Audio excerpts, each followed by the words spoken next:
Block 1. Audiobook title, Assault Colossus of the Nemesis Warfront, 01 to 183, by Yashina N. Daughter Tomorrow. I'm Mizuha Kao, a guy who works at a factory that manufactures automobile parts. I'm just your average 22-year-old working adult. An alarm suddenly rang out within the worksite. The surroundings became wrapped in tension. Was there an accident? At the time when everyone was frantically rushing about due to the emergency evacuation, my consciousness got cut off. When I next came to, I was standing within a large square. Around me were people who worked at the same factory. It was a bit hard to tell everyone else's expressions due to their bangs obscuring their faces, but they all seemed quite agitated regardless. There was a large aircraft in front of us. It seemed to be a military model, not a civilian one. Lots of people were boarding it one after another. "Everyone, please hurry and get on board," an announcement from the plane streamed out. "We can only stay in this place for 5 minutes. If you want to be saved, then please hurry up." I couldn't wrap my head around this situation. I scanned the surroundings and found a mountain of rubble. It was a giant humanoid silhouette. Was it wreckage of some sort? Still dazed, I headed for the end of the long queue in order to board the plane. Sorry about this. Suddenly, somebody cut in line. It was Yoshikawa. He was a senior at work I didn't exactly get along with. Because we had similar hobbies, I ended up quite close to the chairman and his grandson and earned Yoshikawa's ire as a result. I just kept silent. If I argued with him now, I don't know what he'll do to me later. A majority of the people have already boarded the plane through its side door. The last section of the queue had also entered. We stood on the section near the door. Inside was like a crowded train during rush hour. "I'm closing the door now. Please mind yourselves." At the moment when the announcement rang out and the sliding type door started to close, I felt an impact run all throughout my body. The next moment, I realized I fell outside on my backside. The instant before the door closed completely, a sense of malice seeped out from within. It was Yoshikawa, who was grinding his teeth in spite. The fact that I was thrown out finally hit me. I knew he couldn't stomach the sight of me, but he's really willing to go this far? I was shocked, speechless. The plane started to move. I lowered my body to avoid being caught up by its wake. My white-colored overalls and hat were blown away by the resulting gale. Inside the plane, Yoshikawa screamed out, "Ah! Mizuha is outside. Please stop this thing right now." "What did you say?" "Look at the window. He's outside. Somebody. Please stop. We have to save Mizuha." Yoshikawa shamelessly kept screaming his lungs out. But the plane still mercilessly flew away. I could only look on helplessly. I regained my composure after some time. I still didn't get my situation, but it isn't good to stay still and not do anything. I saw a crowd of people in the distance. It's probably those who found that plane suspicious and didn't get on. The moment I decided to start walking, I abruptly halted my steps. It was a large machine. I saw a machine that looked like some sort of insect. It had a silhouette somewhat resembling that of a mantis. It was greater in size compared to a large trailer truck. I had a really bad feeling. The people ran up to it in order to seek help. They went further away from where I was. Something popped out from the back of the unfamiliar machine. It was a gun barrel. Accompanied by the sound of bodies being blown away, the group of people were bathed red in blood and turned into mere stains on the desolate ground. My body froze up in fear. Was it really so easy for people to die? At this rate, will I also die as well? Even if I called for help, I knew there's already nobody around. There's nothing I can do. Run. I'm sure I heard a voice. I wonder where it came from. Get those legs of yours moving. That's right. I didn't want to die yet. I had to get away from here. The moment I decided to escape, my legs naturally regained their ability to move. I ran in the opposite direction while being pressed by the mysterious voice. I still didn't get what's happening. I rushed past the mountains of rubble, as far away as possible, away from that horrible murder machine. And then I encountered something unbelievable before me. The one which appeared from within the ruins was a cat. This feline was the first to genuinely greet me after I was transported to this crazy looking world. The cat let out a soft meow and jumped right in front of me. It had fox-like features and grey fur. It looked pretty familiar. It was a Russian blue. Why is it in this sort of place, I thought. But the cat started to walk away, only to turn its head back towards me after a few moments, as if it was telling me to follow.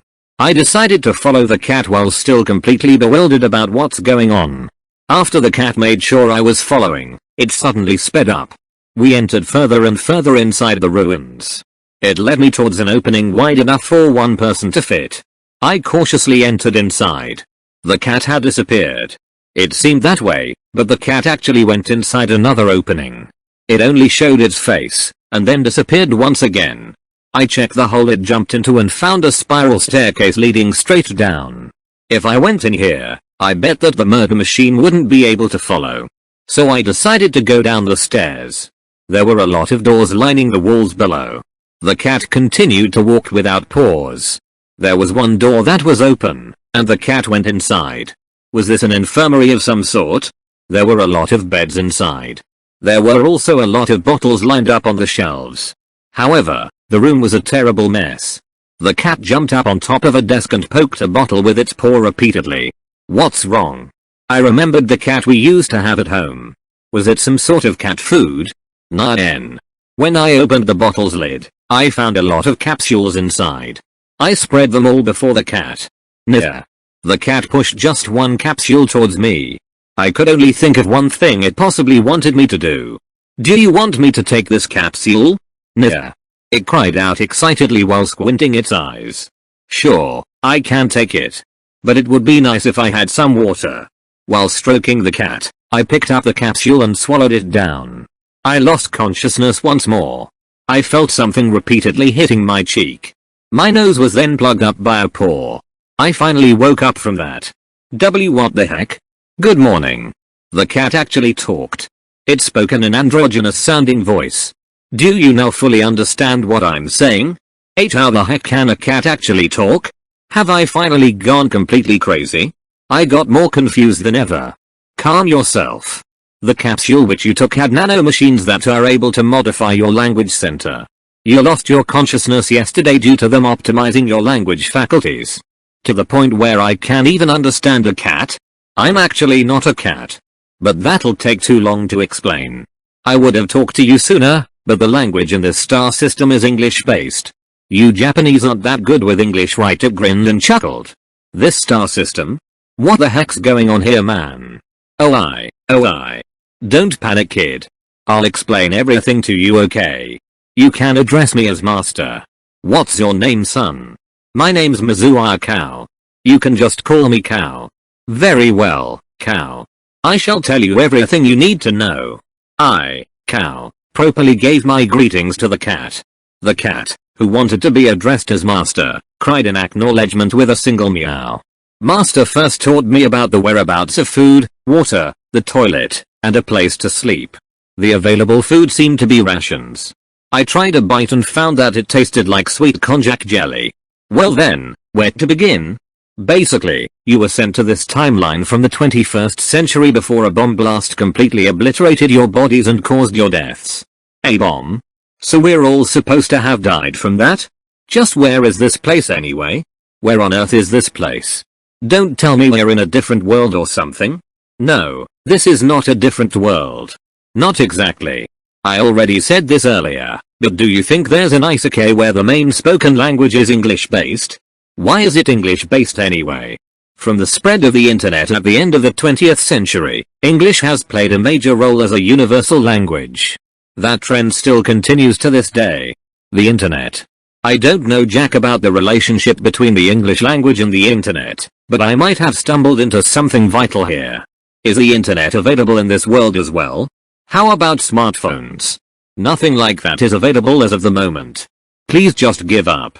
Master shot me down mercilessly. And it looked like such a nice cat too. How far in the future are we from the 21st century? More than 20,000 years. Just a couple thousand years more than 20,000, I suppose. Simply put, countless years have passed ever since your time. I will tell you about it in detail later. First, you need to focus on surviving. It'll take a long time to explain everything in its entirety after all. That's true, I guess. There's also that monster lurking above us. Come with me. I followed after Master and started walking. We passed a number of complex corridors and finally arrived in front of a huge door. Junkyard? It's really written in English, huh? A waste disposal site? It holds the key to your survival. The door opened.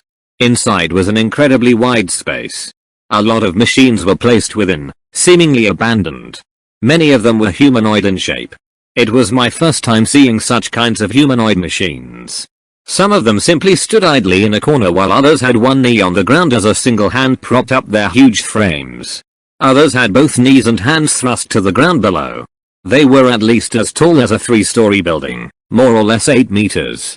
Their mechanical limbs were thicker than their torsos. There were not a lot of thinner looking models. Most of them gave the impression akin to that of an armored vehicle. They were most likely for military use. There was quite a variety of head designs as well. From two-eyed and mono-eyed ones reminiscent of Japanese robots in a certain anime series to ones entirely without eye cameras installed or sporting huge antennas. Guess it has to do with their intended roles or something. They also did not have parts that corresponded to noses or mouths. They certainly looked fitting in a junkyard. Many of them were already half broken, but some still looked functional for the most part. Those lacking limbs were all gathered in one spot. Whether or not they were still functional was unclear, but the ones with a complete set of arms, legs, and heads were parked messily on another spot. Maybe those things over there could really still be used. What exactly are these things? I turned towards Master and asked. Junkyard. Giant humanoid mobile weapons. Cal couldn't help but turn to Master with a questioning look. As for why he was sure they were weapons, it was because they had a kind of intensity only present in weapons of war. There were even bullet marks left all over their armor. If you convert their official designation to Japanese kanji, you'll end up with Tao Jiao Kyo. Here's the rough translation. We commonly refer to them as silhouette. From a distance, they look like giant humanoid silhouettes, right? They are humanoid type vehicles. Certainly. If you check them out from a great distance, I suppose they would look like human silhouettes. The combat models present here are called assault silhouettes. You can also write it as Kyaoshui Kyaohari assault giant soldier in kanji, I suppose. Their basic frame isn't all that different from civilian models though. Combat models they do somewhat give out a similar feeling to armored aircraft or vehicles. You'll have to board one of them and use it to defeat the one that attacked you earlier. You can also choose to live together with me for a good while, but I'm sure you don't want that, right? I'd like to at least have enough time to learn about the situation first. He still hasn't received a decent explanation from Master about his situation until now. How long do you think would it take for a distressed foreign person to study a language and learn about his current situation in detail? Just give up about that and fight. I don't have much time remaining myself. Hey. I have already gone beyond my expected operation limit. I am about to welcome my last days. I am also just a machine. However, I have managed to encounter a human presence and thus moved to save it. And that's you. Thank you. But please don't die yet, Master. A machine doesn't die. We simply deactivate. Even machines have souls, Master. These were Cal's true feelings. Ever since he was still a young boy, he always had the habit of treating various inanimate objects as if they had lives of their own. I see now. I know why she decided to save you. Who's she? Now is not the time to discuss that. I don't know when exactly I would deactivate, but it will be soon. My last duty is to lead you safely to humanity's bastion. I'm sorry, but I will have to speed up the explanations. Cal followed after Master as they traversed the mountains of junk. This ruined city was once a human settlement, a weapons factory, and a repair facility. They specialized in these silhouettes. It was destroyed 5 years ago. That's why we might find something we can use here? Robot weapons, I mean. You can call them both robots that can act on their own and mechas that need a human to pilot them as well. Even the most advanced supercomputers here were made specifically to assist humans. Wouldn't making them fully autonomous be better? I mean, aren't they stronger that way? Us and them follow the same core principle. That is to beholden to humans. They are the ones who opted to be made into vehicles that can be boarded by humans. Basically, they will be unable to move unless piloted by a human. Though there is an exception here. Master stopped in the center of the facility. Now then, we've walked a fair bit already. These are all basically junked silhouettes. Some were used for parts replacement, and some were discarded here after facing their final battle. I'm sure we will be able to find something to use among them. But I don't even know how to pilot these things in the first place. The silhouettes will teach you. So I'll instantly know how to fight after boarding a robot? What is this? An anime? Cal let out a sigh. So there are actually this many operational silhouettes. Although this place was a junkyard, there were still many operational silhouettes placed inside it. Perhaps this was simply an indication that this place was hastily abandoned due to a dire emergency. By the way, the market price of the cheapest silhouette model is actually roughly the same as a standard Japanese car. Ain't that too cheap? Don't cars of the highest quality go for hundreds of millions? When it comes to combat model silhouettes, their price actually has no definite ceiling. Whoa. So they have ones for both extremes, huh? That's just proof that humans of this era are highly dependent on silhouettes. If an item gets popularized and widespread, the price would drop. It looks like this was still true even in this era. I'll show you some models that can still be used and introduce them a bit. Think carefully about which of them you'll be most comfortable fighting in. It would take too long to explain all the factors that led to it, but basically, melee weapons are more effective than ranged ones in silhouette combat. Just why? Cal couldn't help but retort. Common sense dictates that long-range weapons were more effective than melee weapons. Even Cal knows that at least. I didn't say that long-range weapons are totally ineffective, you know. It's just that in the present battlefields, melee weapons are more useful and effective. Though I admit that the risk increases when an enemy closes in on you. But isn't sniping enemies from outside their range one of the most important basics of modern combat? If that still applies, do you think humanoid weapons like silhouettes would even get developed? They have glaring weaknesses like limited coverage and fragile frames after all. I did say it would take too long to explain the logic behind it, didn't I? Just think about surviving for now. I understand. Tell me about my enemy then. Those unmanned murder weapons actually have an apt name, Murder. The one you encountered is called Cares. It's a type that's particularly effective in eliminating humans.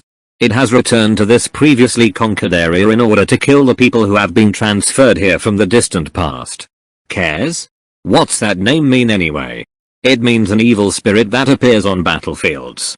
It was taken from Greek mythology. It was a name that was taken from records the present age as about ancient Greece and Rome. Why Greece though? We also wanted to leave at least some remnants of the ancient global culture that existed before. And so, we opted to name some things after mythological creatures or symbols. So that's how it is, huh? Cal still had a hard time comprehending that this was really the future, but after seeing those highly advanced robotic machines, he was forced to acknowledge it. Master then started teaching him about the characteristics of the usable silhouettes. The most commonly used model among those here is the SFS-1A1 Bear. It has acceptable mobility despite being equipped with thick armor. It's also easily mass-produced, and is suitable for beginners. Oh, and just ignore that unit over there. That's the W01. It's the predecessor of all combat silhouettes and is basically just a retooled worker model. This is the ET-02. Its unofficial designation is the Elephant. It's a heavy armored model that presses forward in the front lines like a tank. Multitasking is essential to pilot it effectively. Its hit rate isn't bad either. That over there is the AF-05. It's specialized in high-speed combat. It's also regarded as an ace machine and has great 3D maneuvering capabilities. But it's fairly difficult to handle and currently doesn't have fuel for its vernier and main thrusters. Unless we can find some fuel from the scraps lying around here, you probably wouldn't be able to use it to its full potential. There were all kinds of machines. The silhouette models Master introduced were all basically less than 8 meters in height. Their height should have been standardized. There were a total of 12 types present. Cal wanted to check out his compatibility with each, but Master said there was no time for that. Now, it was time to choose which machine he'll entrust his life to in order to survive. Cashin. Something suddenly made a sound. Becoming curious, Cal turned to the source of the sound. There wasn't anything there. It was just a pile of scrapped units. They were half destroyed and were probably used for parts replacement in the past. Huh. What's that? Among the pile of scrapped mechas, there was something that caught Cal's eye. It was obviously unpainted. Yes. There was a model that was entirely the color of gray steel among them. It was sitting cross-legged as if it was enshrined in such a spot. Its sword was stabbed into the ground and resembled an armored warrior. Despite the many junked units piled on top of it, it continued to maintain such a regal position. It felt as if it was emitting an unyielding spirit. Its head visor was shaped like a hawk, and its main camera eyes were protected by goggles. However, the left side of the goggles was gouged in a nasty-looking manner, and the dual camera sensors were fully exposed. It resembled a one-eyed giant. Its head was equipped with a blade antenna that pierced toward the sky. Originally, it was a 4-lens type with its camera sensors fully hidden behind goggles. Cal felt that the exposed camera sensors that were completely visible through the destroyed goggles matched gazes with him. They were like the eyes of an old and prideful general.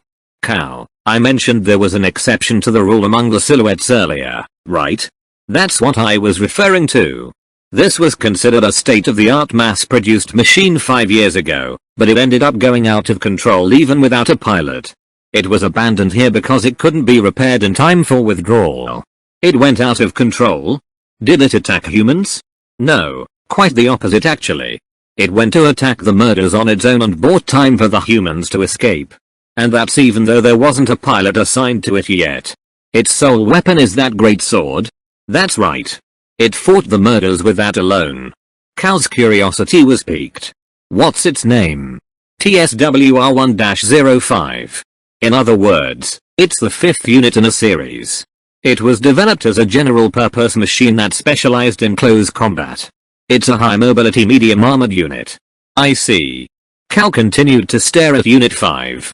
Do you still want to fight? He talked to the machine without expecting a reply.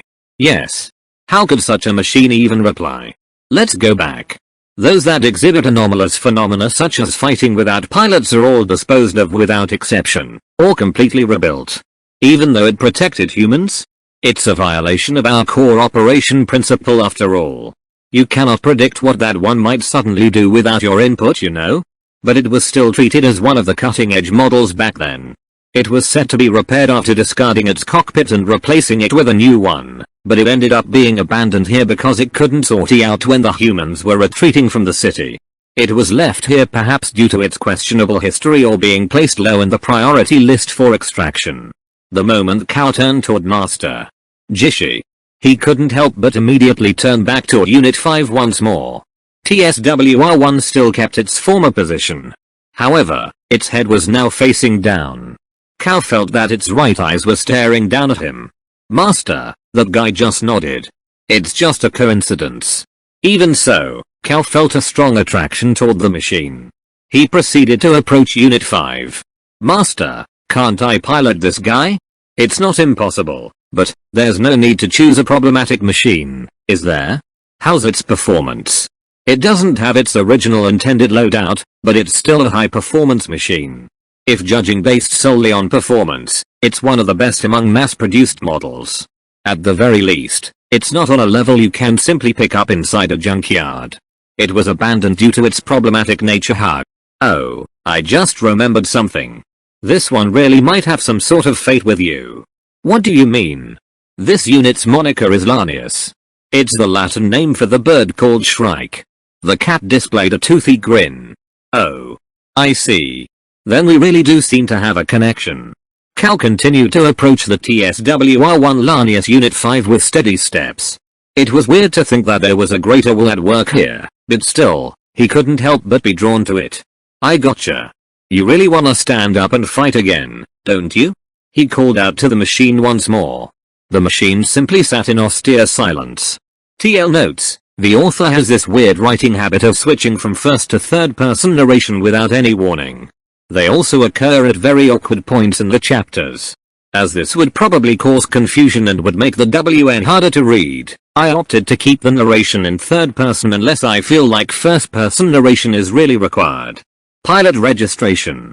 Cal pushed the switch located on the fuselage of TSWR-105 and opened the cockpit hatch.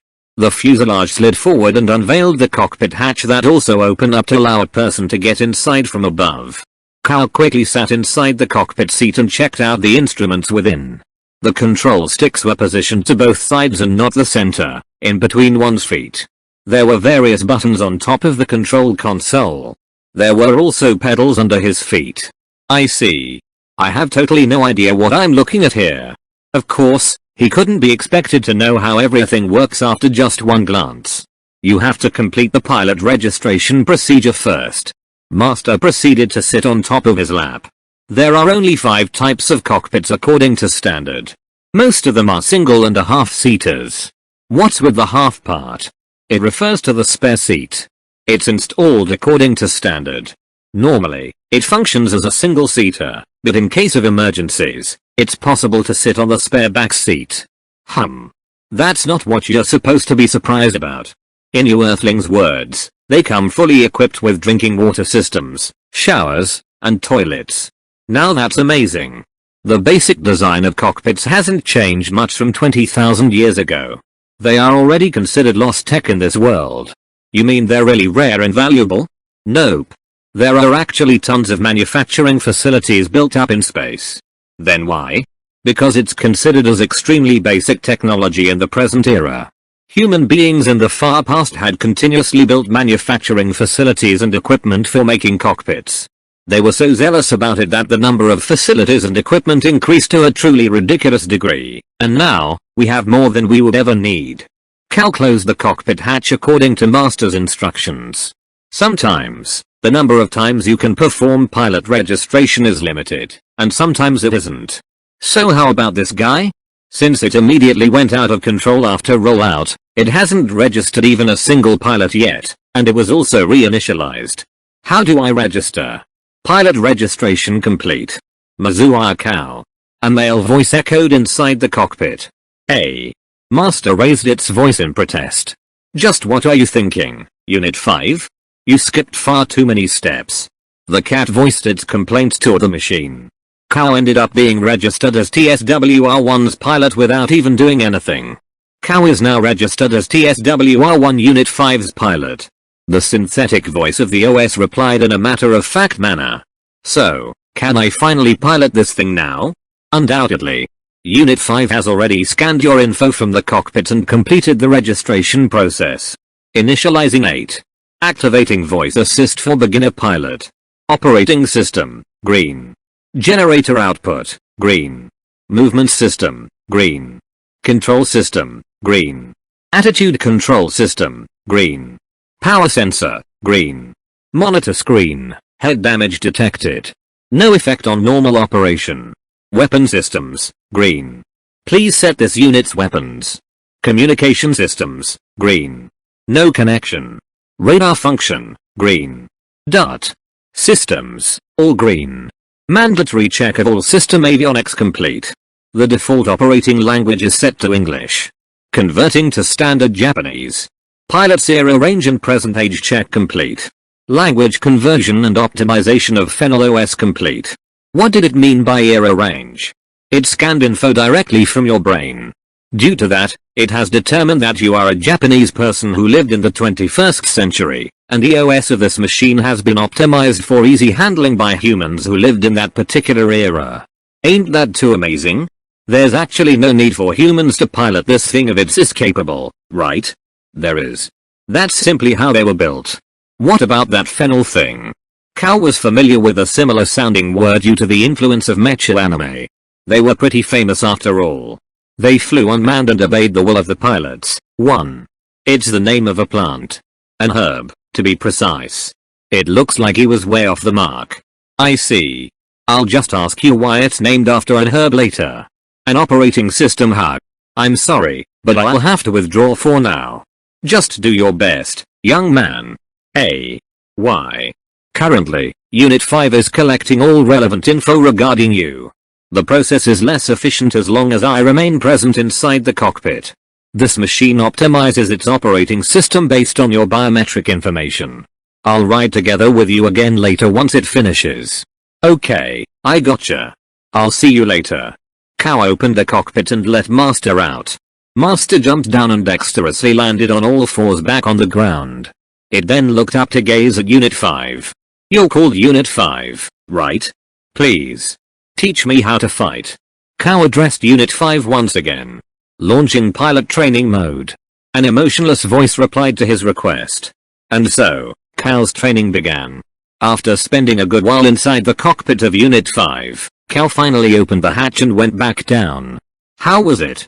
Even though it pulls info directly from my brain, there were still a lot of operations to learn. It is an OS designed to smoothen visual information relay, judgment, split-second decision making, and action conversion. Instead of having to press buttons and operating controls, there are a lot of actions humans perform unconsciously with their bodies without having to actively think about doing them beforehand.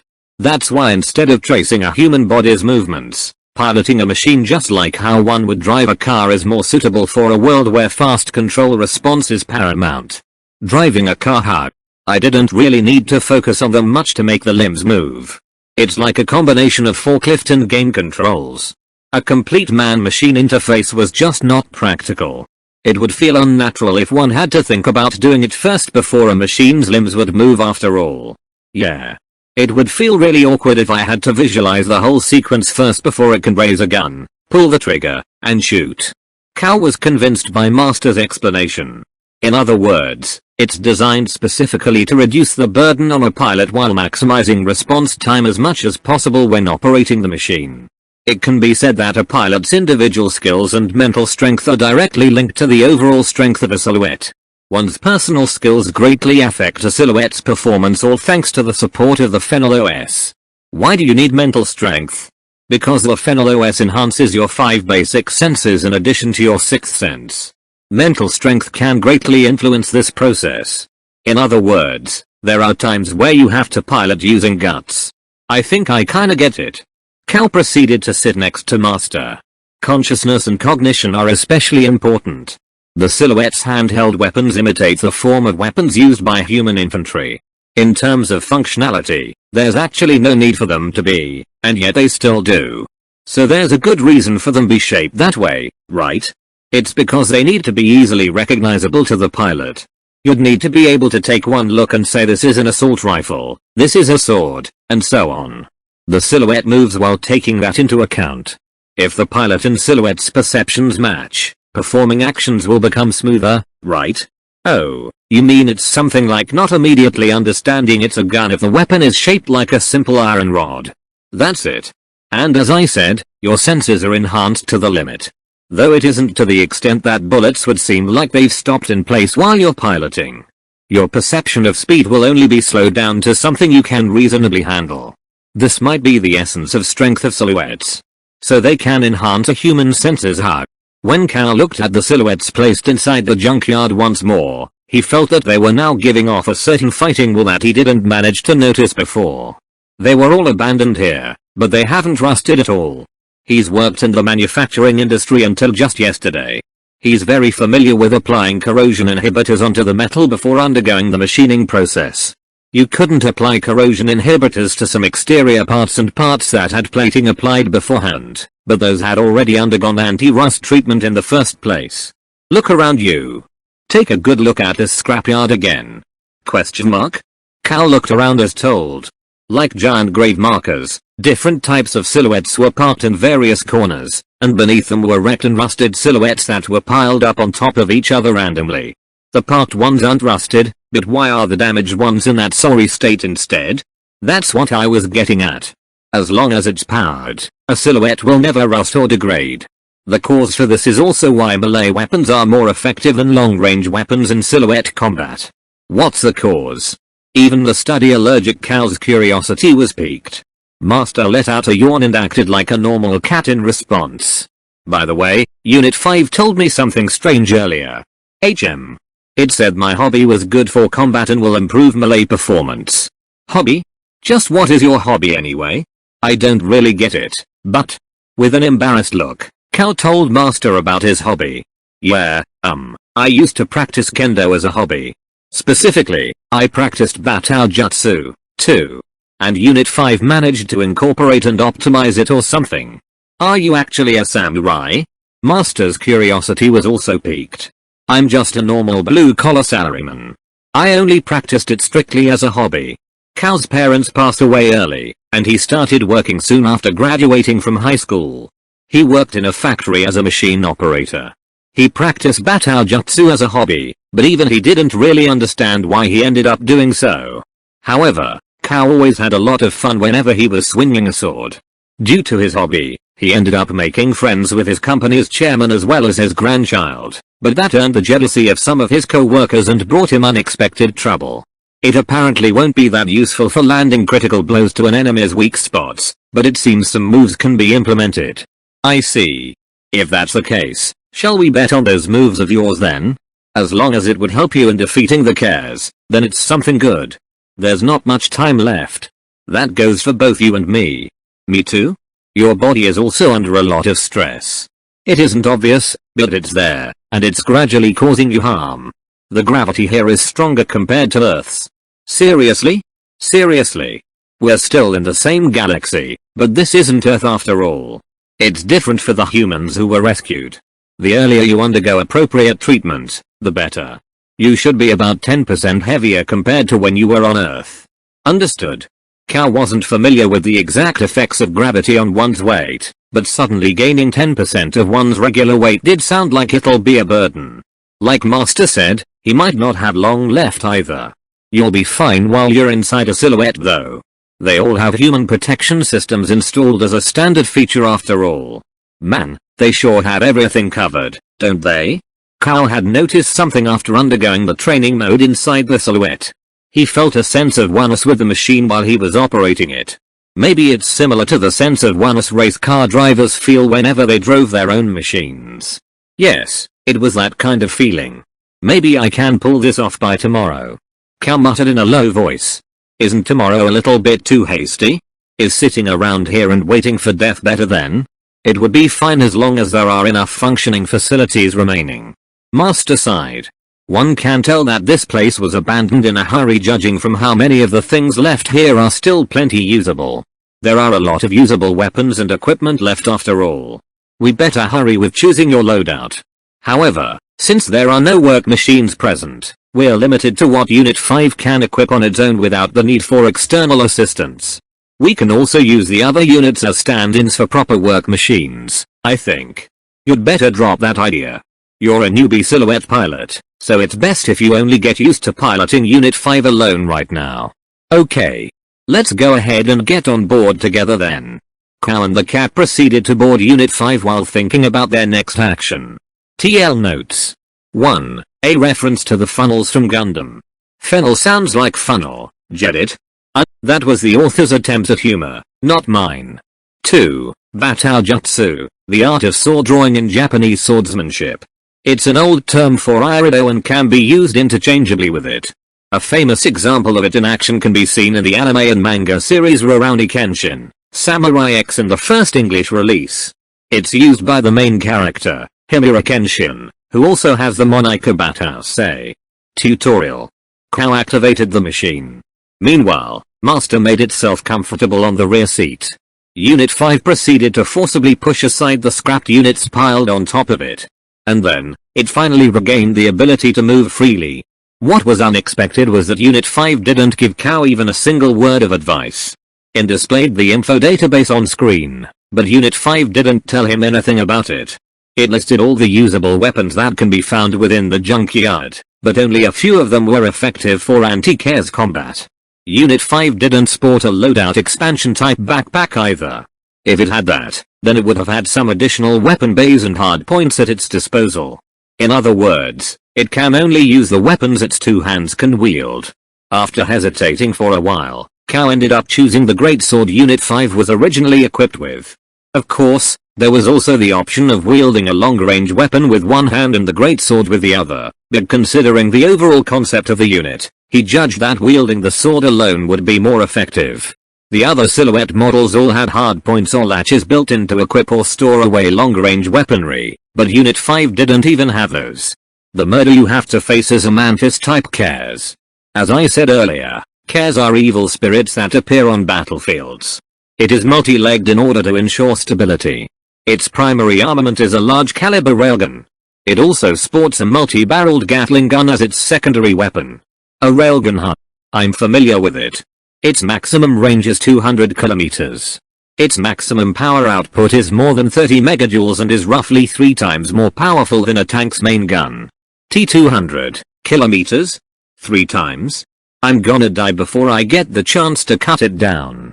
That's just its absolute maximum range. You have to take note of the elevation. As long as it's on level ground, a distance of 10 kilometers or so won't affect its hit rate. It's good for strategically capturing and securing positions. There's also the deviation of the turret to take into account. The projectile speed, to put it simply, is more than Mach 7. Yoo-hee. Even that sounded quite hopeless to Cow. Master gave Cow a slightly awkward look. Shall I give it to you straight? That mantis type. You see, in your world's gaming terms, that's actually a mid-boss. There aren't that many cares equipped with railguns after all.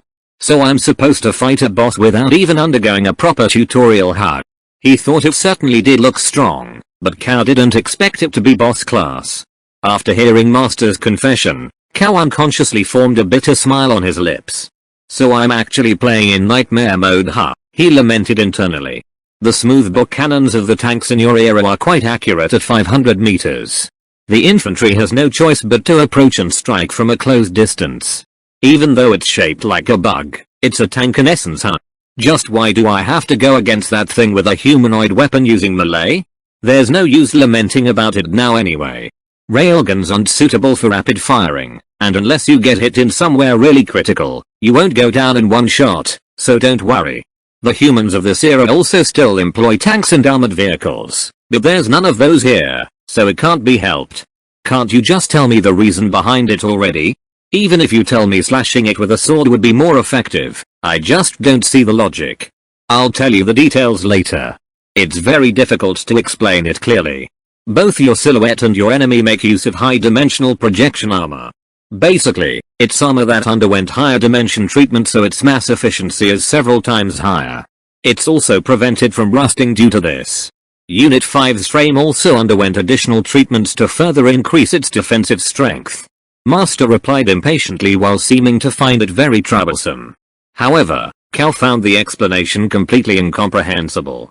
I totally don't get it. See? I told you. Just remember these basics then.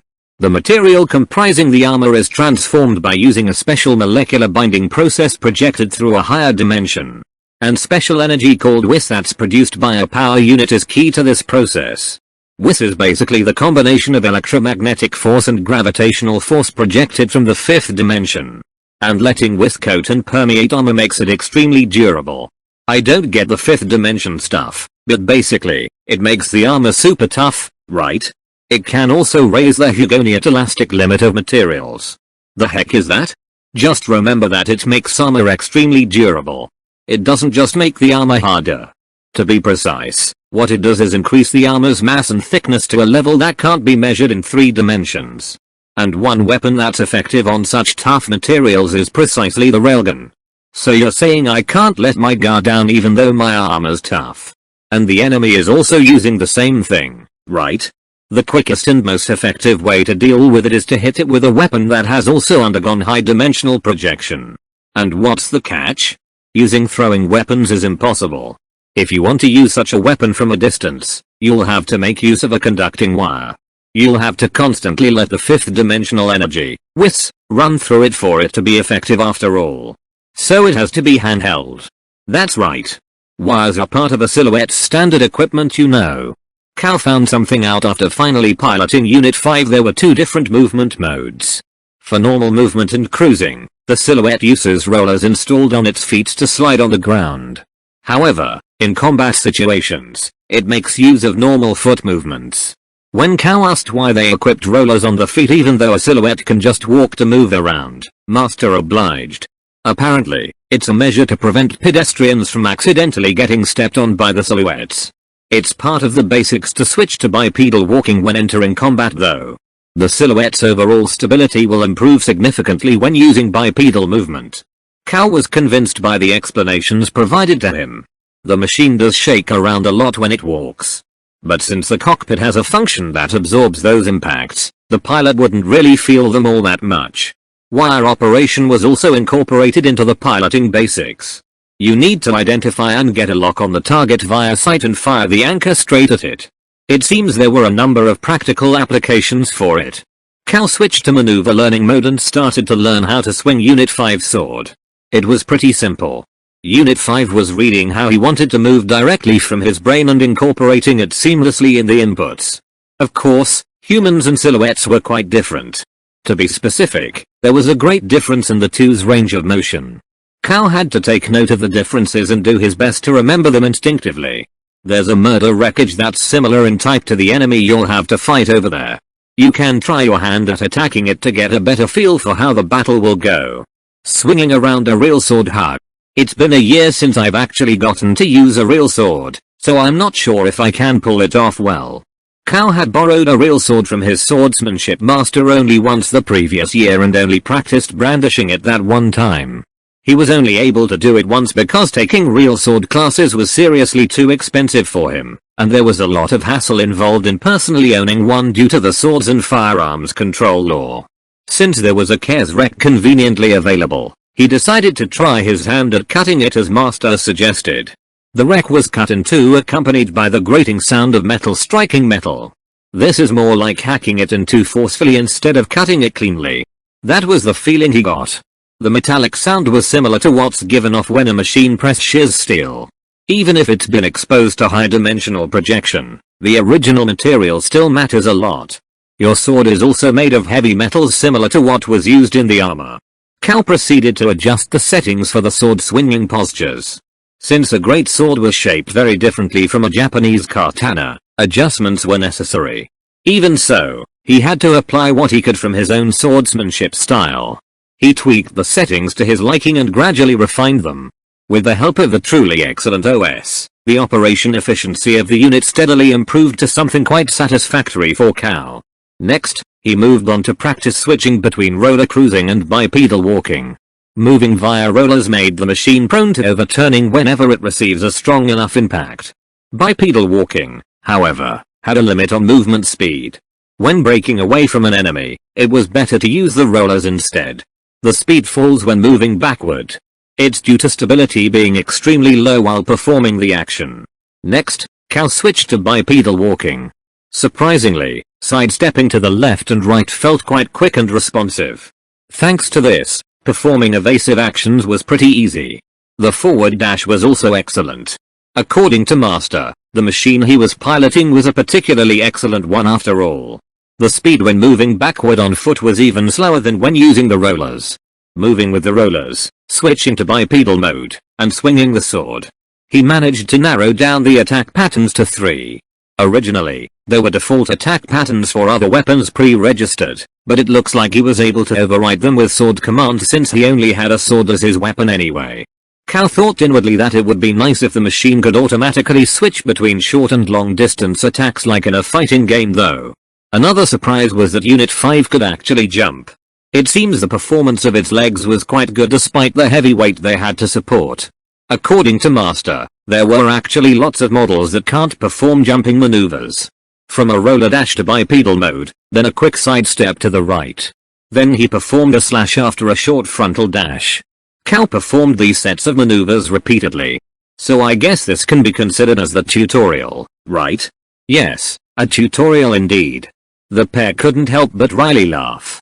Normally, silhouettes are supported by operators and controllers. I hear many of them are beauties. Are you disappointed that you only have me around? You're cute too, Master. Nia. Master protested furiously after hearing Cal's teasing remark. Combat start. The moment the junkyard's hatch opened, Cal's hands trembled. It was finally time for him to face the Mantis-type Cares in combat. According to Master, the damn thing was actually mid-boss class. After training with Unit 5, he proceeded with analyzing the enemy's tactics and characteristics, then thought up appropriate countermeasures. Thus he'd passed his first night in this strange new world, but most of it was spent inside Unit 5's cockpit. Cal was already quite enamored with the machines called silhouettes. He'd already done all he could. Now it was time to put everything into practice. He made Unit 5 climb the silhouette size launching slope. Once the final hatch opens, his ordeal will finally begin. The main hatch slowly opened up. The city ruin outside was dead quiet. He came out to an open space with a wide field of view. Both he and his enemy quickly detected each other's presences. They were just a little less than 2 kilometers apart. Cal quickly ran through the info Master imparted to him in his head. Now, It was finally time to fight the powerful enemy Mantis type. And right now, he could already sense its emotionless killing intent. It was a machine whose sole purpose was to destroy its targets. Cal thought that the generic name Murder was really quite apt. He also somewhat understood why it was shaped like a bug. Bugs were emotionless creatures after all. The Mantis type deployed its railgun from a hatch on its back and began preparations to shoot Unit 5. Cal didn't make any evasive maneuver and headed straight for it. As for why? Sorry about this, buddy. Cal muttered softly inside. He was using an unmanned silhouette as a makeshift shield. As long as it was powered, the high-dimensional projection armor will continue to function indefinitely. Thus, he thought that one would make for a good shield until he closed in on the enemy. He found a bare model with an arm missing among the still functioning silhouettes, so he decided on using it for his plan. The railgun fired with a deafening roar that cut through the air. The intensity of the sound it made alone was enough evidence of the projectile's overwhelming velocity. It advanced at a blistering 2,500 meters per second. It was a speed that exceeded Mach 7. Even if it was possible to shift his machine's axis by a bit before impact, he still wouldn't be able to avoid the projectile. The projectile swiftly landed. The one-armed bear his machine held up in front of it greatly shook. Cal now experienced the full effect of his senses getting enhanced for the first time. It did seem that the projectile was not as fast as he first expected. The railgun projectile's speed was reduced to a level Cal could perceive. He can do this. Cal gained some confidence. One shot after another landed in succession. The bear was tougher than he expected to. Its remaining left arm was blasted off. Its legs eventually got destroyed as well. After firing its 12th shot, the Mantis type's railgun finally paused. This reprieve was only gonna last for roughly a minute. It's entered its charging phase. Railguns aren't suited for rapid fire. Master explained away from behind. The distance between Cal and the Mantis type that seemed hopelessly wide at first had now been considerably narrowed. But he still couldn't let his guard down. The Mantis type deployed its autocannon while attempting to take distance. This was the weapon Cal witnessed firsthand when he first encountered the murder here on planet Asher. The autocannon fired a stream of bullets as its barrels rotated at high speed. Unit 5 let go of the bear and began dashing forward using its rollers. Your armor would be able to hold up reasonably against that level of firepower. However, if you continue to take direct hits, the damage will gradually accumulate. The enemy will then follow up with a railgun barrage. Don't advance in a straightforward manner in preparation for that. Understood. Unit 5 began to perform slalom maneuvers as it continued to close in on the Mantis type. It couldn't hope to avoid all of the bullets by doing so. However, it can mess with the enemy's aim.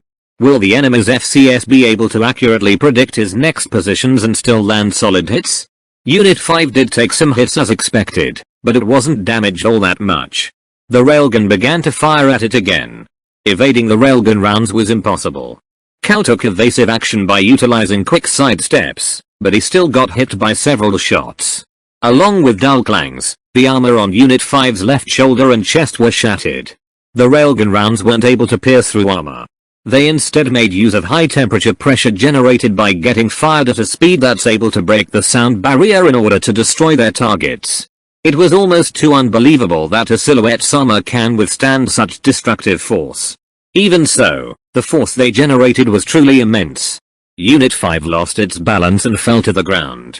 Because it was moving by using the rollers on the soles of its feet, its balance was unstable. This was ultimately Cal's blunder. 12 shots have been fired. The Mantis type's railgun entered its charging phase once more. Ugh. The cockpit's impact mitigation was extremely excellent. Unit 5's pilot was practically unharmed. As Cal began steadying himself, something caught his eye. It was a severely damaged skull in the middle of a dried dark red puddle on the ground. Some pieces of flesh still stubbornly clung onto it. It was probably one of the people killed the day Cal found himself in this place. It was extremely trivial to kill people with the autocannon that possesses enough power to destroy armored vehicles. The battered skull seemed to be crying out in despair and resentment. Cal also felt a sense of mortification. After all, the person was killed so unreasonably, without even being given a chance. Cal trembled in shock. He then remembered his day spent practicing swordsmanship. He remembered how he used his veranda's glass window in place of a full-body mirror while swinging his sword single-mindedly. It was a discipline that can be used for killing, but he didn't practice it for such a reason. He merely wanted to eliminate all his wasted movements. His only enemy was himself. However, there was an enemy in front of him now. And he had obtained a way to fight it. I understand. He addressed the unknown corpse. He only knew it was likely once a living Japanese person as well. However, he was still going to take revenge for the injustice the unknown person suffered. It was a promise. All this happened in mere moments, and the recovery maneuver he performed was quick and resolute. One of the Mantis type's deadly sickles swung downward to slice Unit 5 as it attempted to get up. Its two sickles were part of what made the Mantis type an extremely fearsome and deadly enemy. It was essentially a multi-leg tank that could fight in extremely close range. This disgusting demon sported these sickles in anticipation of engaging in combat against silhouettes. It definitely was a mid-boss class enemy. It was both an anti-silhouette and anti-personnel murder machine. Unit 5 managed to get up in time and successfully avoided the sickle that got swung down. Mind your position, cow. Positioning is extremely crucial in any battle. Yeah. I gotta let that thing have it. Cow felt the back of his head get cold. It was probably the sensory support function kicking in. There must be something I can do. That's it. Although he hardly practiced it, Cow remembered a certain stance. The wacky-gammy stance. The stance involved bringing out one's left shoulder and dropping one's waist. And then, one would hide the entire length of the sword behind one's own body. This stance was originally developed for people wearing full armor. With it, one can gradually close in on one's enemy while making them wary of sudden foot sweeps while wearing armor that restricted mobility. It was a stance suitable for performing counters. It was perfect for an armored silhouette.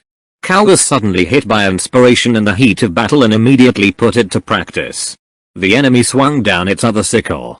He performed an upward slash at the perfect timing and made Unit 5 retreat half a step afterward. The speed of the Mantis type's attack backfired on it. Its right arm ended up completely severed. Cow pressed on. He split the Mantis type's head in half and unleashed a second and third slash. Low grating clangs rang out, and the head got completely destroyed. The enemy still managed to attack with its remaining left arm, but it was already too late. Cow was already right at its bosom. The Mantis type hurriedly performed a ramming attack in response. Due to the effects of high-dimensional projection armor, a silhouette's punches and kicks were comparably more effective than long-range attacks. Cow was already wary of the Mantis type's massive bulk and weight. Unit 5 quickly took half a step back and avoided the attack. Cow proceeded to slip through the enemy's remaining left sickle and went around to its left-hand side. With this, the Mantis type's movements were finally sealed. Granted, this was something that couldn't be pulled off seamlessly when fighting with a human. The key to mobile combat was positioning. Cow had clearly managed to experience it firsthand during this battle. And then, he proceeded to unleash slash after slash. With this, it's over. The enemy's torso was about to be split. A perfectly timed final slash was performed. And the Mantis type was finally cut down. Its upper body completely stopped functioning.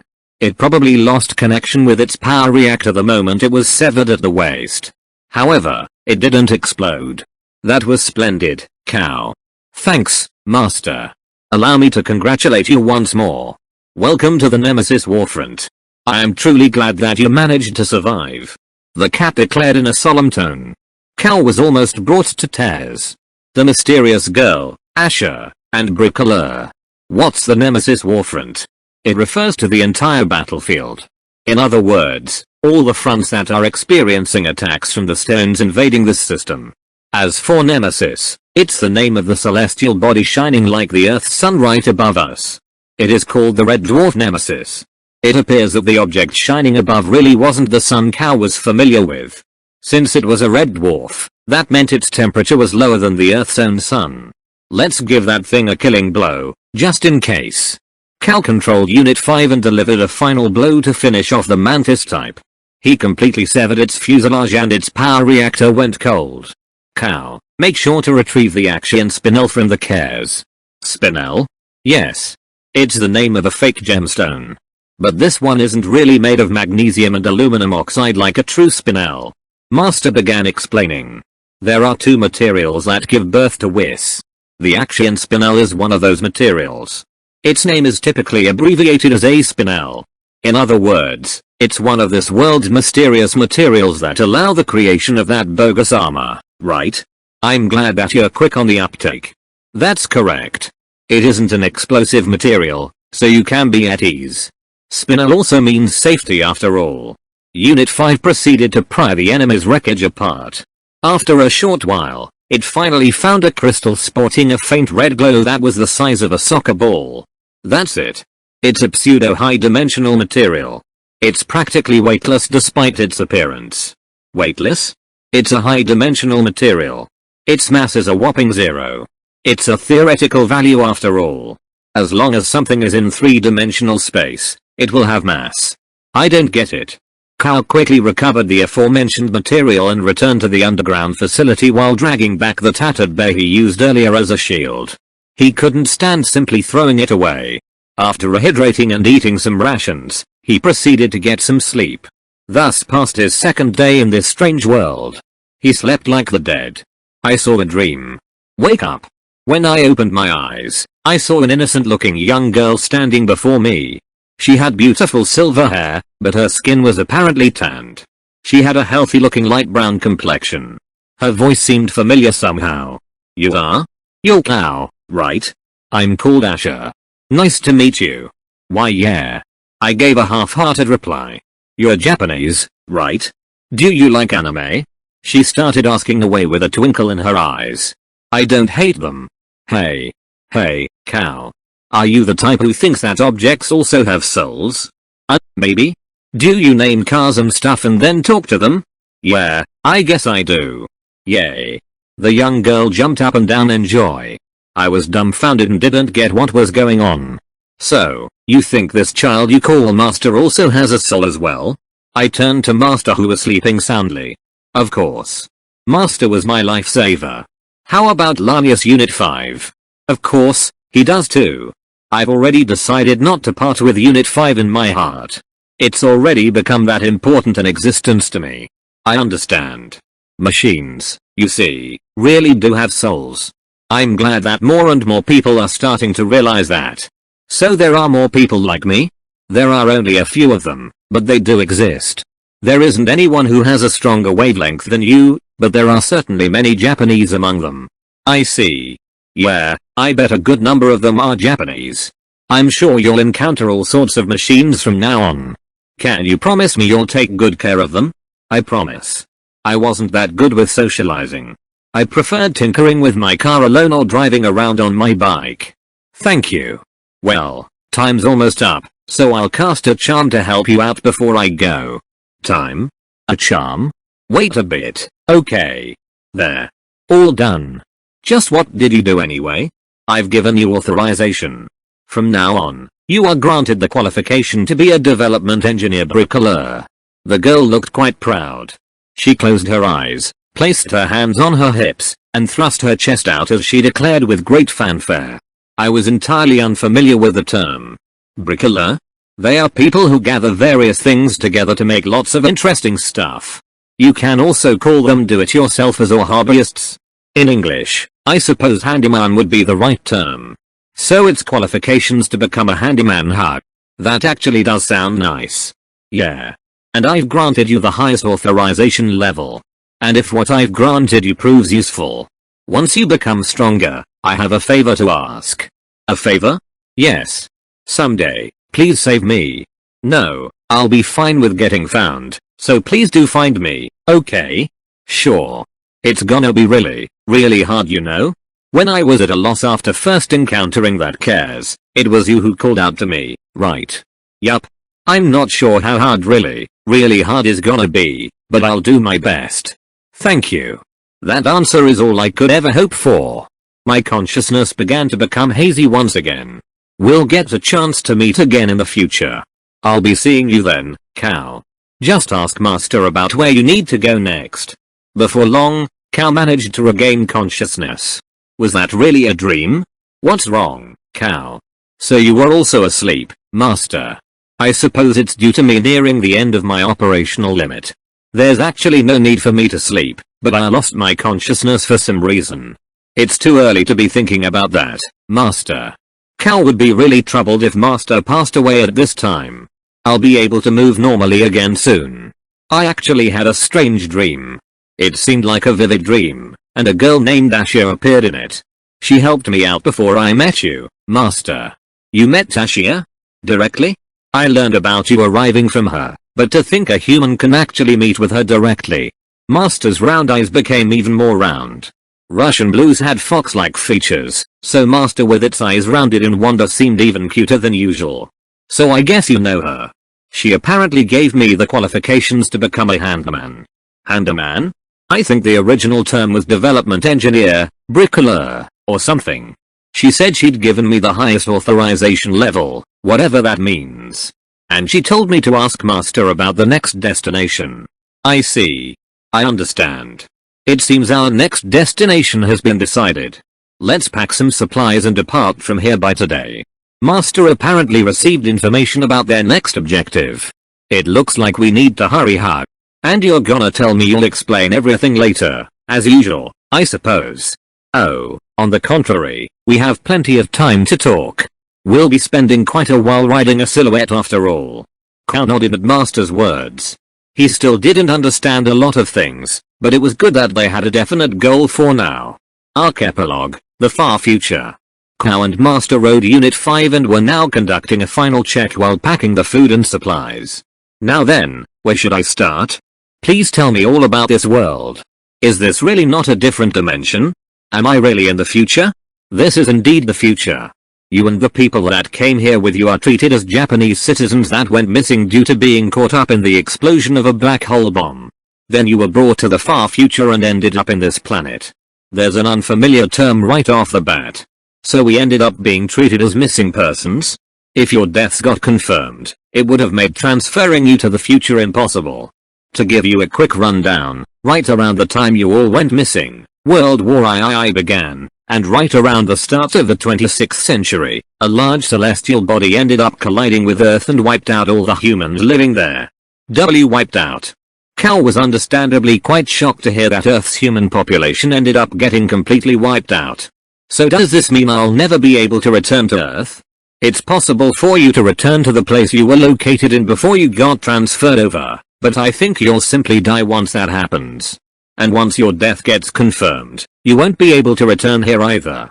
I don't get the logic, but that basically means going back is an out, right? There are some people who managed to return. And it wasn't just a few.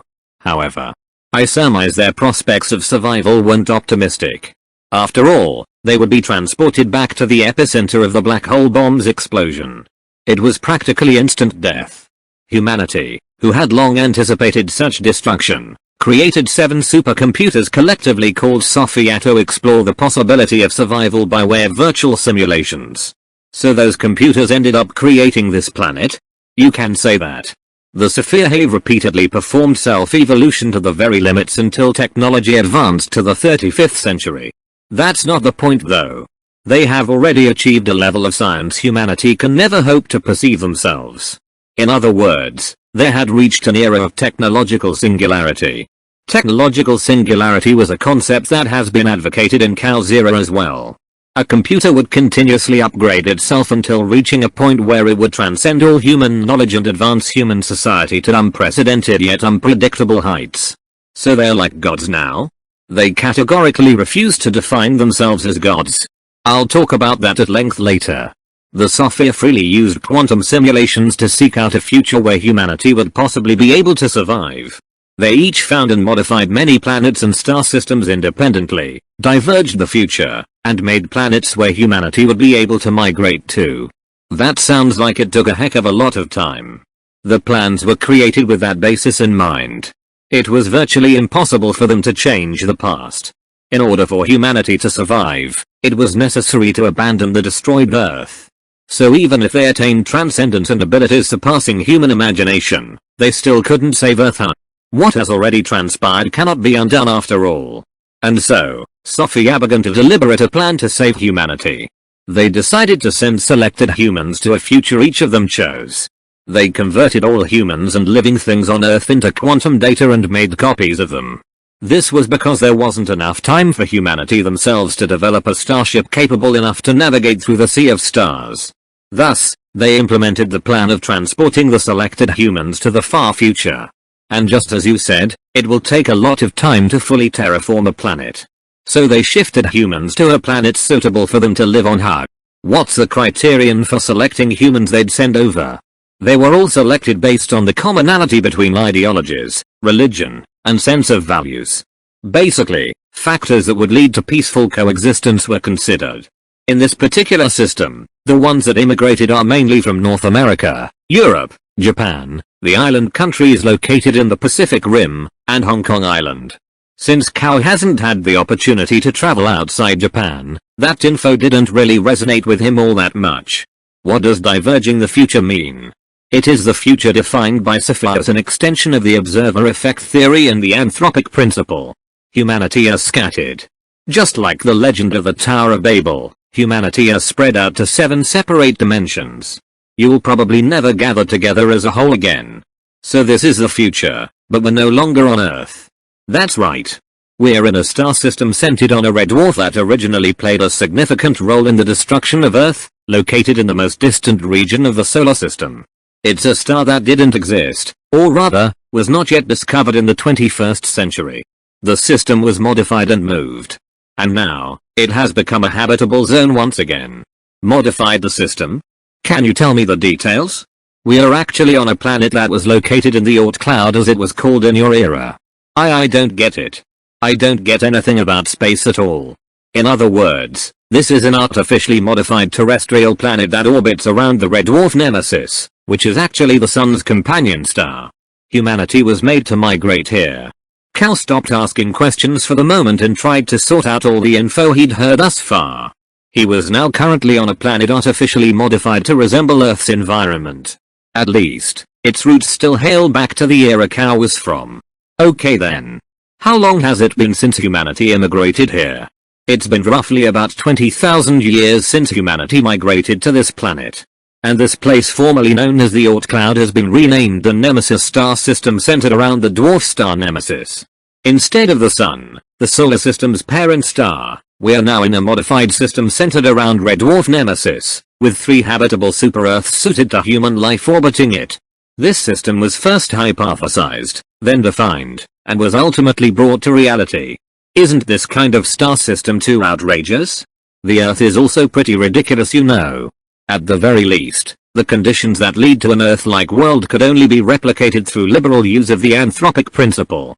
It also needed the presence of a gas giant similar to Jupiter to act as good Jupiters, and a number of gas giants were made to replicate its role. The Nemesis system was molded in an area quite close to the original solar system. Man, Sophia is really amazing. But it feels like you guys are using lots of mythical terms though. That we are.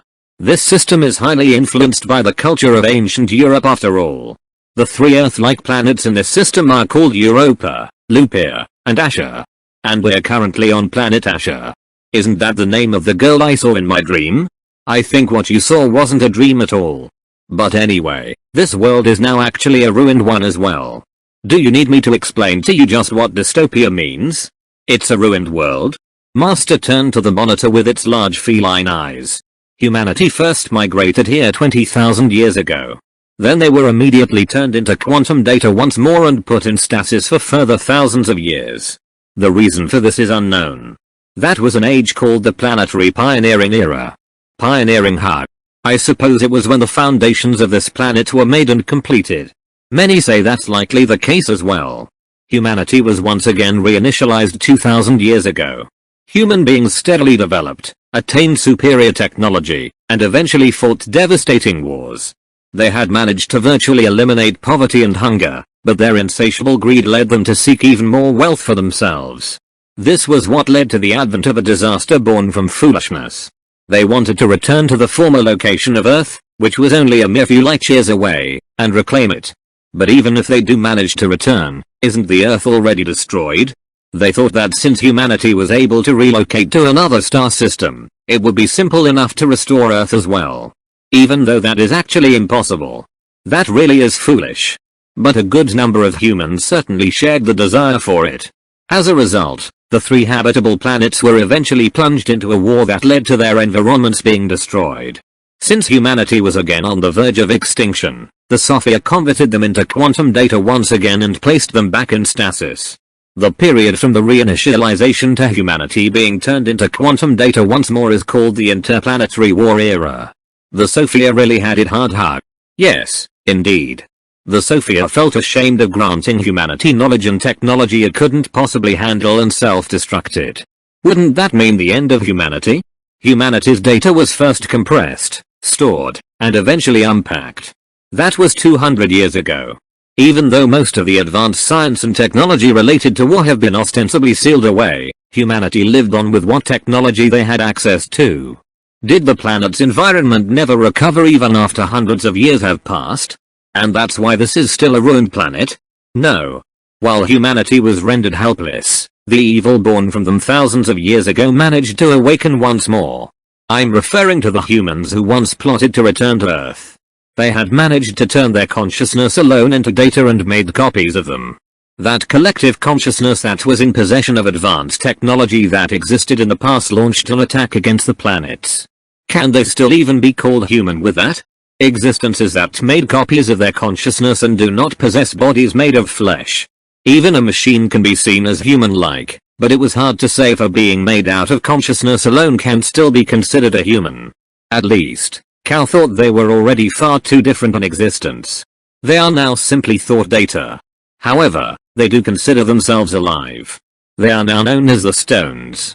They first took over Lupia, and have now begun invading Asia and Europa as well.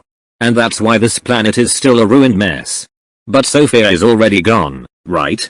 I don't get why they're still invading. Resources and lost technology.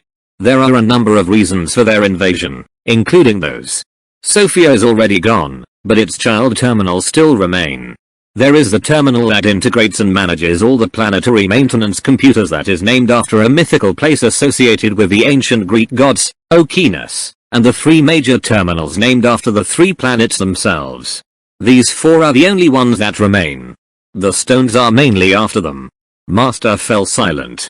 Cal supposed that Master wanted him to think about the information by himself first. He ruminated on them for a while and then asked Master a question once more. That girl I met named Asha. Was she? That's right. She's the super eye that manages this planet. Master confirmed Cal's thoughts. Okeanos that oversees the network was horrified about the prospects of the ruined worlds. Most of the technology from the past was already lost, and the only things that remained were silhouette manufacturing factories. It could never hope to resist the invasion of the Stones with those alone.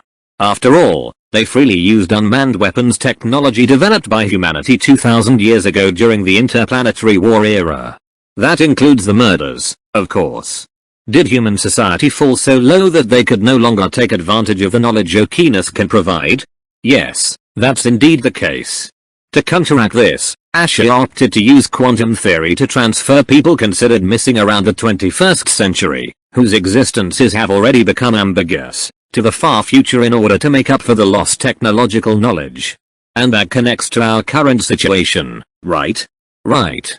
There is a severe time lag between transfers. There was a time difference of almost 30 years between you and the other's arrival and the last batch that was transferred here. This facility was attacked and destroyed during that time period. The time difference was triangulated so the rescue team was able to arrive here with pinpoint precision. So that's why the process was so efficient. Even though they spoke a different language, the boarding announcement was delivered in Japanese. They were able to mount a rescue and escaped immediately afterward. There should have been a risk of being intercepted and getting shot down as well. If you waited here, another rescue operation would get performed again. Of course, they are going to come here only after approximately 372 days. So even the number of days in a year is different here. I guess that's reasonable. But can bringing people in from the 21st century really change the situation? Cal thought that in a future that's so advanced, he and the rest would probably just be considered as ordinary citizens, or worse, ancient primitives. The disconnect between available technology and the present human civilization is just that severe. Even if the people managed to restart the manufacturing facilities that were left, they still wouldn't be able to understand what they couldn't understand right from the beginning after all. When manufacturing things, they didn't know what instructions to give to the robots, nor what parts, in particular, to actually make. Thus, various people from the latter half of the 20th century to the start of the 22nd century had to be transferred over, or things would have been hopeless. Couldn't you have just built proper educational facilities or something? Sadly, that method couldn't be applied as there was absolutely no foundation to speak of. To give an example from your era, imagine what would happen if a child who didn't go to school and wasn't obliged to study at all was suddenly given a smartphone. It has already become such a world. That sounds really bad. Regression of entire civilizations has often occurred in human history. For example, the advanced technology and culture developed during the ancient Greek and Roman eras were ultimately lost by the time the Middle Ages came around. Even in Japan, aren't the ancient ways of sword making already lost and impossible to reproduce by the 21st century? Whether or not reproducing them was actually necessary is an entirely different issue though. Cal wasn't that familiar with history. That's why he couldn't really relate to the topic. Humanity only managed to reobtain the knowledge and techniques necessary for producing autocannons and railguns about 20 years ago. It would already be an impressive feat if they can recover enough to be comparable to the 22nd century. The enemies also use autocannons, right? Those unmanned weapon platforms are also manufactured in factories and maintained by humans after all. Brainwashed humans, that is. Brainwashed?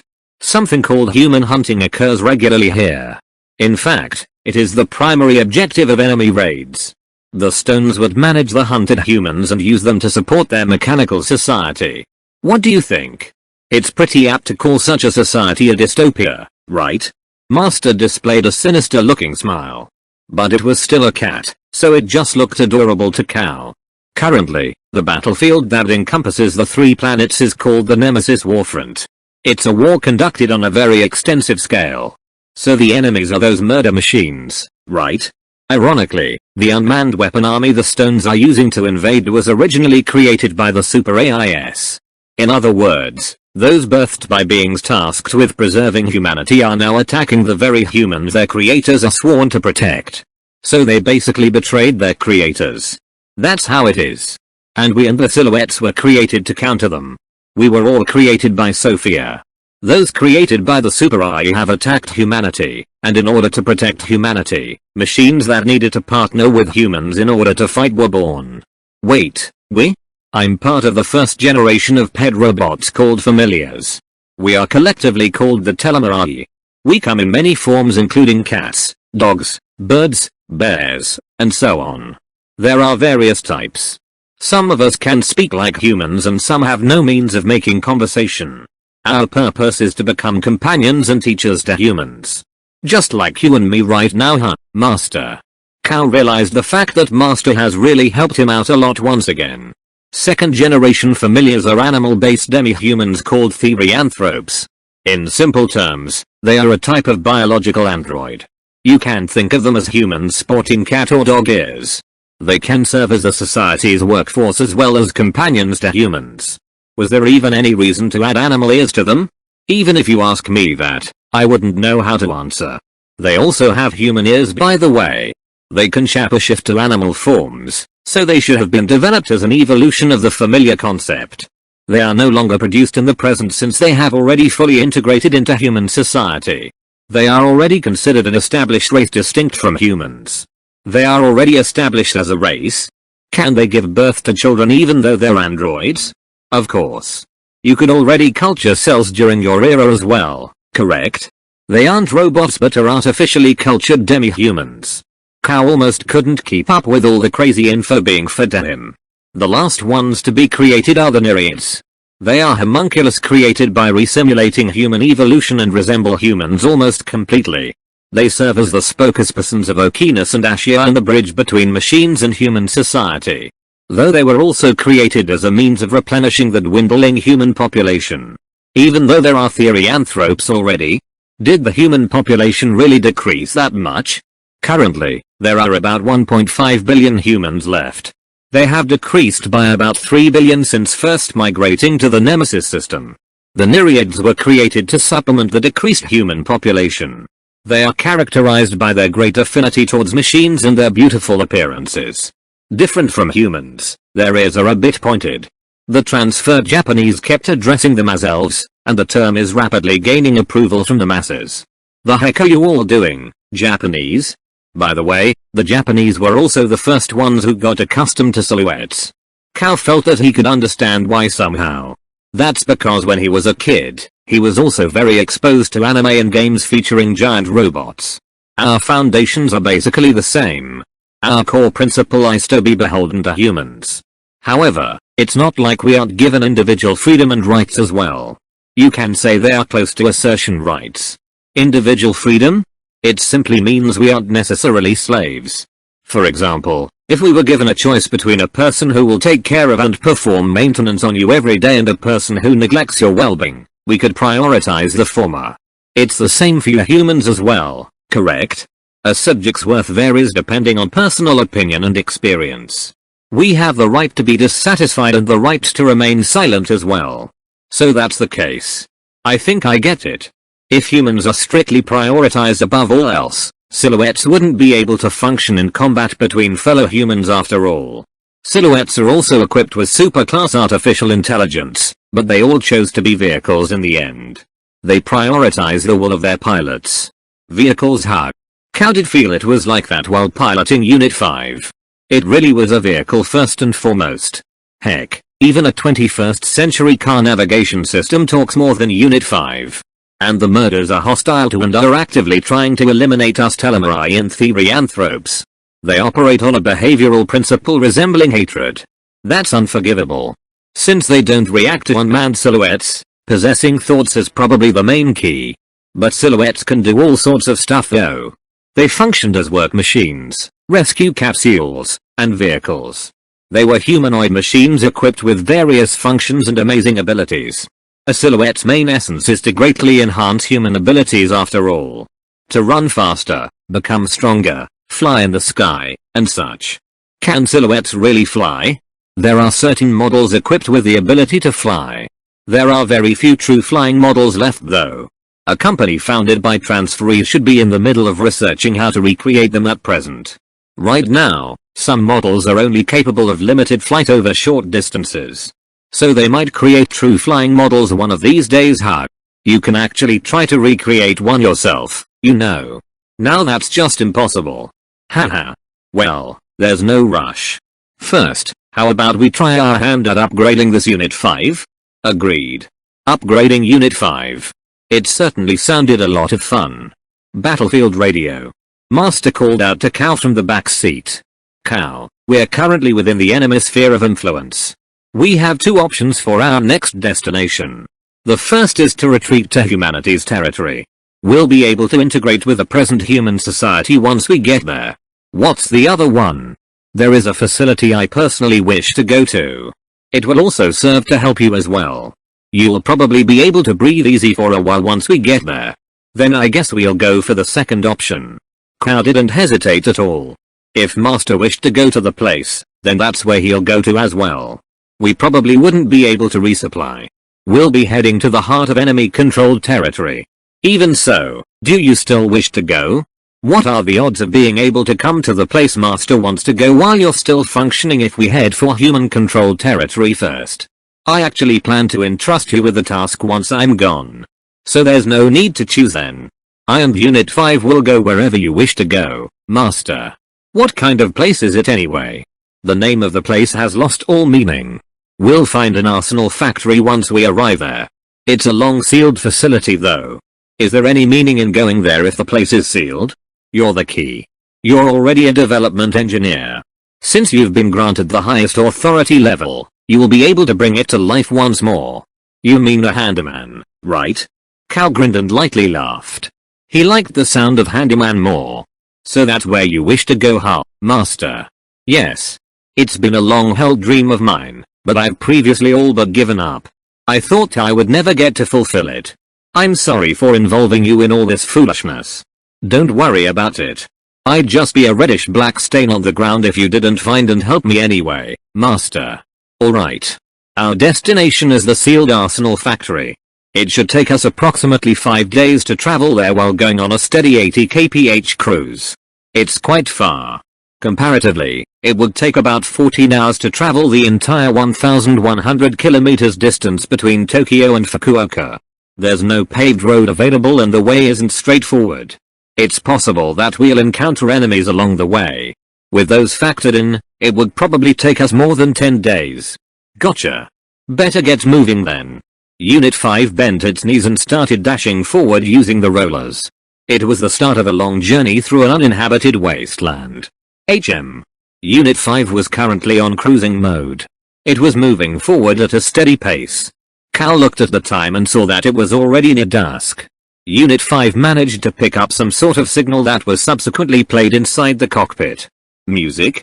The cockpit was filled with the sound of music. Good evening, everyone in the Ash SC-212 area. It's now time for Duskbuster. I would like to play some soothing melodies for all you guys working hard on battlefields. I'm your host for this evening, Blue. I'm looking forward to spending a wonderful time with you all today once again. Our first little number is Hey, it's a radio program. It was a beautiful female voice. She really sounded like a professional radio host. Cal didn't expect to encounter a radio program, of all things, so he couldn't hide his surprise. A radio program, huh? If so, then there should be a large force deployed around here. Radio programs are available on this planet? Of course. Sometimes, you can even watch video broadcasts on battlefields. It's one of our rare forms of entertainment around here. Sometimes, large forces take it upon themselves to perform broadcasts. A song Cal was very familiar with started playing. It was still being played in this far-off era. He felt it was a bit strange. Entertainment, huh? It certainly doesn't get in the way of work and feels quite relaxing. That it does. The two continued to listen to music while traveling through the wasteland. There might be a large human settlement nearby, or a large force might be deployed in the area. Can't we resupply in that human settlement? Well, it's not like we're lacking anything right now though.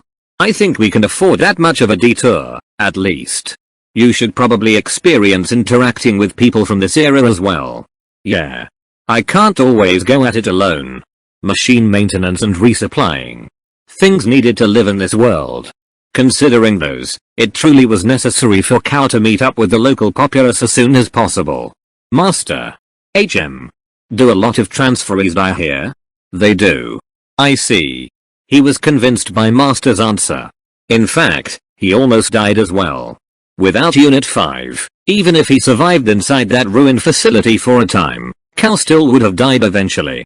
The enemies aren't just those unmanned murder weapons, the murders. You would eventually get to face off with other humans piloting silhouettes as well. There are human forces cooperating with the stones too after all. I'll make sure to resolve myself. Everyone had different values. As long as they themselves don't get harmed by them, some humans would probably choose to cooperate with the stones instead.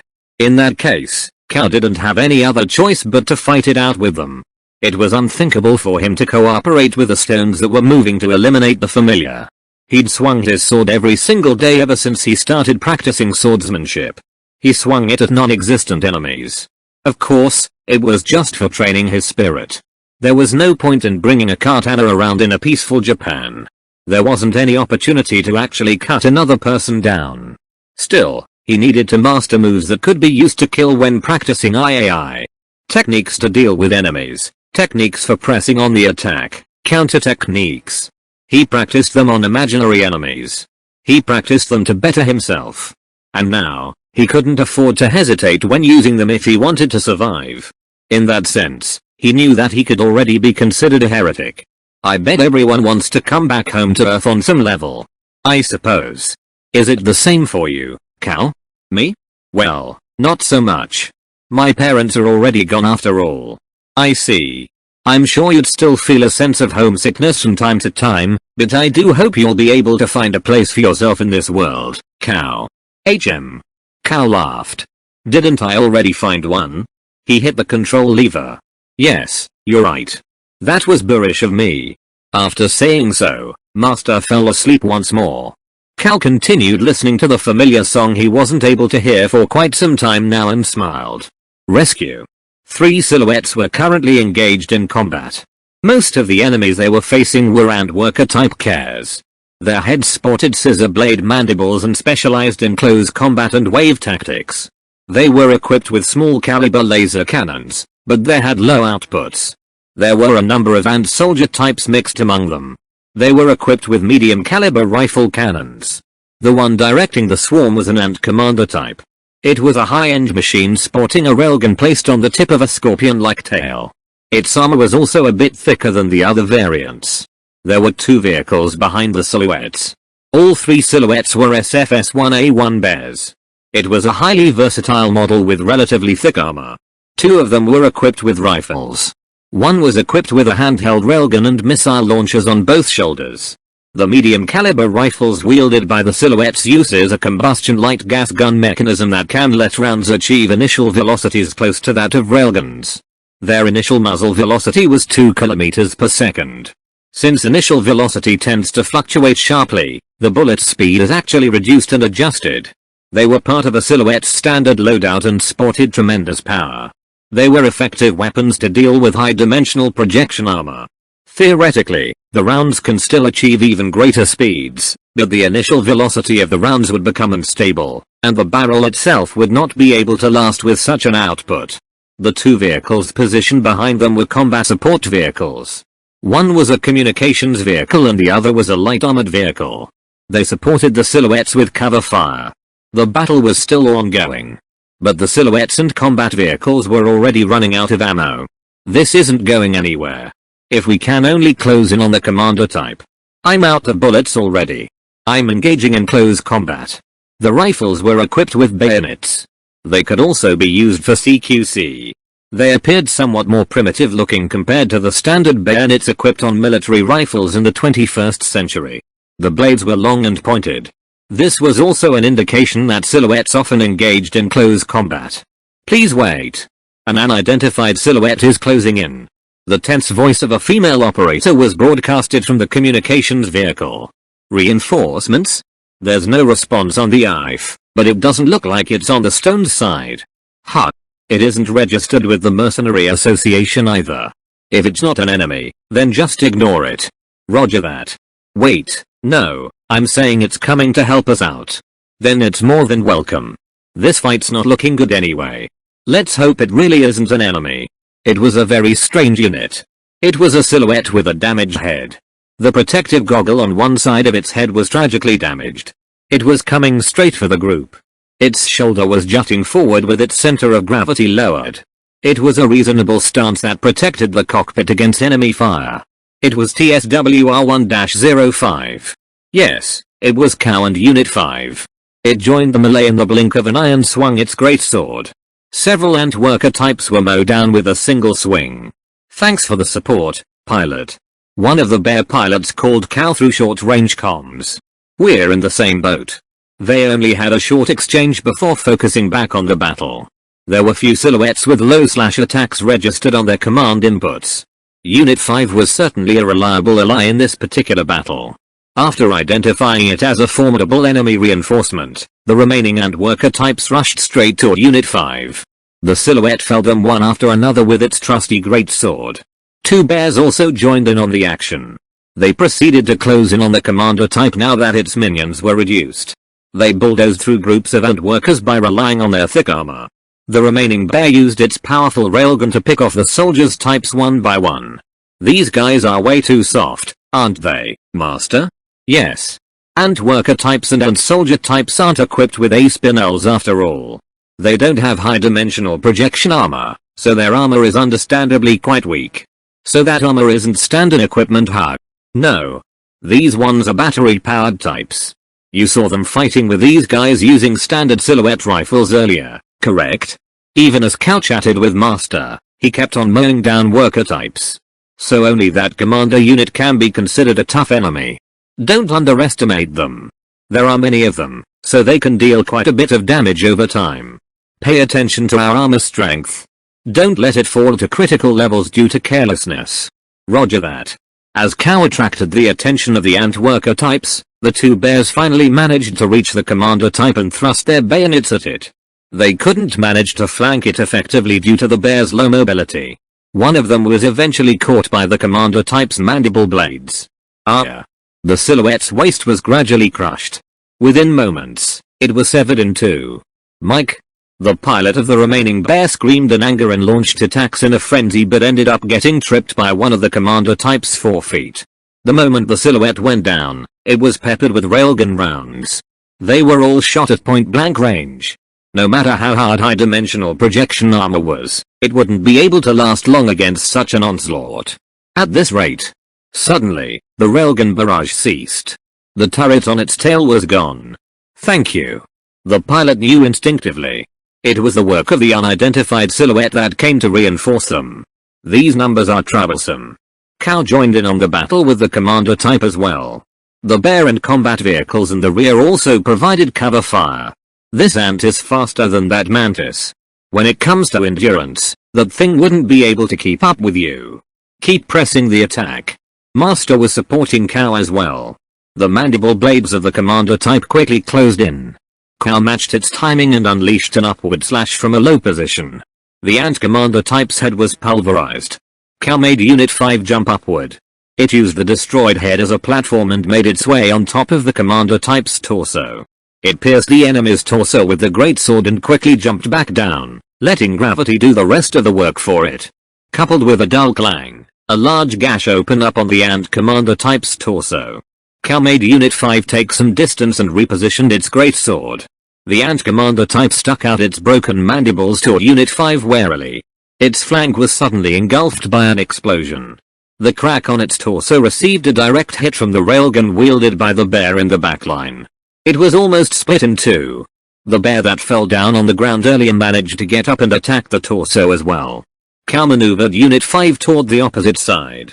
Unit 5 then performed an overhead downward slash. It was a wide swing that would be difficult to land in normal circumstances, but since the ant commander type was severely damaged, it didn't manage to evade in time. The ant commander type completely stopped moving. The remaining cares started to withdraw. Thank you. You really helped us out a ton. The name's Barry. You are? The pilot of the remaining bear that fought in close quarters hailed Cal. I'm Cal. A transferee. It was Cal's first contact with the locals. Underground force. The hatch of the bear that was severed into opened up, and a young black man with a large build came out. It looks like the pilot was okay. He waved to Cal and boarded one of the support vehicles that were nearby. Are you a solo mercenary? Or are you already affiliated with an underground force? I was just transferred over a few days ago. I still don't know a whole lot about this world. Cal decided to answer honestly. A lot happened, and I ended up finding this guy in a junkyard. I defeated an unmanned weapon like the ones we fought earlier and made it all the way here. He heard the other pilot gasp in surprise through the comb. Judging from that reaction, what happened to him should be pretty rare. Since we can talk with each other without any problems, that means you've already taken a language capsule, right? Great. Do you want to come together with us back to the defense dome? You can resupply and get your machine to undergo some repairs there. That would be nice. But I don't even know what a defense dome exactly is. Can I still come? It's a shelter for humans. Basically, it's a colony. Small-scale colonies are called defense domes while large-scale ones are called fortress areas. It looks like really are just a recent transferee. I kinda missed the rescue shuttle. We'll be moving out immediately. You really saved our hides back there. I'll send you a guest identification code. You can register your machine with it. We're the Underground Force Metal Iris by the way. Is it really okay? This would make me a temporary member of your force, right? It's fine. I'll explain everything to the captain. Don't worry. Thank you. I'll be taking you up on your offer. Great. Follow after us then. Let's talk again later once we arrive at the dome. Roger. Cal switched Unit 5 to cruise mode once again. He began following after the Metal Iris members who led the way out front. Let's see. The machine didn't take any damage. Our supplies are still enough too. What should we do once we get to the colony, Master? Let's get you registered and procure an ID card then. Yeah, okay. I guess I'll ask if they can share some food with us too. Nothing wrong with having more anyway. In any case, Cal didn't plan on staying in the defense dome for too long. What's an underground force anyway? They are mercenary groups affiliated and managed by the Mercenary Association, an organization directly controlled by Okeanos. Underground forces are the largest mercenary units working under the association. They are roughly similar to the private military companies or PMCs of your time. Is it really alright for private individuals to organize military forces for themselves? There's a good reason for this. When they were reinitialized after the interplanetary war era, the 3 planets ended up completely abandoning conventional military organizations. It was a world without large military forces serving under individual countries. Each fortress area and defense dome was treated as an independent self-governing territory somewhat similar to autonomous areas of your era. And everyone was fine with that? Cal was truly surprised about the lack of formal military forces. Who will protect the people? Or rather, who will willingly take up the responsibility of protecting them? He even suspected that it was an after effect of the Telemari's excessive care for humanity. Under the management of Okeanos, all 3 planets have a unified language and currency through the use of language capsules and are well protected within vast shelters. It was a world where the concept of a nation was next to non-existent. Thanks to the advanced automation of society, poverty was all but eliminated. Of course, each autonomous area did possess a certain extent of defensive capability through the use of hired mercenaries. I suppose an arrangement like that didn't go that well when the Stones attacked. Yes. The situation was completely turned on its head when the Stones began their invasion. Military power was redefined once more. At present, each self-governing fortress area employs mercenaries to act as their standing armed forces under a long-term contract. Since this was previously a world that rejected the very concept of a regular standing military, they are still treated as unofficial military forces even now. So some people actually prefer working as mercenaries? In the present era of convenient and advanced automation, although there should still be a bit of a gap between different individuals, the minimum conditions for living a relatively comfortable life should be guaranteed. Being a mercenary entails risking one's life doing highly dangerous jobs for money.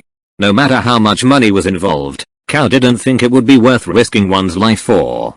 Although the citizens basically never starved to death, a large majority of them still find it difficult to afford affluent lives. Becoming a mercenary is one of the few ways to get rich relatively quickly. Silhouettes were originally designed as work machines, so they started arming them, and everything escalated from there. That's why some silhouettes come pretty cheap, right? Right. The most important condition to be met if one wants to establish an underground force is having a large mobile facility. Mobile facility?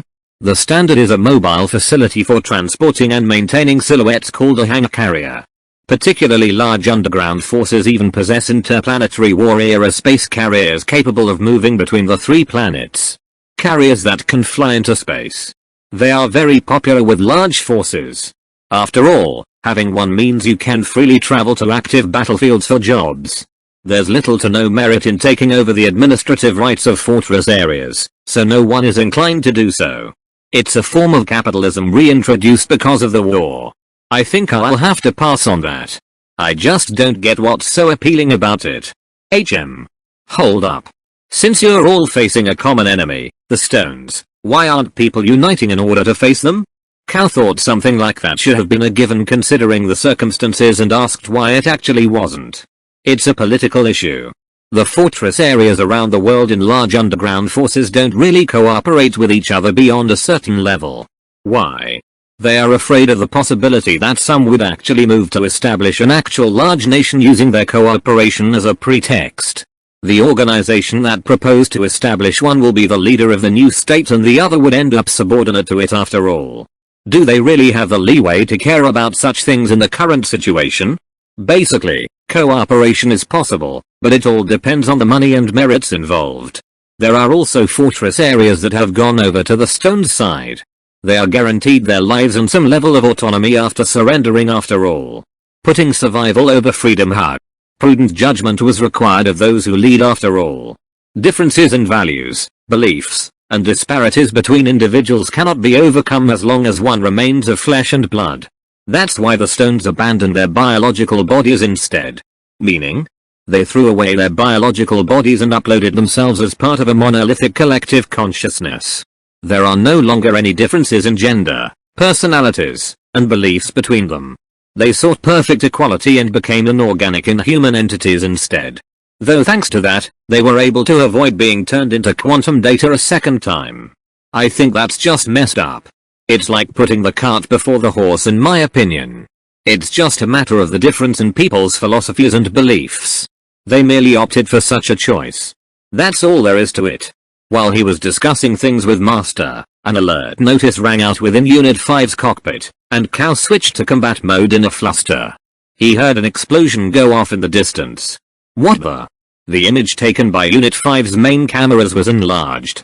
A giant plume of fire and smoke erupted from afar. What the heck is that? A large object was displayed on the main monitor of Unit 5's cockpit. It greatly resembled the ant-type Kez Cal fought just a while ago. However, its size was of an entirely different level. After all, it was big enough that its form could already be seen on the monitor even from such a great distance. It's a super large class Queen ant-type Kez. It's called Nio, after the ancient Greek goddess of terror and war. It's also earned the moniker City Destroyer. Basically, it functions as a siege engine. Shelters are covered with metamaterial domes treated with high-dimensional projection as a countermeasure for impacts caused by meteorite showers. That thing is capable of destroying them.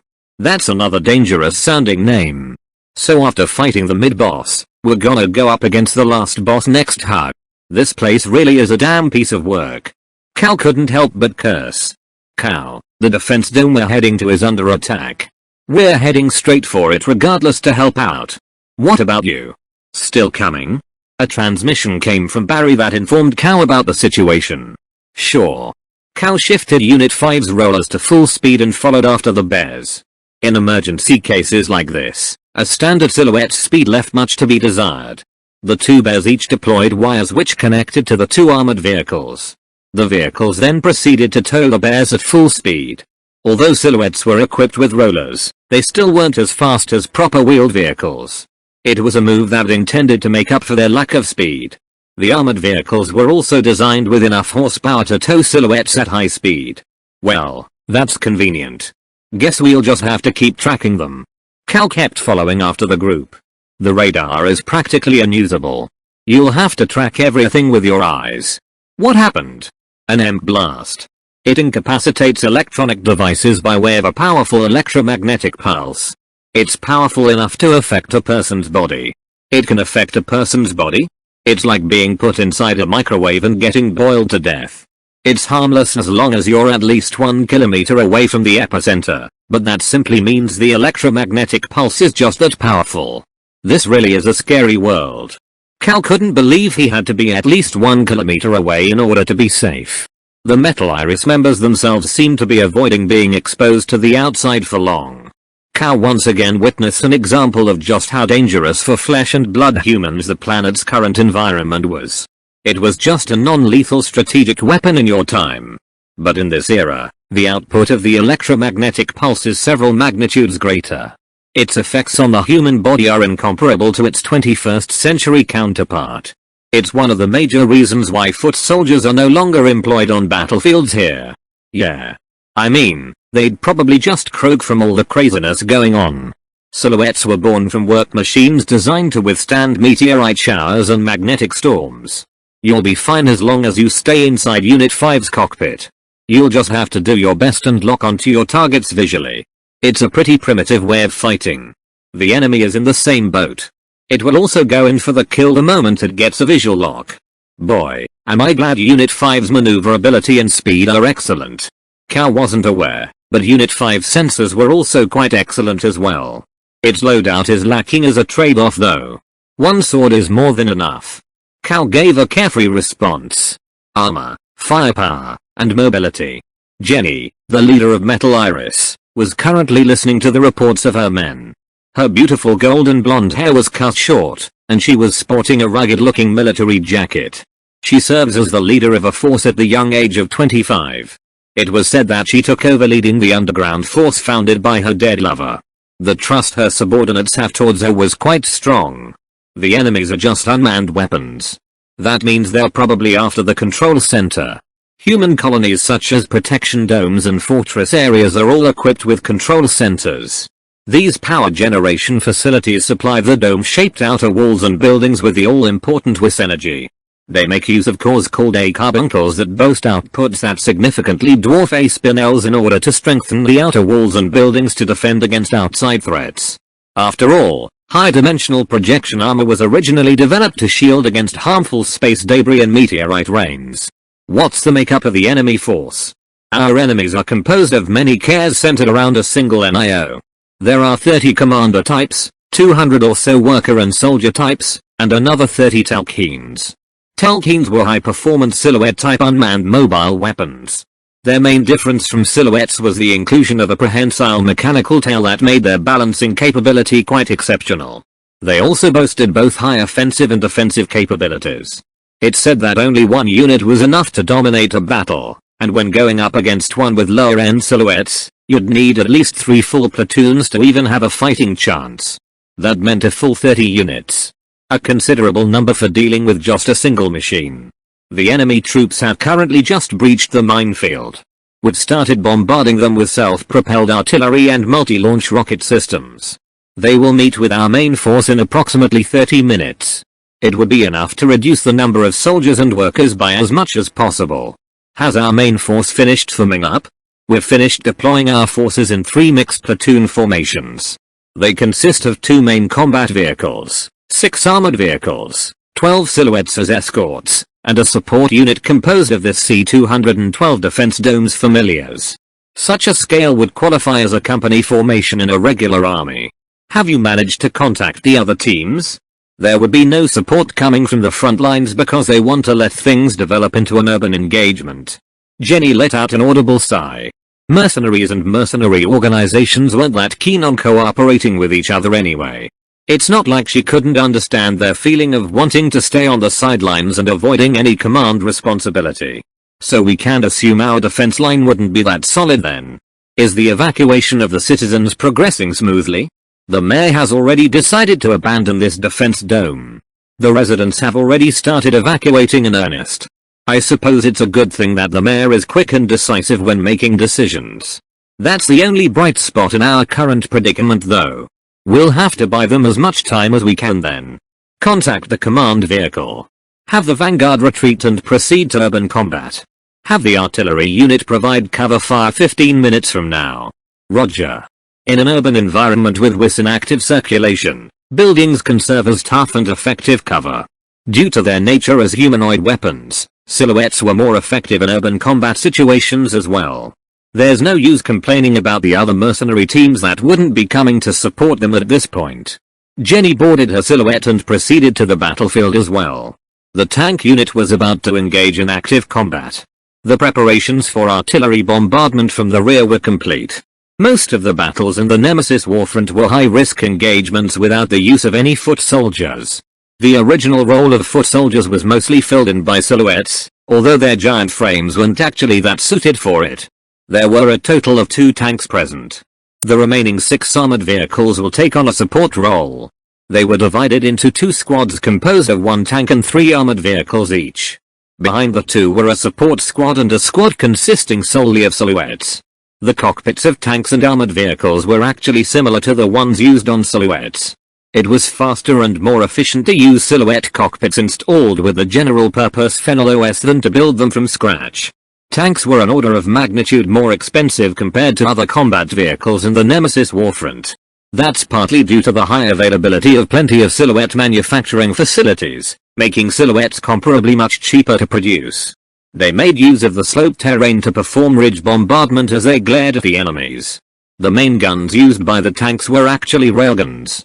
The drawbacks of railguns such as the barrel life and considerable electric power consumption can be compensated through the use of WIS, and there was practically no danger of projectiles accidentally going off as well, so they were much safer than the 21st century prototypes. However, the enemy also uses railguns to perform ultra-long-range bombardments. In a straightforward damage race, the tanks had the advantage. However, the enemy would bridge that with their superior numbers. Since a tank cockpit was the same as a silhouette, it also had 2 seats. One was for the driver and the other was for the gunner.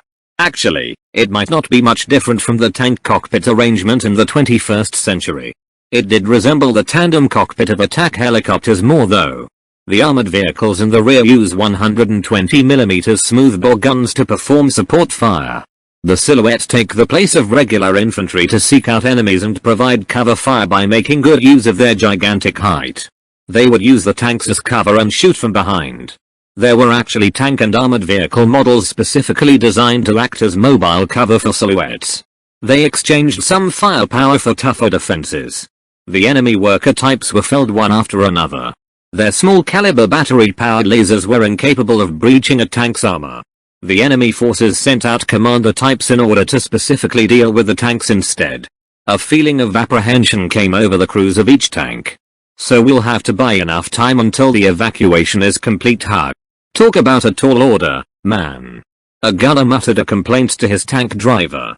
Pushing the front line forward or holding a strategic position. Those are the main jobs of tank units. In troop deployment where armor, firepower, and the collective mobility of an entire unit are prioritized, there's a strong tendency to make light of tanks in the Nemesis Warfront. It's the consequence of designing everything using silhouettes as a standard. However, the fact that a single company was currently managing to hold down a swarm of murders led by an NIO was a great testament to a tank unit's effectiveness in actual combat. Doesn't telling us to destroy the enemy actually sound a lot better? We're playing a so-called impossible game here. But it's true that we're the only ones who can buy enough time for the civvies right now. Their machine was a customized T-10A2. Its main armaments were a 155mm railgun and a 30mm 6-barreled autocannon. The autocannon also functions as the tank's active defense system against missiles.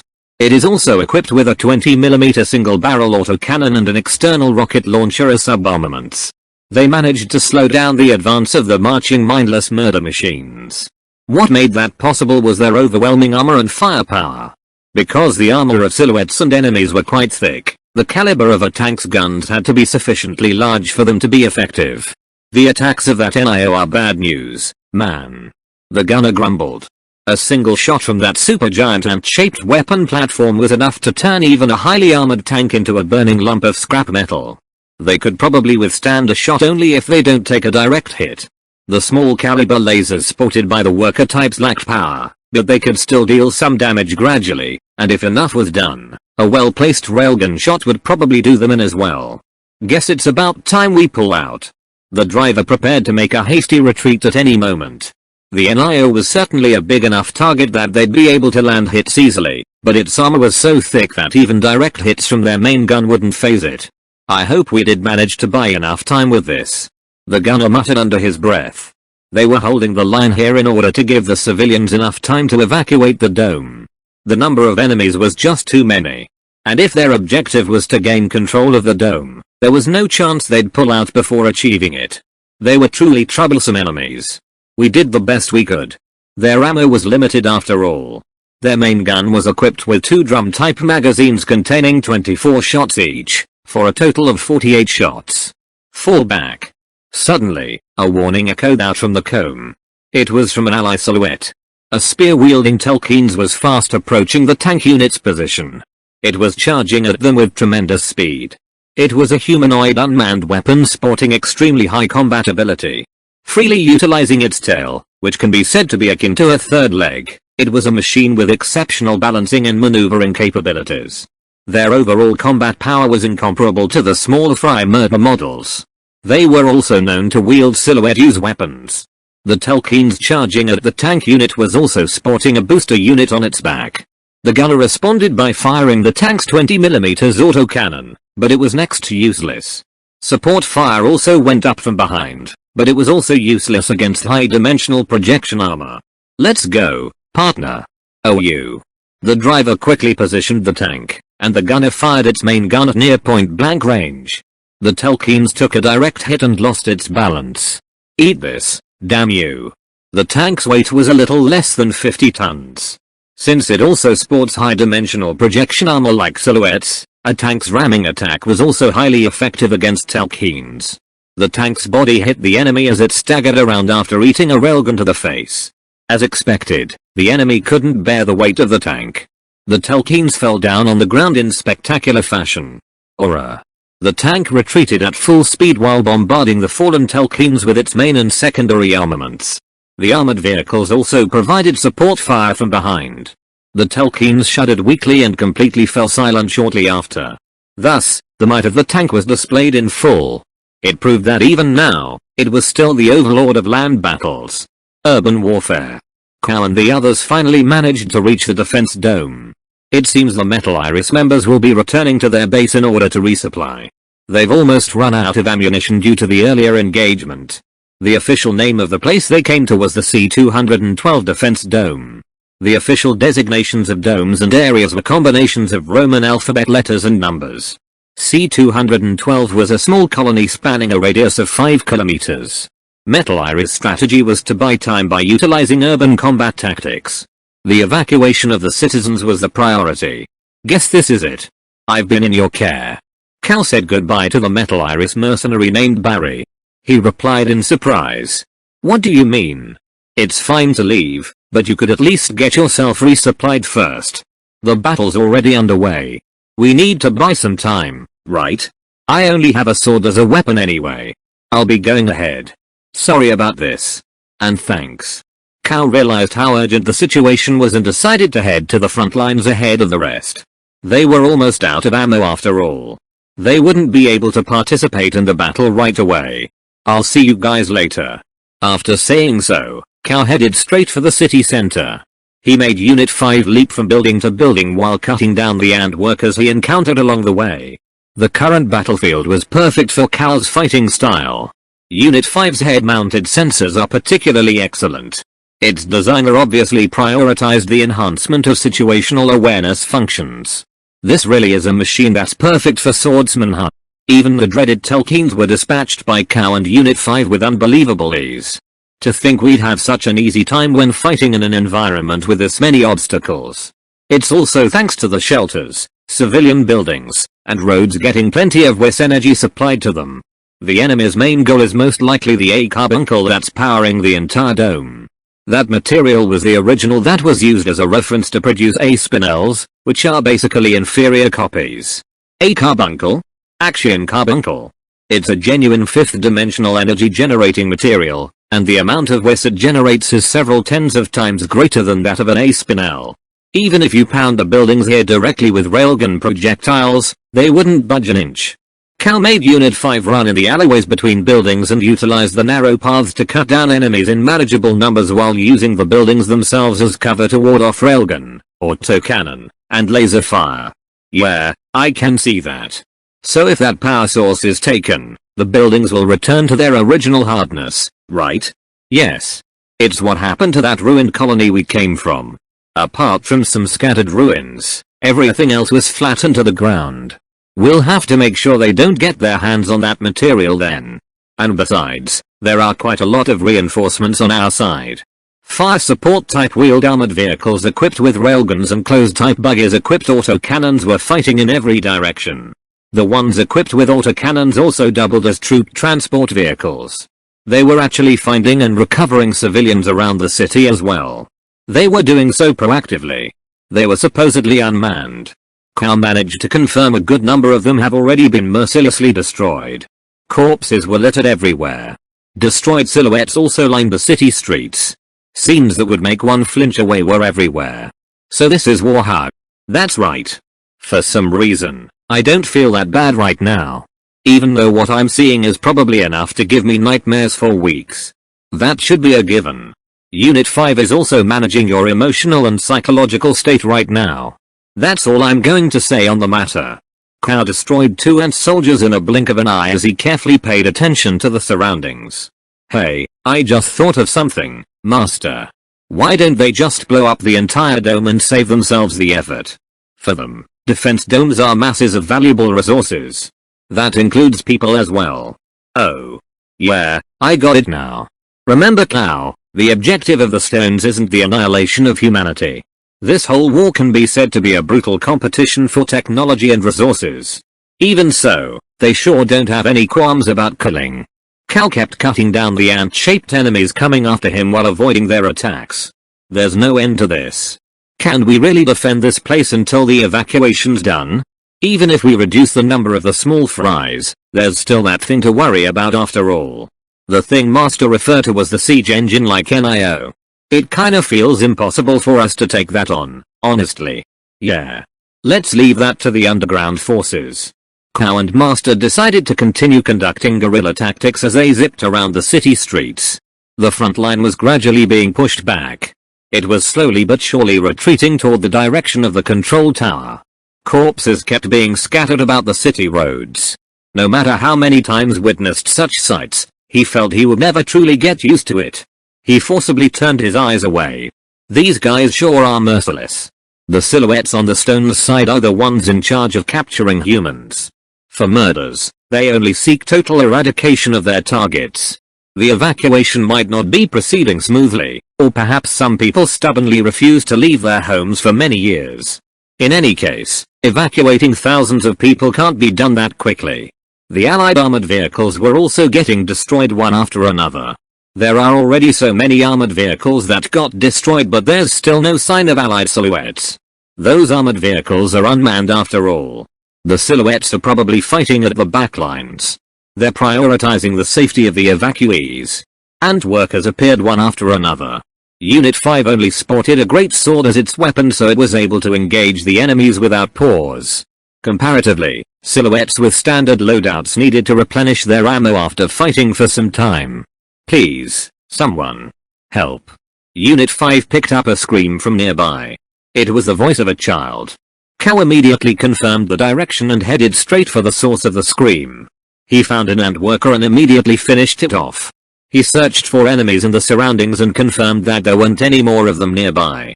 Unit 5's main cameras confirmed the child's position. TSK. Are there no allies nearby? Right after Cow muttered a complaint, an armored vehicle appeared. It wasn't a tank destroyer type but a troop transport type instead. It was probably going around collecting the citizens. A voice rang out through the vehicle's external speaker. Hurry and get in, kid. The child boarded the vehicle, and its hatch promptly closed shut. Thanks for the assist, Silhouette. A transmission from the vehicle went through Unit 5's comb. The pilot's face got displayed on the cockpit monitor. It was a large sheepdog. Why yeah. We'll leave the child to you. Of course. Oh, so it seems one of my comrades is with you as well, pilot. Don't you lose your life out there, okay? After saying so, the sheepdog cut the transmission.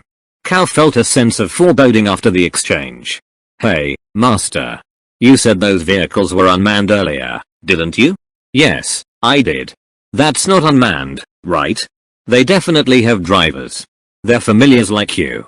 That was the source of Cow's discomfort. There were a great number of armored vehicles out there fighting to protect the humans.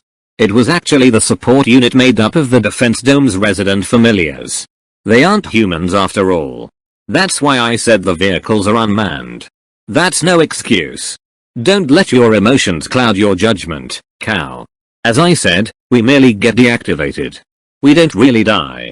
Are there no humans who feel sorrow when familiars get destroyed? Of course, there are. It's because they care and feel sad for us that we treat them as precious existences. So that means there are humans who do treat you guys as something precious too, right? Cow retorted to Master as he checked how far the front line has been pushed back and calculated a viable route to the NIO. For him, it was definitely unreasonable that the familiars were currently the only ones dying while fighting so desperately. That was how he honestly felt. Cow, don't get worked up on behalf of us familiars. Your feelings alone are more than enough for us. I was almost killed by a fellow human after all. So what's wrong with wanting to save familiars too? Even Cow found it a bit strange that he was so angry. If it weren't for Master and Unit 5, he wouldn't even be alive right now. They aren't truly alive themselves, so this situation was fine? Of course, not. They shouldn't be existences that were born only to be mercilessly and unreasonably destroyed in the end. For Cow, who was almost killed due to the malice of a human co-worker, it was clear who he personally wanted to prioritize right now. We'll have to minimize the victims fast. We should be good once that monster is brought down, right? Stop this foolishness, Cow. Master raised its voice in anger. Calm down, will you? Many of the destroyed familiars can be restored later once their core units are recovered. This isn't the end for most of them. And if that core unit gets destroyed as well, then there would be no coming back from that. You said you're nearing the end of your operational limit, right, Master? Can you also get restored using your core unit? My core unit is also nearing the end of its operational limit, Cow. Cow lightly sighed. Those guys aren't planning to retreat anyway, right? So there's only one thing we can do in this situation. Cow ran through the spaces between buildings and continued to cut down the enemies that got in his way. Commander Unit. The battle raged on. Cow just finished engaging Telkeens in combat. He alone defeated 3 of them. The main reason why familiars help out in battles like this is that the regular eye of conventional unmanned weapons and vehicles can be easily hacked by the enemy. The combination of the Fennel OS and us familiars' capabilities eliminate that risk entirely. That still doesn't justify you guys being used as cannon fodder. We were built to be beholden to humans after all. Originally, armored support vehicles could be remote controlled at great distances through the use of the extended functions of the Fennel OS, but presently, there aren't many left that are capable of that. Cal kept hopping on top of small buildings and structures as he made his way to his target. Unit 5 was able to traverse them and use them as shortcuts. These maneuvers were only possible because of Unit 5's excellent actuator performance and the toughness of the structures themselves due to being subjected to high-dimensional projection. What's the recovery rate of destroyed familiars? Even if they can be revived through their cores, those still need to be retrieved from the battlefield. It would be impossible to retrieve them while conducting a full retreat, right? Yes. Recovery of their cores is certainly essential. Understood. I guess that means I have to quickly bring that thing down. Cal was quickly moving toward the center of the city where the NI was. The enemy was heading in his direction as well. Cal stopped behind a low-rise building and had Unit 5 crouch down. It really deserves the nickname City Destroyer. It's just plowing through every structure in its way, even if they were reinforced with WIS. Yes. They are one of the most powerful weapons in the Stone's hands. There aren't many human buildings that can stand up to that thing. But it's not some invincible monster, right? Of course, it isn't. It's still a machine that runs on energy after all. Is the power unit located in its trunk? Or maybe it's in its chest? As Cal was having an exchange with Master, an emergency transmission came through the comb. That visitor member silhouette over there. Can you hear me? It was the voice of a young woman. It was a transmission from Metal Iris. A named unit here. The name's Cow, and my machine is called Unit 5. Cow opened the line and responded. A blonde Caucasian woman's face got projected on the cockpit screen. She was astonishingly beautiful, and Cow was even more nervous while facing her than he was rampaging on the battlefield earlier. Your battle results sure are amazing. You should become our official member already. Cow suddenly received an out-of-place scouting offer. This isn't the time to be recruiting members, right? I suppose you want to deal with the NIO, right? You don't even have a 3D maneuvering unit equipped. How reckless. Back in my home country, there's a saying that one always needs to be creative when the options are limited. Judging from that attitude, you're Japanese, right? I kinda get it now. The young woman laughed in amusement. I'll go with you. Switch to a private line. You're gonna go up against a queen? Ain't that reckless? I don't wanna hear that from you. Cow opened a private line as he was told. The blonde beauty's full profile was displayed in the video feed. I'm Jenny. I'm the captain of Metal Iris. Nice to meet you, Cow. Best regards. So, how do we take down that rampaging goddess? We need to target the spot where its armor is thickest. The WIS power unit is located there. It's on the chest. But we can't just run up its back to reach it. We'll be goners once we get stabbed by that thing's tail. Okay. Guess I need to destroy its head first then. How'd you suddenly come to that conclusion? We have to destroy its head sensors first to slow it down, right? We can't just directly aim for its weak spot. That's reasonable. It's my first time to take on a queen as well. I'll support you. But I have to say, that sudden leap in reasoning threw me off a bit. Sorry. I'm not that used to talking with other people. Can I say one more thing? What is it? Make sure not to charge in on your own next time, Captain. She didn't have any of her men accompanying her. Cal could easily imagine that she was a pretty free-spirited and unruly captain. How rude. I've properly arranged for some cover fire, you know. It was evident in the image displayed on the monitor that Jenny's face turned a bright shade of red. Perhaps Cal was really right on the money. Cal found this side of her cute, and he couldn't help but smile. Another silhouette arrived right next to Unit 5. It was Jenny's commander unit. It was equipped with a large back-mounted booster unit. Both of its hands held silhouette-use assault rifles. Rounding out its loadout was a long and thin sword snapped to its waist. Look, Cal. This commander unit is a good example of a modern completed silhouette model. Silhouettes can function both as tanks and aerial fighters on battlefields. Jenny's unit is capable of aerial bombardment similar to an attack helicopter. Completed model? It's equipped with a variable vector thruster unit for fast 3D maneuvers. It sports both high long-range firepower and an effective melee combat weapon. It's dual-wielding silhouette-use assault rifles. The melee weapon on its waist is a high-frequency vibration blade. But isn't Wisp-powered high-dimensional projection armor supposed to be cut down or crushed with heavy melee weapons? Ain't a vibration blade a bit too high-tech? Its striking power is a bit on the lower side, but it's much lighter in exchange. It's also pretty sharp. There are also high-frequency heat swords available, but they consume a lot of energy. Man. That makes me and Unit 5 look like some uncivilized primitives. There's one thing I need to point out before you start feeling all depressed. Are you sure you want to wield a blade that eats up lots of energy but can't be used for parrying attacks? This simple greatsword still fits your fighting style better, you know. Makes sense. It's true that Cal's style placed great emphasis on parrying techniques. They've already been implemented in Unit 5's command inputs as well. There were also techniques to protect from enemy attacks even without receiving them head-on. Cal wouldn't be able to put his techniques to good use if he wielded those other swords. It's about time for us to make our move. I'll take the lead, so make sure you follow up. Roger that. The commander unit activated its thrusters. It leaped up, drew an arc in the air, and started flying freely. Silhouettes were created to enhance the abilities of humans. The ability to fly was created out of necessity. The enemies on the ground started targeting it. However, they couldn't land a hit on the commander unit that was flying freely in the air. It made use of its thrusters to quickly move in multiple directions while in midair. And just as Captain Jenny claimed earlier, there was some cover fire assisting her from behind as well. They were coordinating skillfully with her. That's amazing. However, it can't maneuver in the air for that long. That equipment is intended for short decisive battles. Right. Let's get moving too. The commander unit headed in front of the Queen Ant type. It maintained its position while avoiding the attacks of the worker and soldier types on the ground. It fired 2 large missiles from its backpack. They were fired from a distance that made them impossible to intercept by the ant types below. A tremendous explosion bloomed on the NIO's chest. The commander unit then swiftly retreated. All of that occurred in mere moments. What were those? Probably anti-ship missiles.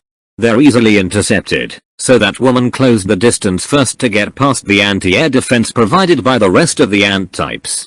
The enemy's defenses are now concentrated on the NIO's chest. Now's the perfect time to make a move. The worker and soldier types were certainly focusing their attention on the NIO's chest.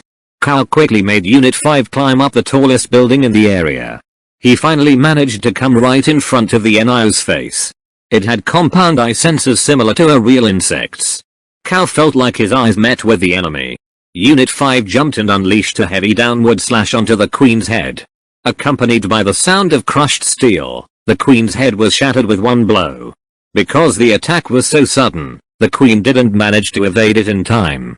It's also because it was expecting Cal to aim at its power unit as well. Unit 5 quickly ran back down after landing on the NIO's back. The NIO's tail swiped at him, but Cal avoided it with perfect timing and proceeded to escape to the gaps between buildings in the area. He half expected it to self-destruct after the tail swipe, but it looks like the enemy wasn't that stupid after all. Good job. A transmission came from Jenny. You did great too, Captain. Even though he succeeded, Cal was still drenched in cold sweat. He took deep breaths to calm himself. But don't let your guard down just yet. We're just getting started. But thanks to you, we can proceed with the next step without any problems. What do you intend to do, Captain? I don't have time to explain. In any case, just move away from the ant's position for now. Roger. What was Jenny's next move? Cal had gotten quite curious. Sniper girl. Silhouettes were humanoid in form. But the unit currently taking its position presented a strikingly irregular figure. The basic humanoid frame was still evident. However, the weapon installed on its right arm was just too eye-catching. Its sheer size would make one gasp in awe. It was nearly as tall as the silhouette itself. Its left arm was also equipped with a strange-looking box-like module. The cannon barrel on its right arm extended out.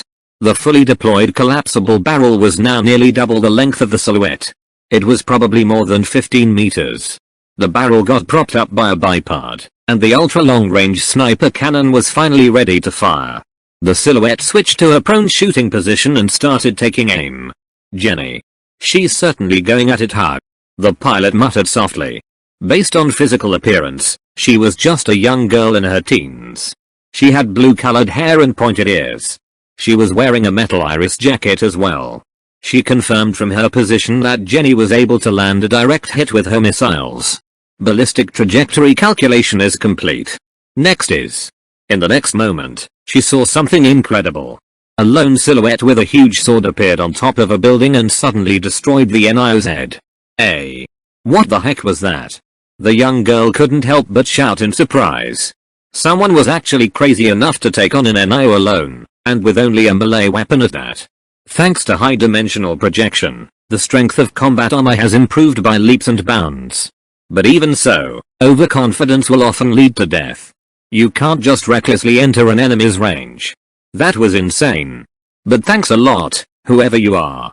It was great that the NIO's head was now out of commission. This drastically lowered the chance of the NIO unleashing a long-range attack of its own in retaliation later.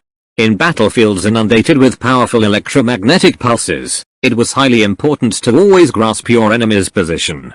Once you are at the receiving end of a sniper attack, you knew what would be coming next. You knew that before long, the enemies will move in and aggressively advance on your position. A narrow line of sight straight toward the enemy NIO ran between the gaps of crowded buildings. Her target was the NIO's chest that had just taken heavy damage from the direct missile hits. It had raised its gigantic body after receiving the attack on its head, leaving its chest wide open. It was the perfect chance to take the shot. If silhouettes are on completely level ground, the sniping range would be limited to around 10 kilometers due to the alignment of the line of sight and the horizon. However, it was different when sniping from an elevated position. As long as she stayed on top of the city buildings, the girl would have a clear shot at the NIO from any distance, but she also needed to pay attention to the other murder types surrounding it. A 120mm long-barreled railgun. This was the weapon equipped on the silhouette's right arm. Due to the nature of how railguns worked, the longer the rails, the more powerful it becomes. This particular model was significantly more powerful than the tank and armored vehicle mounted variants. The recoil generated when firing it was equally massive due to its size. It was nearly double the height of a silhouette after all. It was a difficult weapon to use. It was basically impossible to fire it effectively without the use of a specialized backpack unit to deal with the recoil. Its design was fundamentally different from a standard general-purpose silhouette-use railgun. This particular sniper rail cannon variant also required the use of specialized ammunition. The rounds used by light gas-type rifles and the projectiles of regular railguns were standardized, so they were easier to produce and procure. They made use of the railgun technology developed in the 22nd century. However, the long-barreled railgun that was currently deployed by the girl's silhouette was different. Its ammo was unique to itself and was specifically manufactured for it. Theoretically, railgun projectiles were capable of reaching near light speed, but there was an upper limit to the speed of normal railgun projectiles due to the influence of the planet's atmosphere and gravity. Once that speed cap is exceeded, the projectile would collapse on itself before reaching its target. In other words, both the long-barreled railgun and its ammunition were specifically designed and manufactured for exclusive use by specialized sniper-type silhouettes. Being able to make practical use of such a large and unwieldy weapon was a testament to the silhouette's versatility. After all, tanks weren't able to climb to the rooftops of buildings. The girl aimed at the NIO's now wide-open chest and fired a shot. There was also a single-end soldier type that placed itself in the middle of her line of sight. The ant soldier was blasted to smithereens and the projectile went on to directly hit the NIO's chest. Right after taking the shot, the Silhouette's backpack unit activated its vernier thrusters. It was to counteract the railgun's powerful recoil. The Silhouette continued to fire shots from the same position. After the sixth shot landed, the NIO finally crouched low in order to take cover. That was what the girl was aiming for. She landed her seventh shot directly in the middle of the NIO's destroyed head and continued to fire until she completely used up the railgun magazine's 12 projectiles. The backpack unit's reserve power was also entirely used up. It would need 3 minutes in order to recharge. Sniping complete. Moving away from current position. The girl transmitted her next action to her comrades and prepared to move out. She made her Silhouette's specialized weapon fold back in once more. There might actually not be any danger of enemies rushing to her position at all. The problem was that her radar sensor was useless, so it was better to be safe than sorry. But at that moment, a Telkine suddenly appeared before her. It had brandished a high-frequency heat blade straight at her. It was a commander-type Telkines that possessed excellent 3D maneuvering capabilities. It probably wanted to close in quick in order to avoid being targeted by long-range attacks. It closed the distance in an instant, and within moments, it was already right before the girl's Silhouette. The girl didn't panic at all and quickly activated the weapon equipped on her Silhouette's left arm. Her next set of actions in order to deal with the Telkines that suddenly closed in on her were quite unexpected. The moment the Telkine's sword was about to reach her machine, it was blown back by a powerful impact coupled with a roaring explosion. The cause was the equipment on the Silhouette's left arm. It was actually lucky that the enemy chose to close in on her.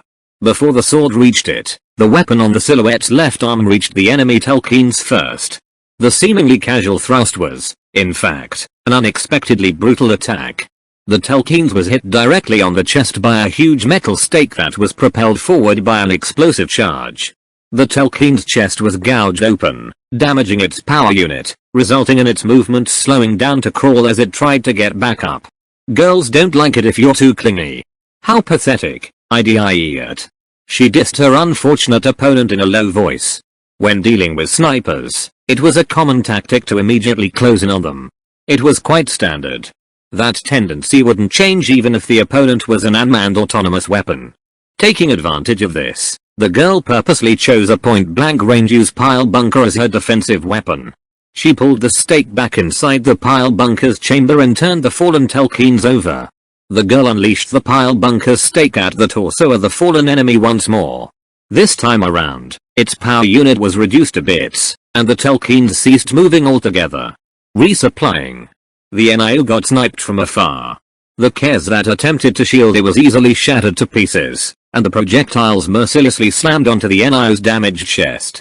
It finally decided to get down on the ground and started to crawl. It looks like it's not planning to withdraw at all.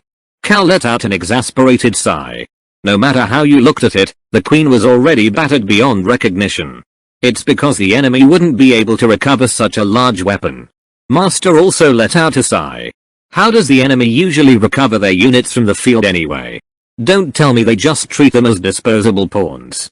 An NIO taking this much punishment is almost unheard of. Usually, it would undergo repairs after completely taking over an area and would immediately proceed to its next objective. Isn't that kinda bad? There aren't many instances of an NIO getting repelled in battle in the first place. The enemy probably didn't expect to face such a setback this early at all. These Metal Iris guys are good. They probably just stopped by here while working on a separate mission. It's like several forces trying to clumsily cooperate while waging all-out battles however they pleased. I guess they're after the rewards hug. There's an organization that offers corresponding rewards depending on one's battle records against the stones after all. They're doing their best in order to avoid being in the red. You'd better register as well, cow. We don't have that kind of leeway right now though. Continuously dealing with the ant workers that kept piling on chip damage through their lasers was plainly taxing on Cow. He didn't even remember just how many he'd cut down. Cow, you should head back to resupply first. A transmission from Jenny came in. I only use a sword so I don't really need to. You're getting constantly battered by laser fire, mister. At least send your machine in for some emergency repairs. Our forces hangar carrier is located at this point. Jenny sent the location data of their forces hangar carrier to Cow. The hangar carrier was a large vehicle with a silhouette maintenance facility built in. There were various kinds such as wheel and hovercraft types. Actually, I don't have an ID or any money to spare. I'll be fine like this. You bothered about that sort of thing? You idiot. We don't need any payment. Just hurry up and get your machine repaired. Now. After getting yelled at, Cal shrugged his shoulders in response and went to the hangar carrier as he was told. You should learn when to accept other people's kindness, Cal. You deserve at least that much for your efforts. I guess. I suppose I should just honestly accept their goodwill then. The hangar carrier was located in a spot well away from the current front line. It was pretty huge. It looked like a gigantic hovercraft at first glance. It was practically a huge mobile base that a silhouette can enter even while standing at full height. The silhouette over there? Do you read me? We've already heard about you from Jenny. Go ahead and come over. Cal was guided to approach the side of the hangar carrier. A worker-type silhouette appeared from within the carrier and proceeded to scan Unit 5. It looks like you didn't actually take much damage out there. You're pretty skilled. Thanks. Cal didn't know exactly how he should reply, so he just responded with a curt thank you. This unit is what you'd call a repairer. It's used for performing emergency repairs on silhouettes. Unit 5 was then inundated with a mysterious beam spouting out of something that looked like a jet sprayer. What about this beam and this sprayer thingy? Cal was a bit apprehensive about the unknown beam. It sprays high temperature liquid metal and then rapidly cools it down to fill in the armor cracks and damages. Afterward, it sprays coating material for added protection. The light beam is the result of the entire process being performed in one go. Your armor's been chipped off by laser fire after all. Heat treatment. Inspection reports. Ugh, my head. This sure brings back some unpleasant memories. So what happens if the armor gets scraped so much that this treatment isn't effective anymore? Then the armor simply gets replaced. Don't worry. If they don't do that much, then pilots wouldn't be able to truly push their machines in combat. As Cal chatted with Master, a transmission came in once more. Emergency repairs are done. We have some refreshments here, so come on board and rest for a bit. Is it okay? Of course. You've already fought more than your fair share out there. Cal moved his silhouette inside the hangar carrier. It greatly dwarfed super large dump trucks. It really was a huge hangar carrier. Its height alone was about 15 meters. Some silhouettes were in the middle of getting resupplied within. Cal parked Unit 5 and got off the silhouette. It seems Master didn't want to go outside. It remained on the cockpit's back seat. Mechanics, arm-type robots, and a bear-type familiar were busy working inside the carrier. The bear-type familiar waved at Cal and pointed at the back of the hangar. It seems the bear wanted him to head over there. When he went to the back, he found a small glass enclosed room with a vending machine inside. This was probably the break room. There was already someone inside. It was a young girl. She was in the middle of enjoying her drink. She had lustrous blue hair that you wouldn't see on Earth, and it didn't seem like it was the result of dyeing it that way. Her ears were also pointed. Her slender eyes and long lashes were really beautiful. It was an Nereid. She was part of that artificially created race. This was Cal's first time encountering one. Cal got a carbonated drink from the vending machine and sat on the bench right next to the girl. It was pretty awkward. Cal wasn't accustomed to interacting with women in the first place, so he couldn't even bring himself to glance at her for more than a couple of seconds. Furthermore, the other party was an out-of-this-world beauty. The girl sat up and moved to the bench Cal was sitting on. The awkwardness level quickly reached the maximum. Nice to meet you, Nereid-san. Cal felt that his brain was having a meltdown. He didn't have any opportunity to interact with a girl this beautiful back on Earth. The girl gazed past Cal's bangs to determine his expression. Nice to meet you. I'm Blue. It's my first time hearing a Japanese person actually referring to me as a Nereid. Everybody else I meet calls me an elf. Ugh. I'm really sorry about my countrymen's antics. What the heck were the other Japanese doing? Cal inwardly berated his predecessors. Cal. Mizuwa Cal. You can just call me Cal. I was just transferred over here a few days ago. Cal found her voice somewhat familiar. He was sure he was meeting this girl for the first time. He couldn't recall just where he'd heard her voice from. A few days ago? You're the pilot of that great sword-wielding silhouette, right? I was on sniper duty and attacked the NIO right after you split its head open. Oh. So that was you. That was some pretty impressive sniping. It kinda feels weird to hear that kind of praise from someone who's as skilled as you. Actually, it feels like you're patronizing me, you know? Cal wondered which part of his remark made the girl upset. He was at a loss. He really didn't know how to talk with girls. I'm sorry if I upset you. I only piloted the Silhouette for the first time about 2 days ago, and today's my third time going into combat with it. I'm still not familiar with the norms here. Just your third time going into combat? With those moves? What's really going on with you? Suddenly, he was being interrogated by the girl. No, it probably just feels that way. Cal hesitated on how to answer her. In the end, Cal told her about how he suddenly found himself on this planet, how he was left behind, and how he fought with a murder for the first time using Unit 5. Hold up. You're telling me you only took a language capsule? You didn't do anything after that? Yeah.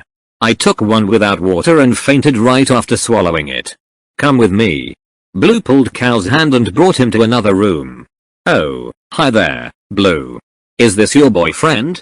Inside was a dog-type familiar wearing a lab coat and glasses. That was what Cal thought at first, but in the next moment, the dog turned into a human. She was still wearing her white lab coat. The dog turned into a gentle-looking bespectacled woman. It seemed she was a member of the Therianthrope race. It was also Cal's first time encountering one. Don't give me that, Lazier. This guy's a transferee, but he only took a language capsule and nothing else. Prepare a planetary environment adaptation capsule for him, please. Oh my. That certainly wouldn't do. Cal took the capsule handed to him by Lazier and washed it down with some water. Because the gravity on this planet is stronger than that on Earth, it would gradually affect and degrade a transferee's internal organs without countermeasures in place. It's great that we were able to find out early. As Lazier said, it would have been dangerous for Cal if his condition was left unattended. I think I didn't notice because I'm always riding inside my Silhouette. That was for the best. A Silhouette has an impeccable gravity control system after all. Come to think of it, I didn't feel much shaking when I landed after jumping off of a building earlier. You sure are one reckless guy. Blue sighed in exasperation. You must really be quite the character if even Blue is reacting like that. Lazier chuckled good-naturedly and let the topic pass. Afterward, Cal and Blue made their way back to the break room. Thank you. Don't worry about it. Are you going to join Metal Iris? I still have something I need to do at the moment. I can't join a force for now. Even though you transferred over only recently? Yeah. At that moment, an announcement was made through the carrier's intercom. Blue, we've finished working on your unit. As instructed, we changed the configuration from sniper to marksman style. The marksman style changed Blue's unit to a mid to close ranged support shooter. It was a configuration specialized in providing continuous support fire. I have to go. I'm heading back out too. You're gonna charge in again, aren't you? I'll cover you. Don't die out there, okay? Gotcha. Cal wondered if it was just him, or did Blue really sound a bit upset just now? It felt like she really was worried about him. Blue's loadout changed from a huge sniper rail cannon to a smaller large caliber combat rifle. The pile bunker on its left arm was also removed and its backpack unit was changed to another type. Cal boarded Unit 5 once more and headed out. He told Master about taking a planetary environment adaptation capsule. That's great. I was worried about that as well. We can travel without worries after this is over. I think it would also be good if you joined Metal Iris after this, you know. I already decided to accompany you, after all, Master. Cal was adamant about not backing down from his decision to accompany Mast. And so, they threw themselves into battle once again. Cal checked the city map. The enemy advance has been delayed considerably, but they were concentrating. Their forces were poised to begin a concentrated attack to forcibly break through. The defenders were boxing them in as they continued to reduce their numbers. For now, it looks like the defending side had the advantage. They were making full use of the Silhouette's ability to freely traverse complicated terrain and the excellent mobility of the armored support vehicles.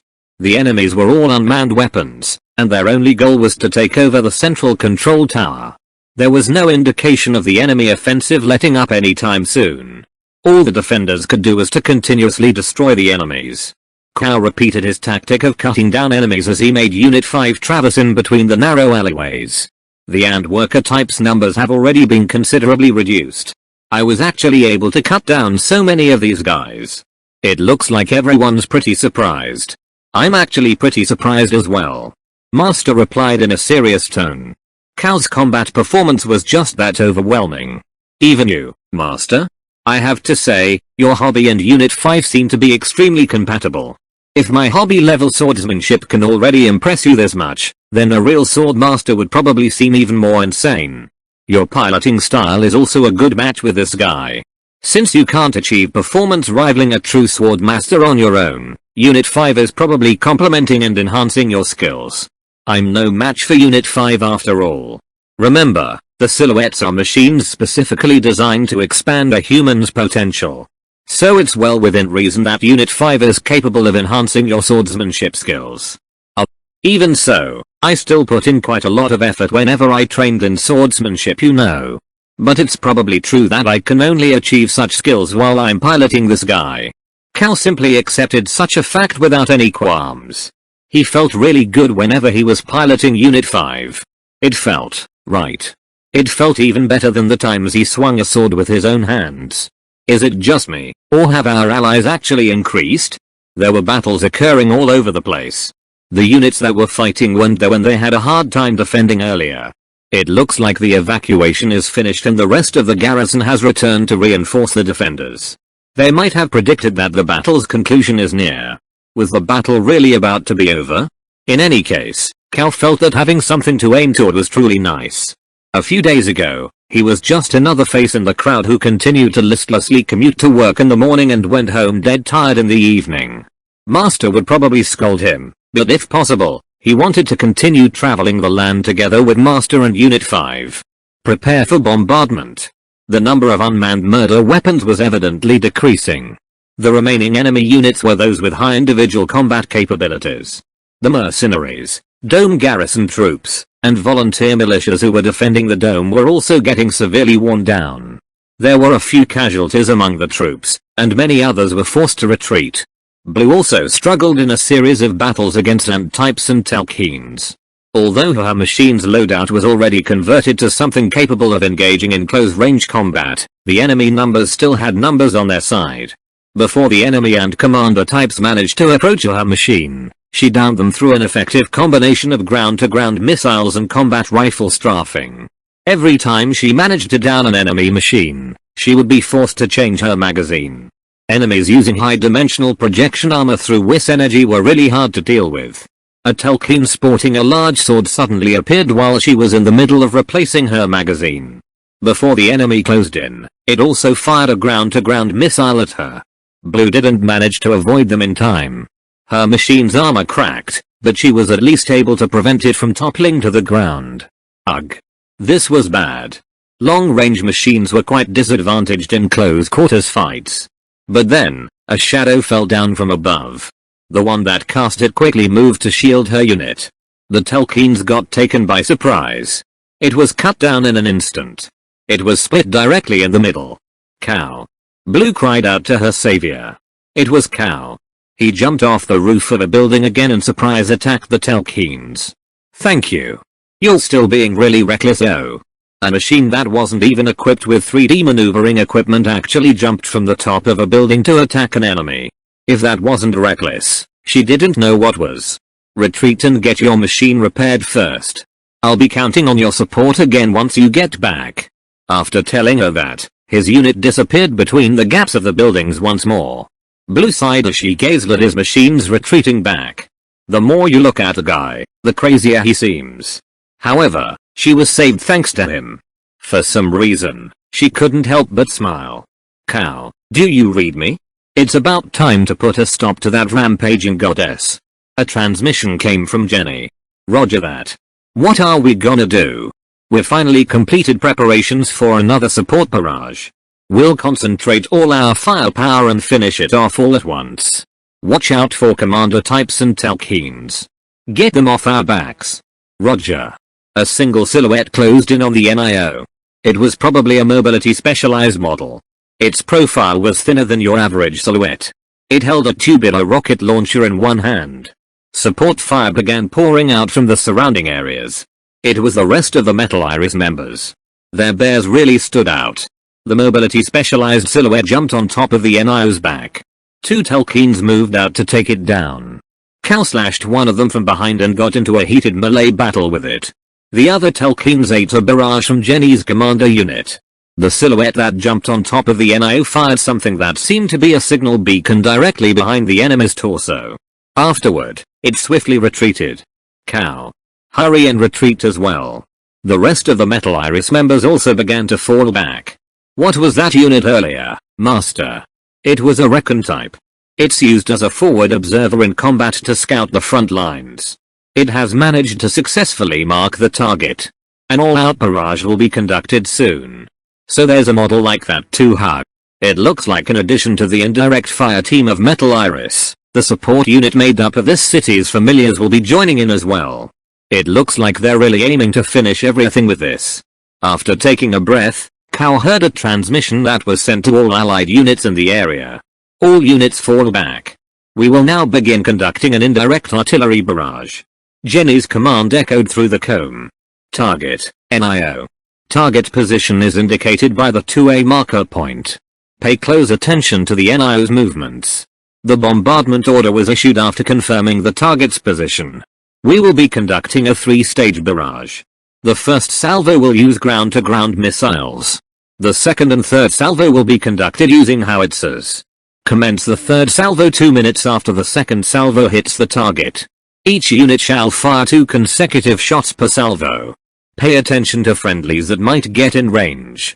Jenny communicated the attack method to each of the Metal Iris members and the other friendly forces. Various transmissions came in response. This is the command vehicle. The impact point correction formula has been sent to all units. This is Recon. Correction formula received. There are no problems. Jenny's cockpit monitor was flooded with transmissions from her men. This is the missile unit. Preparations complete. This is the artillery unit. Preparations are complete as well. Familiar mortar unit, ready for bombardment. All units, ready. Prepare for bombardment. Transmissions confirming their completion of the angle of attack corrections came from the various units. The last transmission was relayed by a large, white dog type familiar. Target acquired. First salvo. Surface to ground missiles. Fire. Firing missiles. 10 seconds to impact. Jenny's firm command echoed through the comms. After getting notified of the impact time, the shelling and familiar support units also proceeded to prime their armaments.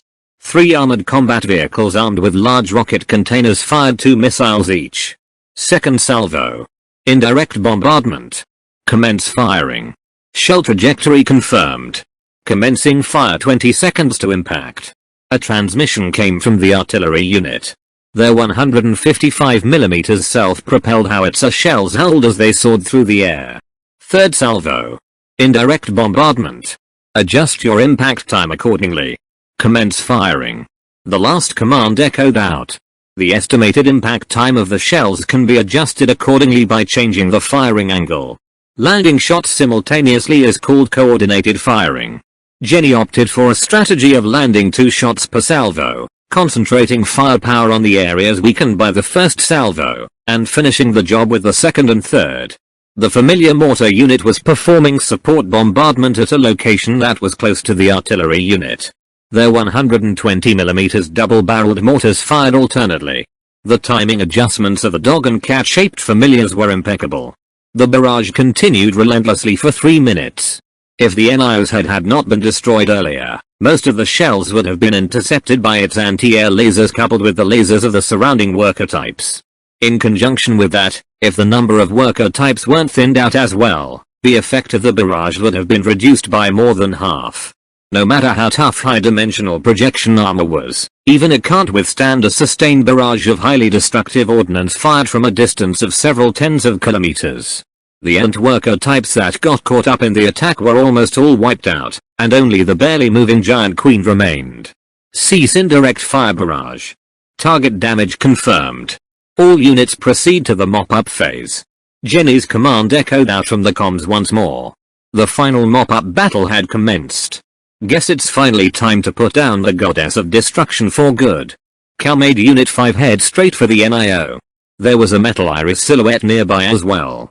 "Get out of there!" Cal shouted in warning. The bear that tried to close in on the NIO got knocked down. It got caught in one of the NIO's indiscriminate tail swipes. And then, a giant Telkines made its appearance. The Telkines gave off an aura similar to that of unbridled rage as it approached. It was probably a commander unit. It was one size larger than a regular Telkines. It held a great sword similar to Unit 5's. In fact, Telkines actually had more advantages in sword fights compared to silhouettes like Unit 5. After all, they're equipped with a prehensile mechanical tail that can function as a pseudo third leg. This gives the Telkines its signature stability and maneuverability. Even a brute force sword swing from one would be enough to cause critical damage. However, Cal could see it. He could read the trajectory of its attack. And as a result, he could aim for it with pinpoint precision. It unleashed a full-powered and wide downward swing in order to cover its front. Due to Cal's unrelenting training in Arajutsu, he was incredibly familiar with the trajectory of the enemy sword attack. A kusagiri wasn't a technique that's only used to cut the soft parts of an enemy's bone structure. Perhaps this was also the effect of Unit 5 enhancing his senses. Cal instinctively realized this. Unit 5 was making up for the weaknesses of the young man who hasn't even participated in a serious match with an opponent back in Japan. In return for its assistance, Cal placed great trust in Unit 5 that moved according to his inputs. "I can do this," the young man muttered softly to himself. Unit 5 will surely answer his expectations. What would his counter move be? He decided to meet the opponent's slash with an upward slash of his own delivered from a low stance. He hid the sword's length behind Unit 5's flank in order to mask the trajectory of the slash. Since Unit 5 was a machine, it would largely make up for the disadvantages of swinging upward from below. Cal matched the timing of the opponent's kusagiri and delivered an upward slash that transitioned into a horizontal sweep. Unit 5's great sword cleaved the air apart along with the enemy. Both of the Telkines' wrists were severed cleanly. The enemy probably didn't see it coming. The moment the enemy's movement stalled, Cal performed a follow-up thrust with Unit 5's greatsword. The Telkines' torso was pierced cleanly, and its movements completely ground to a halt. He pulled the greatsword out and delivered a final full-power horizontal slash to cleave the enemy's torso clean in half. The severed upper body slowly slipped and fell to the ground, accompanied by a loud booming noise. Now he was finally free to deal with the NIO. However, there was still an Ant Commander type that was left. Cal noticed this and prepared to get rid of it first. However, the Commander type got blown back by an explosion before he could make a move. "Cal, I'll cover you." It was Blue. After replenishing her machine's ammo and undergoing emergency repairs, she finally managed to return to the front lines. "Hey there. I guess you just managed to pay me back for my earlier save with this, huh?" He jokingly thanked her. It was great to have comrades who had your back at times like this, Cal thought. "You sound pretty relaxed. I don't think I've already managed to repay my debt with just this." A deadpan voice replied from the comb.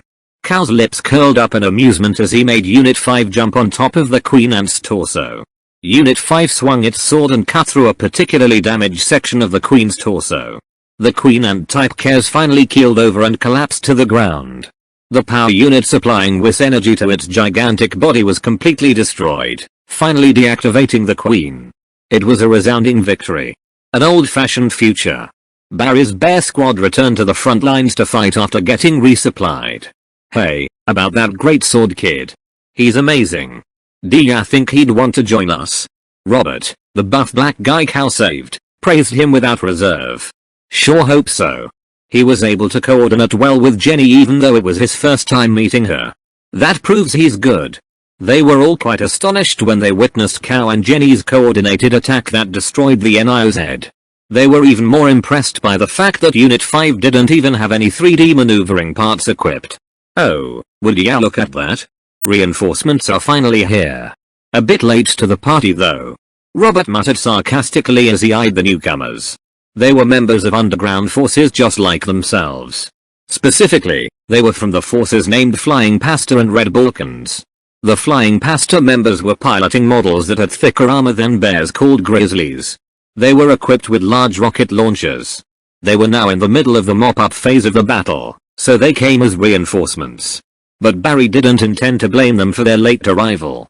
They were both relatively small underground forces after all, and the members of Metal Iris were only able to devote themselves to combat fully because the two other forces handled looking after and defending the civilians during the evacuation. The combat strength of the murders plummeted after losing the NIO. They didn't have a place they could retreat to and weren't able to resupply either. The main suppression force would only mobilize after the advanced force finishes conquering a city after all. Now that the advanced force has practically collapsed, there was already next to no chance of a suppression force getting deployed. Reinforcements have arrived. Hurry and clean up all the remaining enemies. Barry yelled his order. His wingmen responded with gusto. Barry and the others sure are doing their best. Cal, who came to the area Barry and his men were fighting in, admired their seamless teamwork. I don't think I can pull off such coordinated maneuvers myself. Barry and his men methodically surrounded enemies and finished them off one after another with concentrated fire. The men in question would probably get taken aback if they heard Caldo. After all, they witnessed him coordinating seamlessly with their captain, Jenny, during the battle. But Cal thought it was all thanks to Jenny's skills and not his own that they were able to cooperate perfectly. Yes, I suppose tactics like that don't suit you. Surprisingly, Master agreed with his opinion. Yeah. I'm not good at cooperating with others. Armored support vehicles quickly followed Barry and his men in order to assist them with cover fire. They didn't appear that large compared to the others. These support vehicles were also cooperating seamlessly as they harassed the murders. What's up with those vehicles? Their front wheels are normal but they have caterpillar treads equipped on their rears instead. Oh, those treads, those are called half-tracks. It's a type of armored vehicle that was used during World War II. World War II? It was a time way before Cow was even born.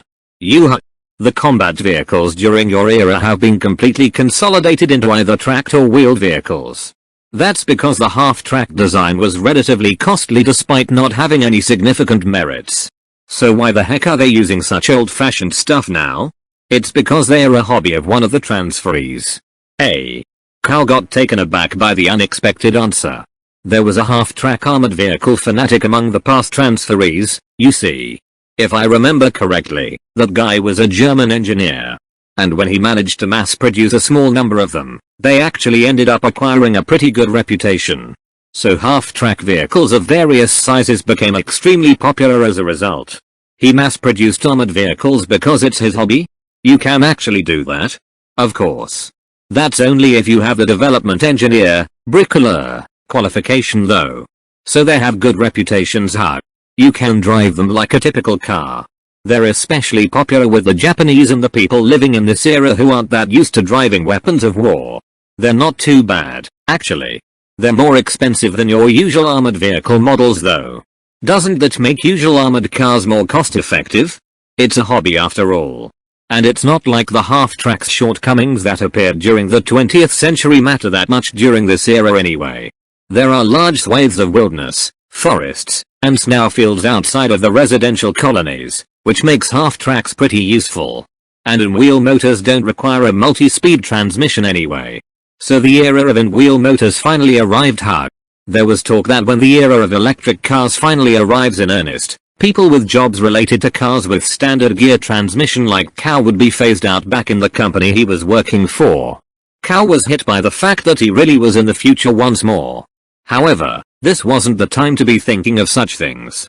Right now, the future was his present.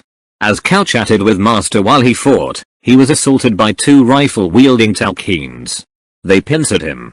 Ugh, dammy. At that moment, gunfire rang out from all around him. 3 half-track armored vehicles dashed out from behind and supported Cow.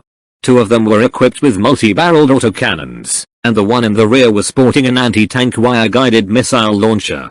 With the assistance of cover fire from the vehicles, Cow managed to quickly destroy the Talkeens directly in front of him. He then had Unit 5 turn around and cut down the other one coming at him from behind. Thanks, guys. You saved my hide. He hailed the 3 vehicles and offered his thanks. Likewise. Thank you, great sword person. An image transmission was projected on Unit 5's cockpit screen. It was the large sheepdog type familiar. Just a little more and it'll be over. Let's do our best. A different transmission came in. It was a female voice this time. The image that popped up showed a white cat type familiar. Yeah, the young'un that's been putting in a lot of work since earlier, right, laddie? Don't overdo it. Why here? The last transmission came from a fox type familiar. Although it wasn't the time or place for such a thing, Cal couldn't help but get mollified by the appearance of the cute familiars. It really felt like a testament to how animals were a man's best friend. Yeah. Let's survive this together, everyone. The three familiars responded to Cal's words by raising their forepaws in affirmation. Defense complete. Confirmed the annihilation of the attacking murder force. Ceasing mop-up operations. Defense complete. Good work, everyone. Jenny's voice echoed from the comb. Shouts of celebration followed afterward. There were very few cases of a large-scale unmanned weapon invasion being successfully repelled. This achievement will probably further increase Metal Iris' fame. What's going to happen to this city? Cal asked Master, who was lying in the cockpit's rear seat. Even though we succeeded in repelling the initial attack, there might be some follow-ups.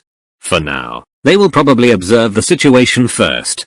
In the worst case, they'll just dismantle the control tower and take only the A-carbuncle with them when they escape. They'd abandon this place even though we succeeded in defending it. It's difficult to rebuild a place that's already been attacked. That's because the murders don't bargain with humans or listen to reason, I suppose. Conversely, Cal thought he was able to fight without any reservation exactly because the enemies were unfeeling murder machines. If they could communicate with others like the familiars, he would have probably hesitated a bit. We should probably get going, huh? You're not attending the victory party? I'm no good with events like that. Cal was the type who refuses to go to drinking parties and goes straight home after work. And so, he turned back toward the direction of his original destination and began to advance. Hey. Hold it, you. Why are you leaving all of a sudden? Jenny's annoyed voice came through the comb. I checked because I had a sneaking suspicion you'd leave without even saying goodbye, and here we are. You're not even allowing us to thank you for your help properly? I thought I'd just get in the way. Of course, not. Are you even aware of how much you contributed to the battle? Get back here. It's fine. I don't really need to replenish ammo and all. How much punishment did you think your armor took, huh? It doesn't matter how thick your armor is. At least get your machine repaired first and take some supplies for the road before you go. Alright. Since Jenny really sounded upset this time around, Cal finally chose to turn back. He went straight for the large hangar carrier. He parked Unit 5 inside, got off, and drank some juice in the break room. Master didn't choose to get out of the cockpit as usual. Familiars and worker-type silhouettes were busy repairing the armor plating of the combat-type silhouettes, including Cal's Unit 5. Most of the mercenaries were having victory parties at the surviving facilities within the city. You're here, just like I thought. It was Blue. Hey there. Is it true that you're going already? Yeah. I'm glad I was able to help out. That wasn't at the level of just helping out. You performed amazingly out there, and you don't even seem to be aware. She then chose the same drink as Cal and sat beside him. What followed was a somewhat awkward silence. You're not attending the party, Blue? I'm no good with that stuff. You're the same as me, huh? Before long, Jenny came over as well. He'd seen her face in the transmission feeds, but this was Cal's first time seeing her in person. Arara. You're monopolizing our idol, Cal. Sorry. I'll give her back to you soon. Give me back? And what's an idol in the first place? Blue raised her voice in a complaining tone. But Cal truly did think Blue had what it takes to be a popular idol. Oh, now I remember. The voice of the radio host the other day was Blue's. Blue's reaction to Cal's words was unexpected. Her face turned bright red and she hung her head downward. You have a very wonderful voice. I was really distraught because I was suddenly thrown into this world without knowing left from right, but your voice made me feel relieved somehow. Thank you. Wonderful? Why, you're even thanking me? Blue's face turned an even deeper shade of red as she stuttered. She was acting like an ordinary young girl, and it was a charming sight. Cal thought it was unfortunate that even a young girl like her needed to fight in brutal battles in this world. That show's pretty good, right? I had Blue do it sometimes for fun, but it's gotten rave reviews. Jenny laughed unreservedly in amusement. So it was your idea, huh, Jenny-san?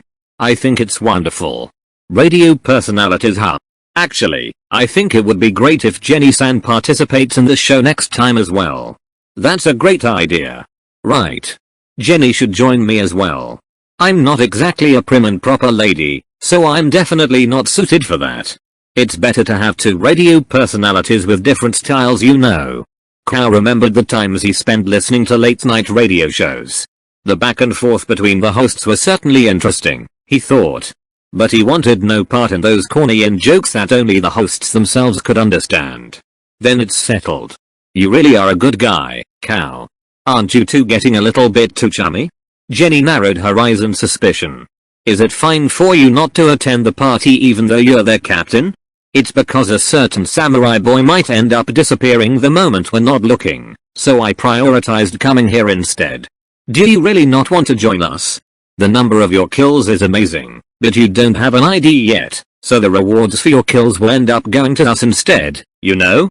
I'm no samurai. Anyway, just treat it as my thanks for being in your care. Go ahead and take them. But the reward for bringing down an NIO isn't small, you know? It's not your average sum, that's for sure. I really am grateful for the invitation. But I have something I have to accomplish. And once you're done with that, I haven't thought about what I'll do next yet. But, yeah. I do think it would be better if I joined Metal Iris instead of acting as a lone mercenary. Am I being too selfish? Of course, not. I'm absolutely fine with that. Jenny smiled broadly. She looked truly happy after hearing Kao's words. She held his hand firmly and shook it with gusto. I'll be waiting. Why yeah. Kao was overwhelmed by her enthusiasm. He hadn't experienced such a thing in the past. And it wasn't a bad feeling at all. In fact, he truly felt happy that he's being welcomed like this. I'll also be waiting for you. Blue muttered softly with her usual deadpan tone. She didn't outwardly look as enthusiastic as Jenny, but Kao felt the feelings behind her words. Right now, Kao could tell at least that much. Thank you. I'll send both our contact details to your silhouette later. Call us once you're back. Mine too? Blue asked Jenny in a slightly confused tone. You don't want to? Jenny gave her a teasing look. Blue cutely shook her head left and right to show that wasn't the case. Then it's settled. The maintenance and repairs on your machine should be finished soon. I prepared some food rations for you, so go ahead and take them before you head out. Thanks for everything. Really, thank you. I'll formally register you as well, so I'll take some biometric info for your ID. Once you're registered in the association, you'll be able to properly earn rewards for the murders you destroy. My members won't take your credit, so don't worry. Understood. I'll register before I head out. Kao was finally going to have an ID issued in this world. Perhaps, with this, he was finally going to become a proper resident of this world. That was what he thought. Request. After a while, Kao headed for the control center in the middle of the city to register himself and get his ID card issued with the help of Jenny and Blue. Since the rest of the registration process would take some time to finish, he asked the two ladies to deal with it for him instead. By the time you return from whatever it is you've set out to do, you can get your ID card issued from any facility that has a control center available. They're pretty common on both planets. Your money, other assets, and privileges are all managed by Okinas, so there's no need to worry. That's the far future for you. I sorta only picked up Unit 5 from a junkyard. Will there be any issues? The owners of abandoned silhouettes will be decided by the Fennel OS installed in the machines. If you've already registered yourself as Unit 5's pilot, that will be reflected in your ID. If it's recognized as a stolen item or was loaned from another mercenary, it won't get registered in the database. Understood. I think I've already completed my pilot registration. That's one thing less to worry about, at least. I'll be going then. Thanks for everything, guys. Good luck. Jenny waved goodbye. Blue was also waving while standing beside her. Kao turned around one final time to acknowledge them and finally boarded Unit 5's cockpit. I'm back, Master. I got myself registered for an official ID. That's good. They certainly are very generous and considerate folks. Yes. Yes, they are. The two of them headed out and continued their journey through the wilderness. Feeling a bit mischievous, Cal reached out for the comb terminal. Huh. I can't complete his registration. What's wrong? When Jenny tried to finish up Cal's registration process, an error message was generated, saying that the registration could not be finalized. There's an error regarding his profession. I registered him as a free mercenary. I tried registering him under us too, but that didn't work either. Why don't you just leave that blank? That person is a bit weird, so he might already be registered under something else. Blue suggested as such after some thought. Jenny found it a bit mean to say Cal was a weird guy, but she chose not to point it out because even she found the guy quite strange. Alright. Hey, it worked. Cal's personal data started being processed. Of course, the two ladies could only see Cal's name, age, and profession. However, the info that popped up under his occupation on the confirmation screen shocked them greatly. Jenny and Blue became breathless after they got a gander at it. Jenny hurriedly skipped the registration screen and ended the process. The two exchanged apprehensive gazes and looked around to confirm that there was nobody else nearby. Thankfully, there really was no one around except for them. They then quickly made their way back to their hangar carrier. Just what was that? Are you familiar with that rank? No. I didn't even know there was such a thing as an X-rank development engineer, bricklayer. X-rank development engineer. AC rank development engineer already has the right to launch a company. And there are only 6 confirmed A-rankers currently. Only 6 A-rankers? There's Jack Cliff of the United States who came here 30 years ago. He founded John Arms.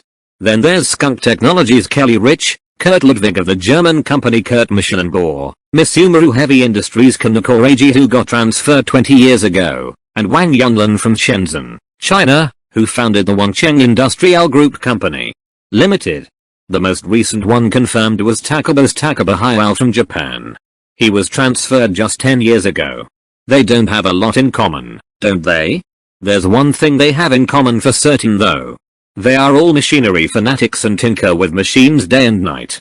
Depending on one's development engineer rank, one could get info directly from Okinas and Asher, and could single-handedly reactivate and run an automated production plant, right? Great. Now I kinda feel like dragging that guy back right this instant. That kid's existence alone could spark a war. There's no doubt. It's because he has the X rank, which is a first in history, right?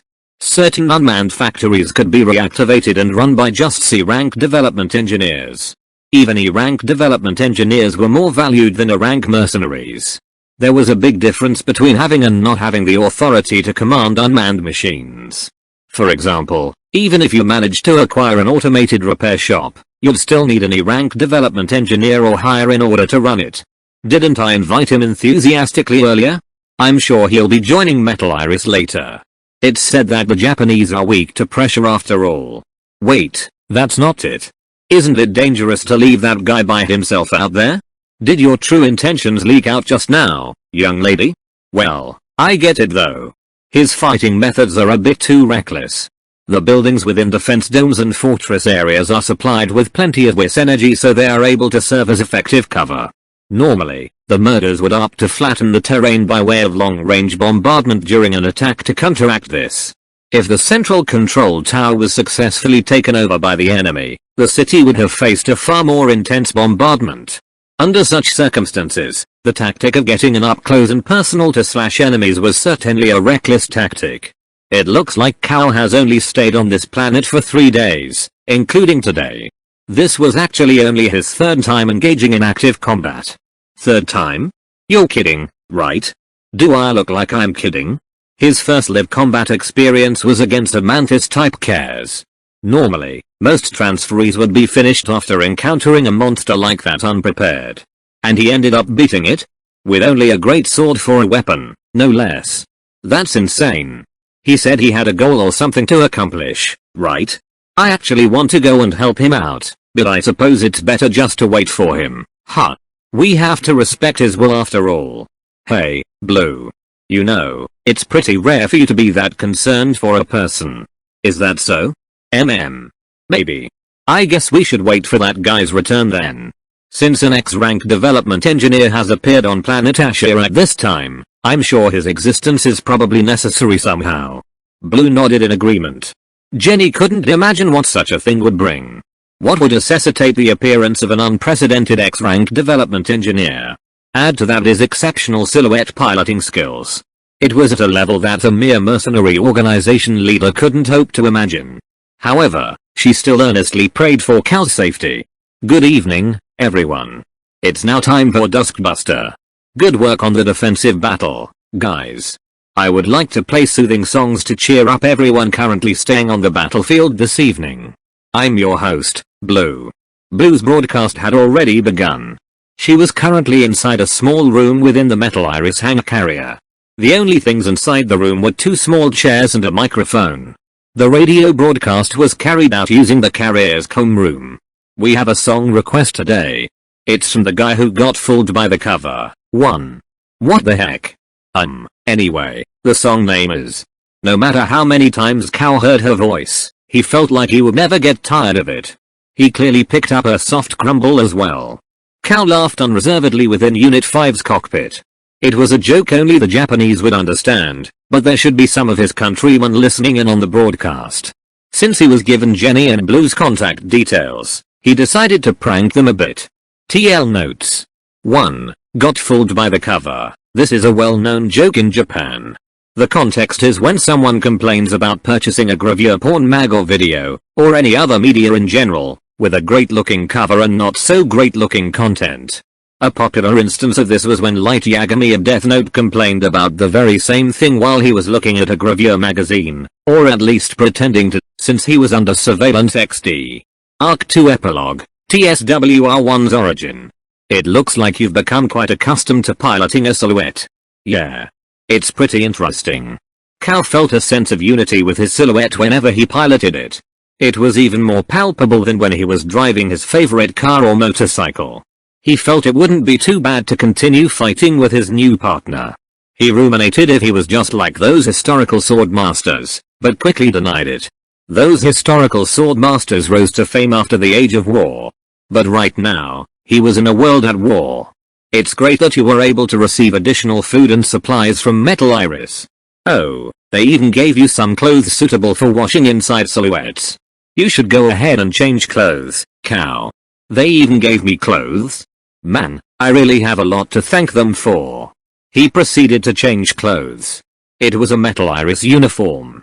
It was a set consisting of a cap, jacket, cargo pants, and underwear. Cal was glad to finally say goodbye to his old and worn white work overalls. The food rations they provided were also quite tasty. According to Master, the rations were made with long-term storage in mind and didn't factor in nutritional balance all that much.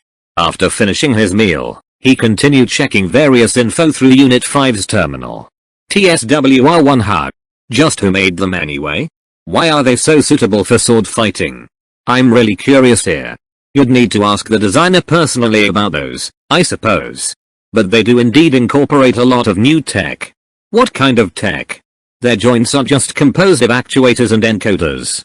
They're also covered with artificial pseudo-muscles. The first to use them was TSWR1. I don't really get it, but it sounds amazing anyway. They made the machine's maneuverability jump up by several factors. The artificial muscle layers also double as additional armor. However, there were also quite a number of drawbacks. The machines would cost a lot more than usual, and their compatibility will also go down a notch. The decrease in compatibility with available modules is also a great disadvantage from a logistics standpoint. But that's the fate of any experimental high-performance machine, I guess. The increased weight and inferior loadout capacity are also drawbacks. It only has a single sword as a weapon after all. The people from Metal Iris seem to regard it as a pretty anachronistic design. Even Cow himself thought so as well. In ancient wars, bows and spears dominated the battlefields. Even in the Japanese Warring States period, they found wooden swords more useful than katanas since they could double as walking canes. Closing in to slash at an enemy wasn't a tactic used in modern warfare. No matter how tough the high-dimensional projection armor was, it was still best to hold some distance in order to secure one's initiative. This should be of great importance on a modern battlefield. The one who designed the TSWR1 was the founder of Takaba, the transferee Takaba Hayao. It's said that he's a very skilled swordsman himself. Did you just say Takaba Hayao? Cal, who rarely raised his voice, couldn't help but cry out in surprise. What's wrong? How unusual. It's rare for you to shout like that. It's about the company I worked for back in Japan.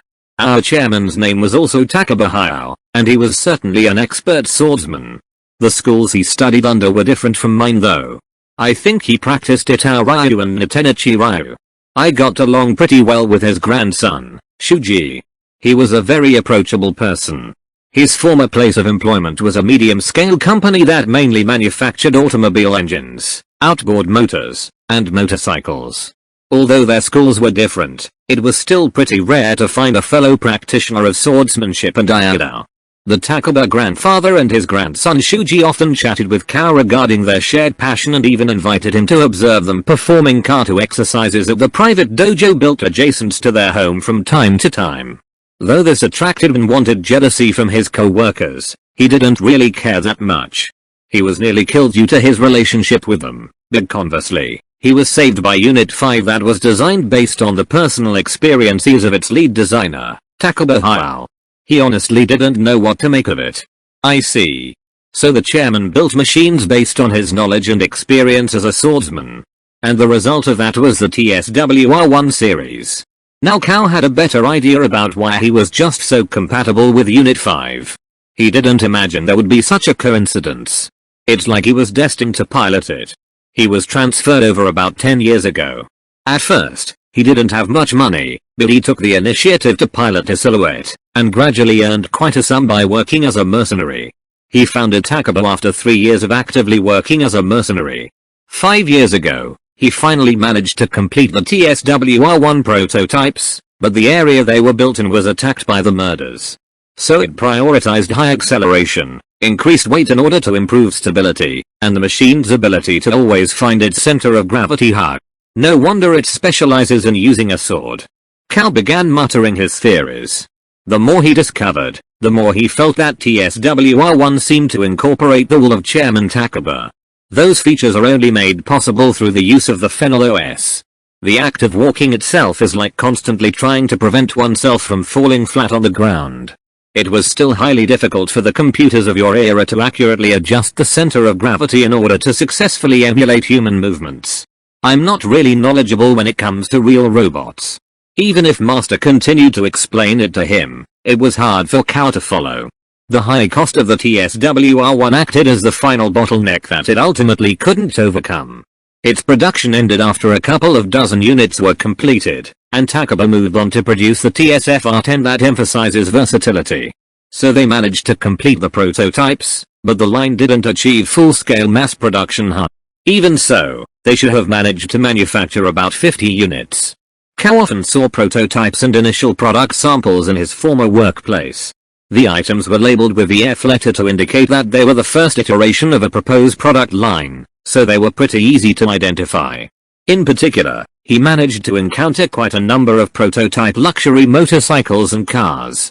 The naming convention for official designations differ from company to company, but basically, close combat types are classified as warriors, general purpose types as fighters, and armed battlefield repair types as soldiers.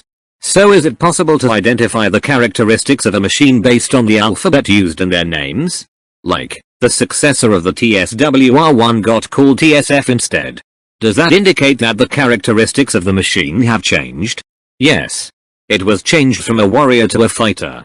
T is for Takaba and S is for silhouette, right? Now, Kao felt an even deeper sense of familiarity with Unit 5.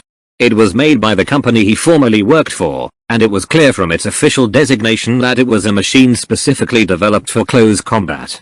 But I didn't expect Kao to be acquainted with Mr. Takaba. His dramatic success story is actually quite famous, you know.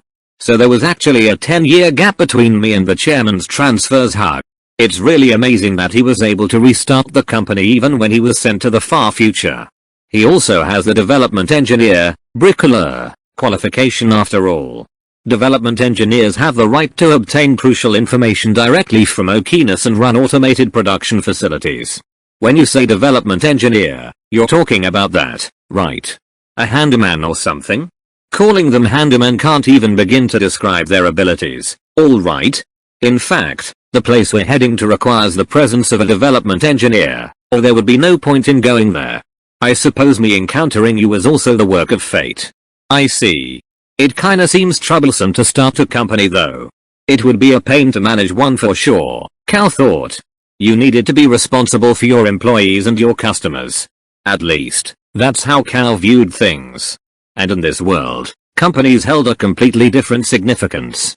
He felt it was already way over his head. If everything goes well after reaching the facility, you'll gain the ability to develop and manufacture weapons and equipment. You will also probably acquire comrades who will support you. It would be a very powerful base of operations for you. Comrades? Weapons development? I can't even imagine it. What? You're a bricklayer whose entire modus operandi is to put together a mishmash of parts in order to make useful stuff. It's pretty simple.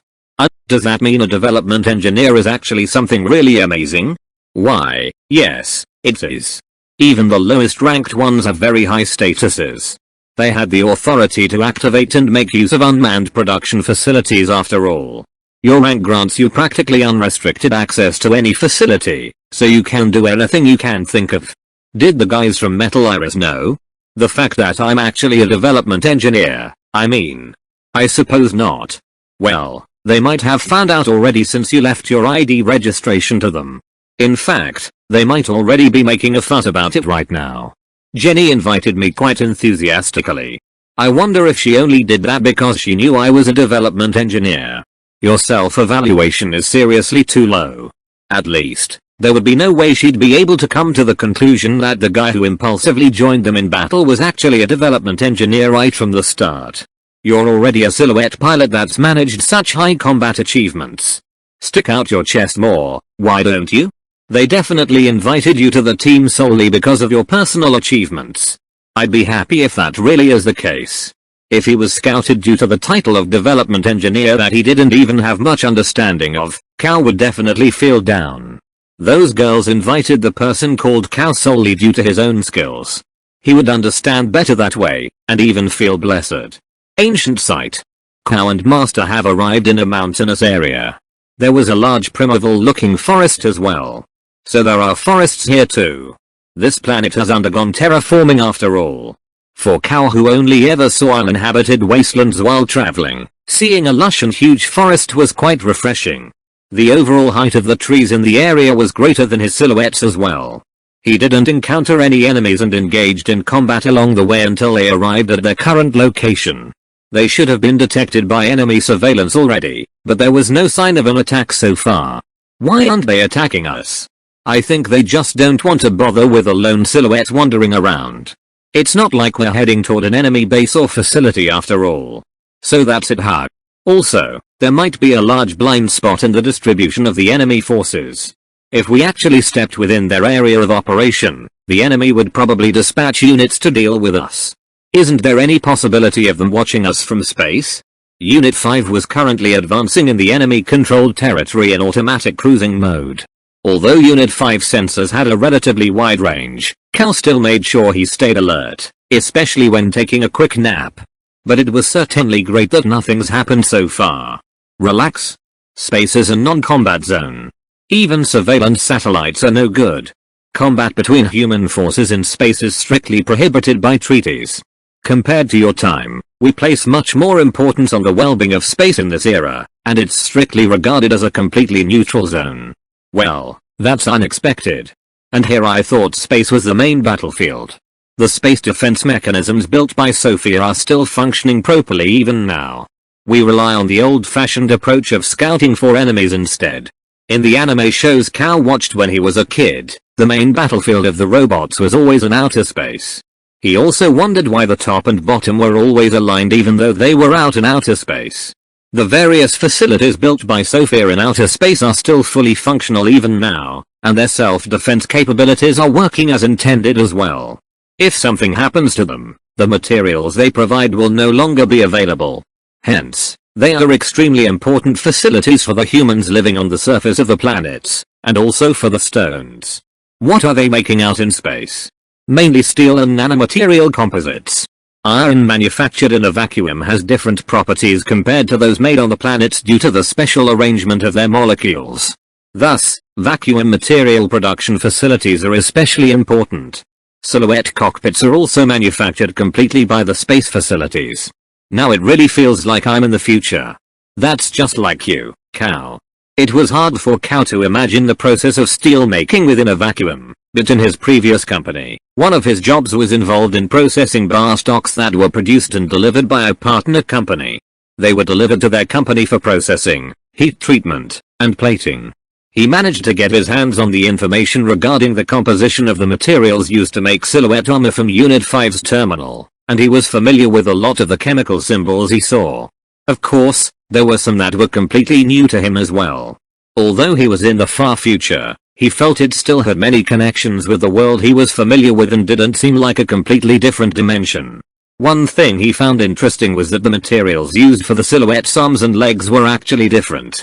The legs were made with a sturdier material. This was probably partly due to the influence of the square cube law, but the production cost of the legs was comparatively higher. Head and limb Silhouette parts can actually be regarded as consumables, but since Unit 5 was part of a series of unique prototypes, it seemed it would be that easy to find replacements. This was a concrete example of the disadvantages of using artificial muscle materials in the limbs. Come to think of it, I haven't seen any recon drones or planes flying overhead either. That goes for both our allies and the enemies. Our allies are hindered by the limitations of the Phenol OS. As for the stones, they have murder types that can function as flying weapons, but they are easy prey for railguns and light gas guns. They can be easily shot down, so they simply don't deploy them. There were aircraft that could be regarded essentially as flying tanks active back in the interplanetary war era though. I think flying tanks are a lot more intimidating than humanoid weapons. In the interplanetary war era, those flying tanks were easily cut down by the Silhouette models of that period. Why does everything need to be cut down by humanoid weapons? Couldn't they at least spare flying weapons from being cut down by swords, Cal thought. Though he acknowledged that it sounded like a man's romance given form. According to Master, the Silhouette models produced during the interplanetary war era were collectively called antique silhouettes. They were occasionally excavated from ruins during the present era, and they possessed functions and combat strength incomparable to most modern silhouettes. Conversely, they were extremely expensive, and some of their components were impossible to reproduce in the current era, so it was pretty difficult to repair and maintain them. Their overall abilities should be able to compensate for these drawbacks, but in actual practice, they aren't deployed much in this era's battles. Let's get back on topic. There is practically no combat in outer space, but you can still transport troops through it. Even if land warfare is the standard nowadays, it doesn't diminish the significance of space carriers in the least. Come to think of it, you said something about that before, Master. Something about large-scale underground forces having space carriers. I mean, there are also people who make their living by discovering and excavating ancient damage carriers and weapons. They are considered different from mercenaries and are called searchers. They also pilot silhouettes though. Is there really that much ancient stuff sleeping all over the planet? Yes, indeed there are. We probably haven't discovered more than 1% of them. Even though they can't be made good as new, as long as they could be made fairly usable after some repairs, they are still very valuable resources. It feels like you'd make a killing by finding lots of them.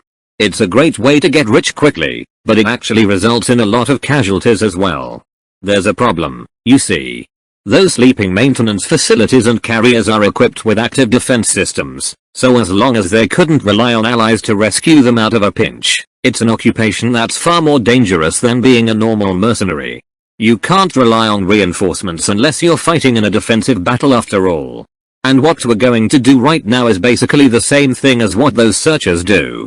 Hey. We're going to be entering an ancient site as well. But don't worry. There will be no problems. Understood. I trust you, Master. Cow and Unit 5 didn't show a trace of hesitation.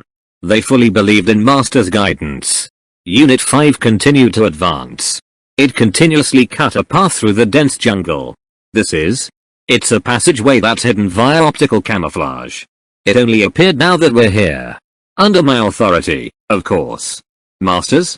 Yes. I sent a command to the facility we are heading to. The hidden passageway that now revealed itself to them was large enough for a silhouette to pass through unimpeded. However, It led to a downward slope that turned into a sharp curve after going forward for a while. Even Unit 5 that boasts excellent stability had to struggle to keep itself from careening uncontrollably downward. It's fortunate that we were able to arrive here without being detected by the murders. Okay, Master. But isn't it about time you told me what this place exactly is? To put it simply, it's like a secret base. Well, of course, it is. I mean, just look at it. What I want to know is what your goal is and what this place is actually for. It's an ancient site. You can even say it's very ancient. You mean this place was built way before humanity was reset to a quantum data state again? That's right. I'll tell you the rest later once you've taken a look at the place personally. Unit 5 kept going, but there wasn't any sign of the path ending anytime soon.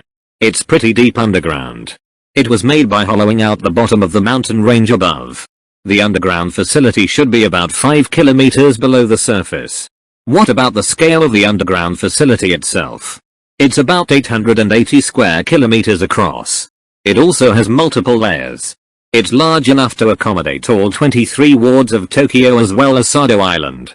Thank you for that easy to understand analogy. It's freaking huge. Even during the interplanetary war era, underground facilities had particularly good defense capabilities. Thus, there were a great variety of facilities that were built underground. But most of the important facilities survived those turbulent times relatively undamaged. However, the underground facilities were built too far underground, and as a result, many of the newly awakened humans still remain unaware of their existence. So they kinda became like Jeffrin's hut. Did no one tell the newly awakened humans about them? What about your familiars or Okinas? The more important facilities were located in space anyway, and it was decided that it was unnecessary for the newly awakened humans to be aware of underground facilities like the one we're heading to right now. I see. Come to think of it, this passageway seems specifically designed for silhouettes. Cal was stunned by just how vast the facility supposedly was, but he was convinced once he figured that it was actually designed and built with silhouettes in mind. The silhouette is an evolution of the heavy working machines used during the planetary pioneering era. The WIS-treated high-dimensional projection armor was also originally intended as a countermeasure against space debris. Space debris? Space debris fly around in outer space at about 10 kilometers per second. The light gas guns during your time were also used in debris experiments. I'm not aware anything like that was happening at all. Now I'm having doubts if the data we have on the 21st century is actually accurate. Anyway, more than that, I wanna know what we're gonna find down there already. Before long, Unit 5 finally reached its destination. It took about 30 minutes to traverse the entire length of the passageway. A wall? No, is it a gate? If you barged in here alone, you would have been attacked by the interceptors from this bulkhead. Hey.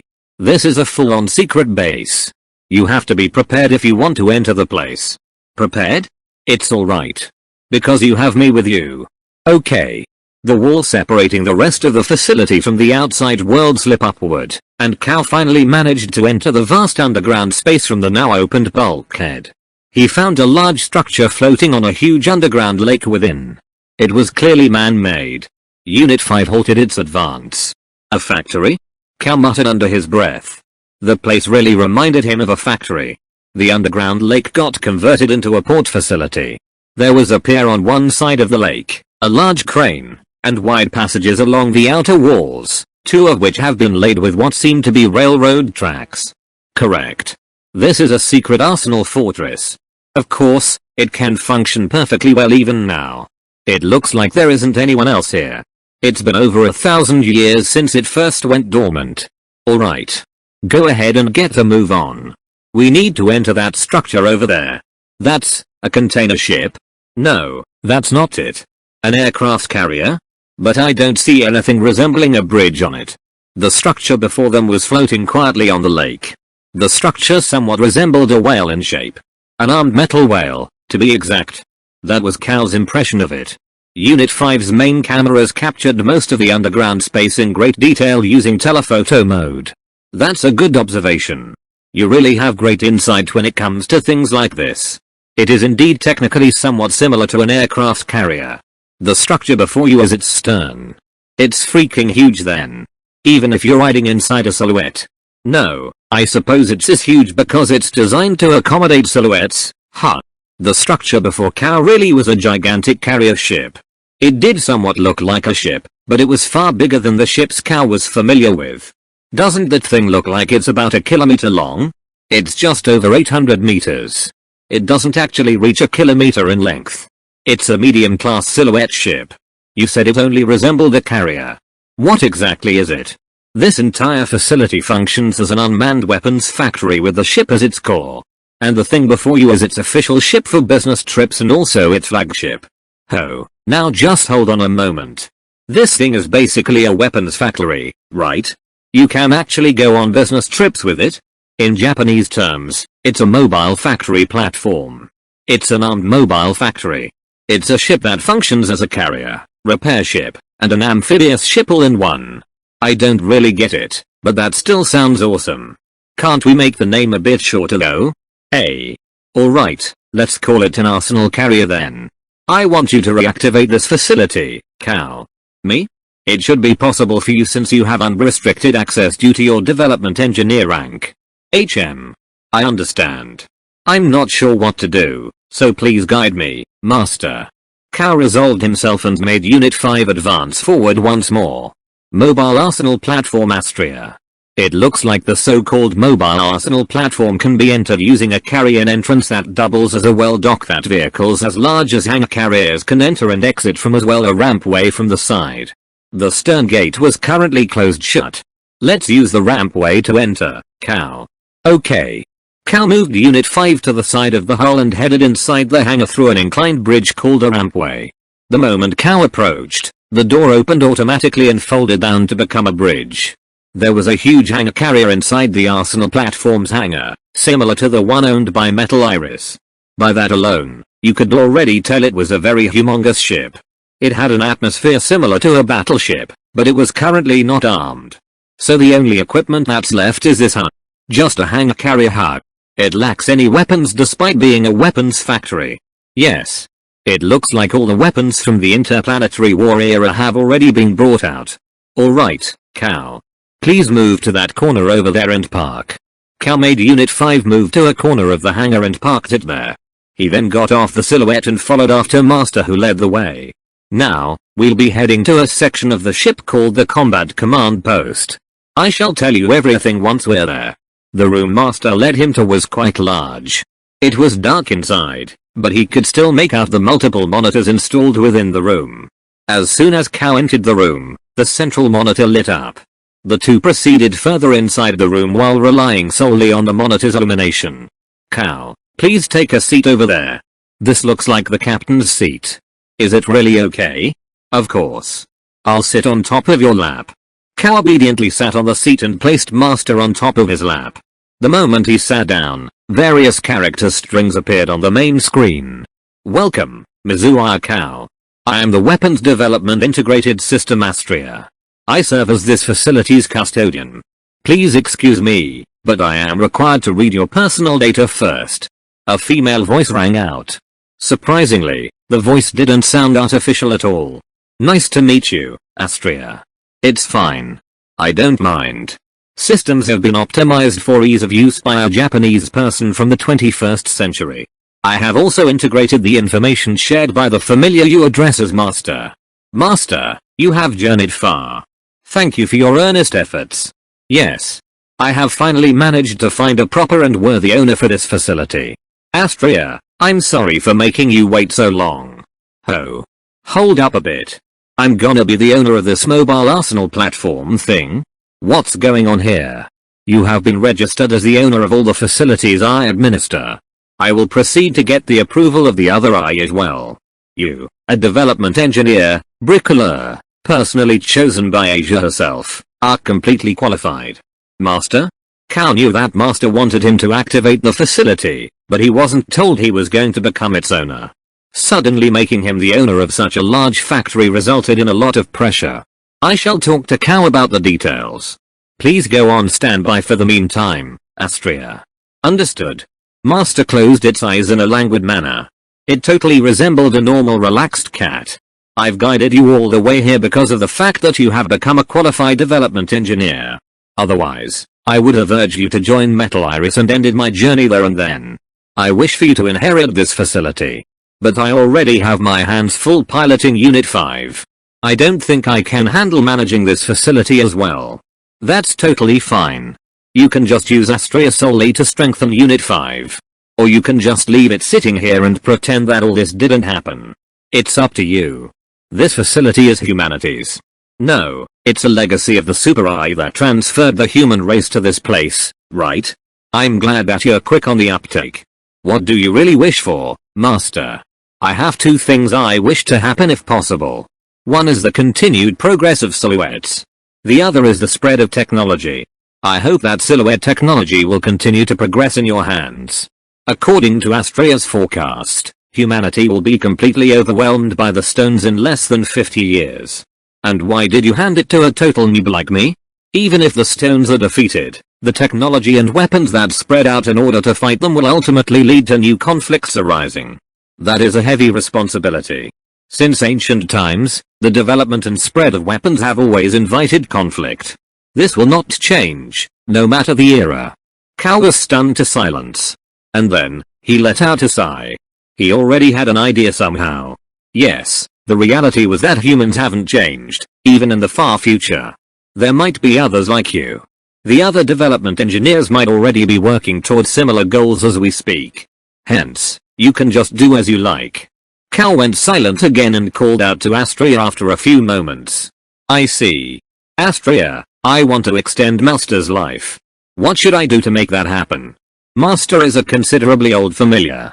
The biological parts of her brain are reaching their operational limits, and it would not be strange for her to deactivate at any moment.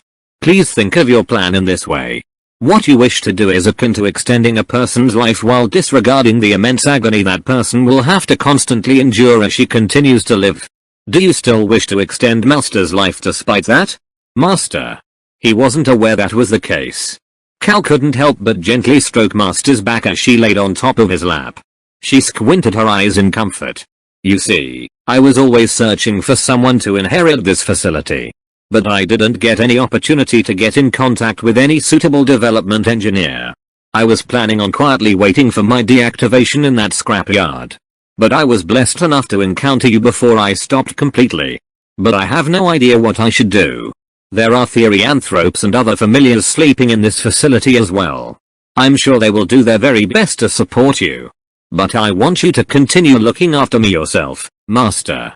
Phew. I see. So this is what it feels like to have a child become quite attached to you, huh? Yeah, just call it whatever you want. Jeez. Cal cried out sulkily. He was acting more and more like a big baby. Master couldn't help but softly smile. I see. I may be deactivating soon, but please take care of my daughter. Then I will truly have no regrets. I suppose this is another wish of mine as well. Daughter? Yes. She is the daughter who will inherit my memories, feelings, and experiences. I'm sure she will support you together with everyone as well. So it's not like I will be disappearing completely. I see. I'm happy that there is someone who feels sorrow for my sake. For a pet such as me, this is a wonderful blessing. Don't be happy about something like that. Haha. I'm sorry. But I really am at my limit. Even I am surprised that I was able to hold on until now. In truth, I should have deactivated in that junkyard. Did Asia wake you up and lend you a hand so you could help me as well? It's quite possible. Thank you, Master. You're very welcome. Without Master, Cal felt that he wouldn't have survived. Cal didn't want to acknowledge that he was about to part from Master for good. Revival candidates. Cal, even though you can now completely reactivate Astrea, you are still woefully short of manpower. This is despite the fact that you can technically pilot the ship without a crew present. Yeah. I've heard that huge ships need a lot of crew to operate properly. In order to properly operate Astrea at full capacity, a crew is necessary. Yes, we need them to take charge of some of the work. Astrea, how goes the data link to the revival candidates? It's proceeding smoothly. I've already uploaded all relevant data regarding the 21st century and Master's experiences to them. Revival candidates? Even if you can pilot Astrea alone, this is still a weapons factory, correct? The therianthropes and familiars that serve as this facility's technicians and maintenance staff were put in a sleep state when this facility was sealed. So they should be the companions Master mentioned. Since they are called candidates, does it mean there are still others besides them? Yes, there are. But it wouldn't do to suddenly wake up a large number of crew members right from the get-go, right? That's why I only chose a few to start with. Of course, they are all favorable to humans, but I'm sure you'll take a shine to them as well, Cal. They are very compatible with you. I guarantee it. That would be nice. Thanks, Master. As Master and Cal chatted, 3 visitors entered the room and appeared before them. They were probably the aforementioned revival candidates. Each of them had been educated about the events regarding Cal and Master as well as the 21st century before they were woken up. There was a tall girl with dog ears and pale brown hair extending to her waist. The other one was a petite cat-eared girl with dark brown hair splashed with some black. She had big and lively looking eyes. The last one was a huge bear. The former 2 were therianthropes and the last one was most likely a familiar just like Master. Cal carried Master in his arms and moved forward to greet them. It's nice to meet you, Cal. It's been more than 1,000 years since we slept. Please treat us well. G-morning dear. Nice to meet ya, kid. I'm the representative of all the familiars. There are others apart from me, including an extra large autonomous machine. And by extra large, I mean silhouette sized. I'll introduce ya to all of them later. The bear was obviously a male type. Nice to meet you, everyone. I'm Mazua Cal. Can you introduce yourselves to me one by one? The 3 exchanged troubled looks before turning back to Cal. We were only given specific roles to fulfill. For example, I'm a bear in charge of maintenance, and so on. Hey. We are tools as well as pets after all. You moo.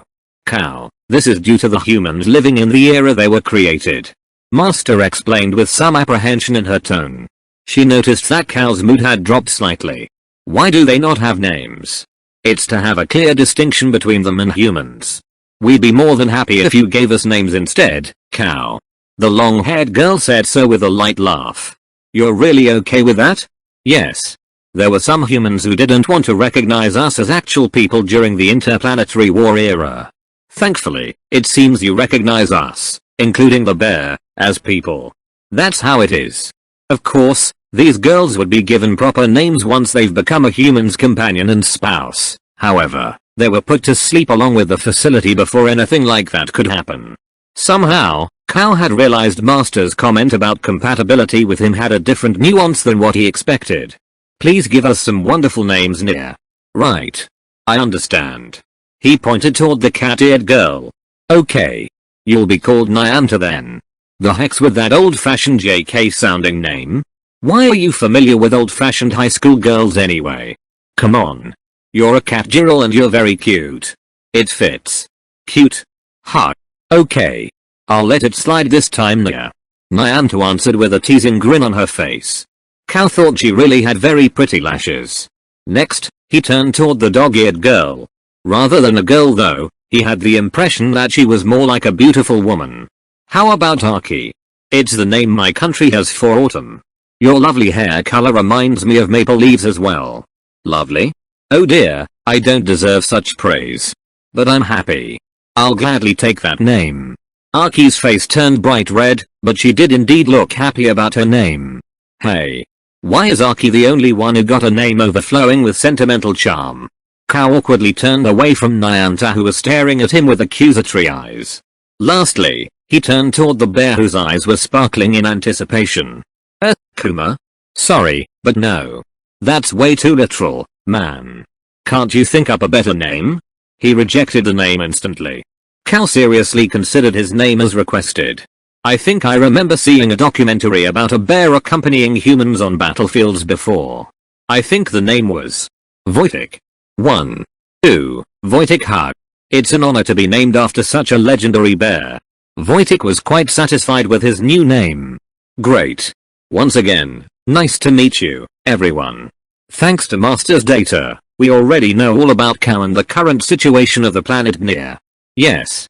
We're also aware that you still do not know much about this world. We will support you to the best of our abilities, so please rest assured, Cal. Yeah. I'll be counting on you all.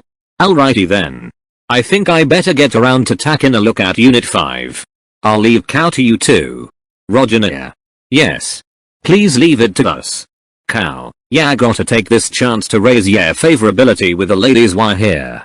Wojtek walked away while laughing vulgarly like a dirty old man. Master, what did he mean by favorability? If their favorability toward you goes up, they will take care of you better. And like I said a while back, therianthropes were created to replenish the population of the human race that had decreased too much. NN. I don't really get it, but I'll try my best not to be hated by them. Master leaped off Cow's arms and walked up to the two girls.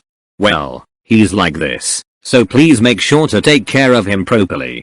He's already a working adult, isn't he? Aki asked Master with a serious look on her face. Undoubtedly. He's a normal guy. Perhaps too normal. He's not a nasty fellow anyway. I'm relieved. Oh boy. It looks like Aki's favorability is already high from the get-go.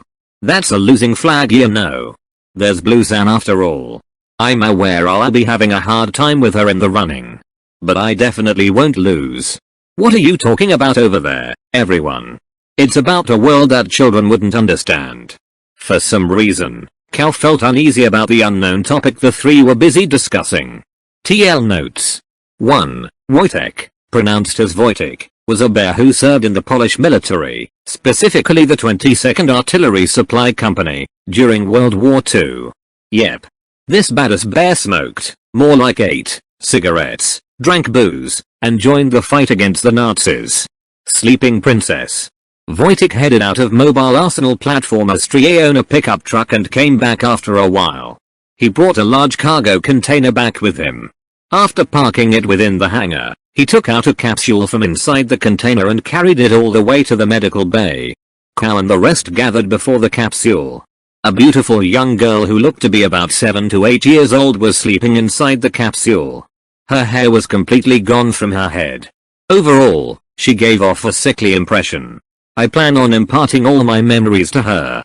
I'm counting on you to take good care of her, Cow. This girl is your daughter? That's right. She is akin to my daughter. I once served her family, and this girl was my last owner. Though that's already more than 1,000 years ago. Your last owner, huh? This child was injured during the war back then. She underwent treatment inside this medical capsule, but another war broke out soon after the last one ended, so the capsule was hidden away. A lot of the populace during that time became casualties of the war. And then, it was decided to turn humanity back into quantum data once more. The survivors ended up getting their memories erased and subsequently digitized, and this facility was left forgotten in a dormant state for more than 1,000 years. I have never encountered anyone who held the right to reactivate it, until now, that's. I have always watched over her clan. Unfortunately, this child was overlooked when everyone else was turned into quantum data. I was already approaching my operational limit more than 1,000 years ago, but I went dormant along with the facility. I only managed to wake up about 200 years ago and proceeded to travel the world in search of hope. So she's the last member of the family you treasure, huh, Master? My actual last wish was to find someone who could resuscitate her. The one who can inherit this facility will also obtain the ability to do so. Master had a distant look in her eyes. Cal felt like he could somewhat understand. Yes. Master wouldn't have gone to all that trouble just to find someone to hand the facility over to, Cal thought. She had someone she wishes to save no matter what. It was a very convincing reason. Once this child opens her eyes again, she would no longer have any parents or siblings to look after her. It's also doubtful if she can still preserve her former memories. Without the support of AI, even her personality wouldn't have been preserved. The brain of the sleeping girl had a memory aid implanted within it. They were basically nanomachines that expand the original functions of the human brain. It can be said that they were a more high-performance version of the language-learning nanomachines Cal took when he first came to planet Asia. Master was planning on uploading her data to the aforementioned nanomachines. We don't know what would happen once my memory data gets uploaded to her. Perhaps it's actually better for her not to wake up in the first place. What do you think? I don't think I can answer that, Master. Right. I don't think anyone can offer a definite answer. And that's why I'm entrusting the decision to you. Since you are a development engineer, you should have the right to resuscitate her, Cal. I've confirmed that Cal indeed has the corresponding authority. Astria followed up Master's words. I see. That makes me quite relieved. Alright, I understand. It was cruel to tell her to live while enduring her suffering. Cal wanted very much to tell Master to continue living with him, but he refrained in the end. Master, thank you for choosing us near. Right. We will never forget your grace. Leave everything to us. Their 3 new companions also extended words of gratitude to Master. Master narrowed her feline eyes and smiled happily. Now then, Cal. I'm sorry. I'm sorry that I am unable to tell you a lot of things myself. I will start porting my data over now. That's while I am still functioning. No, while I'm still alive.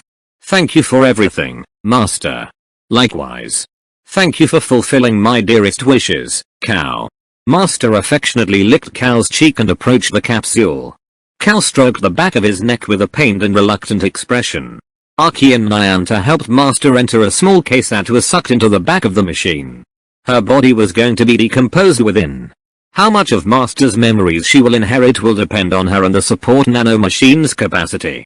The process will take a day at the shortest, and 3 days at the longest. The longer the process takes, the more memories of Master she would inherit. Cal nodded in response to Aki's explanation. Master didn't choose to revive us right away when she woke up from stasis. Nyanta murmured with a serious look on her face. She was resolved to wander around this devastated world to look for a qualified development engineer by herself. She wouldn't hand us over to an ambitious person. But she also wouldn't hand us to an unreliable one. We're glad that you were able to meet her. Ambitious people hug. Yeah. I think you can pretty much do as you like in this world after obtaining this place after all. An automated weapons factory with advanced ancient tech. Cal wasn't yet fully clear about what exactly it was capable of, but he was sure it had the potential to be dangerous depending on how it was used to disseminate tech from the interplanetary war era. It would have been easier for her if she had some helpers. But she didn't choose to wake us up in the end. That's because once you get revived from cryosleep, it would be really difficult to be placed back into such a state again. Meaning? It's because there was no one who's able to properly run and manage the cryosleep facility. But since you've come, we were able to successfully get woken up. I'm not sure if that's something to be happy about or not. What's the difference between eternal sleep and death? That can be said for this child as well. Aki stroked the capsule with a faraway look in her eyes. We now have a definite purpose again. And now, we just want to do our best, Nia. That Nia came pretty late, you know. You sure you're not forcing it just because it sounds cute? Cal felt like he just got a glimpse of Nyanta's real character. I just wanted to lighten the serious atmosphere a bit, Nia. Geez. What's the purpose you're referring to anyway? Of course, it's to support Cal. And maybe helping upgrade Unit 5 to Nia? Oh, right. That almost slipped my mind. I've looked over TSWR1 Unit 5's data, and the results are pretty interesting. They did really good making such a machine with this era's current tech limitations. It looks like Wojtek had already taken a shine to Unit 5 as well. I guess I'll have to learn a lot from now on. I'll be counting on your help starting tomorrow, everyone. Please leave it to us. Cal felt reassured after seeing Aki's gentle smile. Shipboard factory. I'll give you a detailed explanation about the entire facility tomorrow. Please take a good rest for today. Where should I sleep? Should I just board Unit 5's cockpit and sleep there? There are beds in the nap room next to the control center. But since this place has been devoid of people for so long, they don't have any bedsheets on them at the moment. Oh, that's alright. Please lead me there. After confirming the nap room's location, Cal dismissed his 3 new companions and went out of the room. Huh. Where are you off to? I was thinking of checking out the interior of the ship. I'm just gonna wander around on my own, so don't mind me. Understood. But soon after he started touring the ship interior, Cal began to regret his decision. It looks like walking around aimlessly inside a gigantic carrier-type facility was a bad idea. The first layer seemed to be some sort of aircraft hangar. The second housed a residential area called a billet, manufacturing facilities, and the power facility for the ship. The third layer seemed to be a hangar specialized for ground vehicles and troops. The second layer was the one that housed multiple facilities. It gave off the impression of an abandoned city. Many people should have resided in this layer a long time ago. Cal sighed in awe and murmured in a low voice as he toured every layer. He checked out a deactivated giant machine that caught his eye in the first layer and greeted it like he would a friend. "Hey there. I don't know much about aircraft, but it's nice to meet you, buddy." In the third layer, he greeted the various vehicles and machines parked within as well. "Sorry guys, but I think we'll get pretty busy from now on." His main goal was the second layer. The shipboard automated weapons factory was located there. It certainly gave off an abandoned feel. However, Cal was already familiar with such a site. Especially a factory without any people inside. It was pretty similar to a factory that was shut down for maintenance. This huge box is probably used for machining hard. I can figure this one out by myself, at least. I'll be in your care as well, buddy. He talked by himself as he reminisced about all the machining work he'd done in the past. It was strictly prohibited to mutter or hum to oneself within the company. Even so, it proved effective when handling machines for some people, and there were quite a lot of employees who did talk to the machines while adjusting or repairing them. He'd seen those old hands in the company talking to the equipment as if trying to pacify a temperamental toddler as they worked lots of times. He soon found himself talking to the machines as well. The machine tools in this era, however, are autonomous in the truest sense. They might even have the ability to respond to you if you talk to them. Some of the machines present in the factory were familiar to him and some weren't. Yeah, this place really is a factory hug. It made him remember his workplace back on Earth. "Good evening, Cal." Suddenly, a voice called out to him from above. He immediately looked up to see who it was. And then, he saw a silhouette-sized giant machine. Its defining feature was a mono-eye sensor on its head. It was currently staring intently at Cal. "Good evening. I guess you're the giant machine Wojtek was talking about, huh?" Cal remembered Wojtek mentioning a giant silhouette-sized machine and smiled. It looks like the machine already knew him too. "That's right. I am mainly in charge of various metal processing procedures, mainly forging." "Forging? So you do that here?" "The carriers in your era did have small smithies in them too. And this ship is a mobile arms factory, you know. Here you can do free forging, mold forging, die casting, and more. I can also process silhouette-size parts." "That's reassuring. I'll be counting on you then. How should I address you though? I have a mono-eye sensor, so I'm called a Cyclops type. I'm a one-eyed giant that specializes in forging. So it's Cyclops in English, huh? Okay. How about I call you Arges from now on?" Cal remembered the name of a Cyclops he saw in a game and named the giant production machine after it. "Oh, Arges from Greek mythology. Thank you for giving me a great name, Cal. Are you looking around the arms factory?" Sort of. I'm kinda giving my greetings to everyone. I'm already the person in charge, so it's the least I can do. It's fine even if you just gave us orders, you know. You're a strange fellow, Cal. But I'll thank you on behalf of everyone for those feelings. Thanking me, huh? I'm the one who should be thankful here. I don't have enough knowledge when it comes to the equipment here and the appropriate maintenance methods. It's fine. Just leave it to the specialist machines. There's no need to worry. Yeah, I suppose. It isn't good for an amateur to carelessly run his mouth off. I'll come back tomorrow, Arges. This place is a lot bigger than I expected. Cal headed to another workshop nearby to continue his impromptu tour. Arges followed Cal's retreating back with his eye. Cal was completely unaware. He wasn't aware that his actions were being watched. He was being observed by the machines that possessed their own wills. Astria to all terminals. All terminal wills, attention. The one who is currently touring around the ship is Cal. Now I believe that you have all understood that he truly is a human who feels concern and affinity for machines. Astria confirmed the responses of all the terminals before continuing. He has been granted maximum authority by Asia and will be fully in charge of the ship as well as the entire area controlled by Astria. If you have any objections, please voice them now. Each terminal sentient sent their responses immediately. 99% in favor, 0% in opposition, 1% posed a question. Giving out answer. In his home country, there is a belief that wills and gods dwell in all things under heaven. And there was also a culture of anthropomorphizing tools and vehicles that do not even have AI installed within them, and treating them as partners.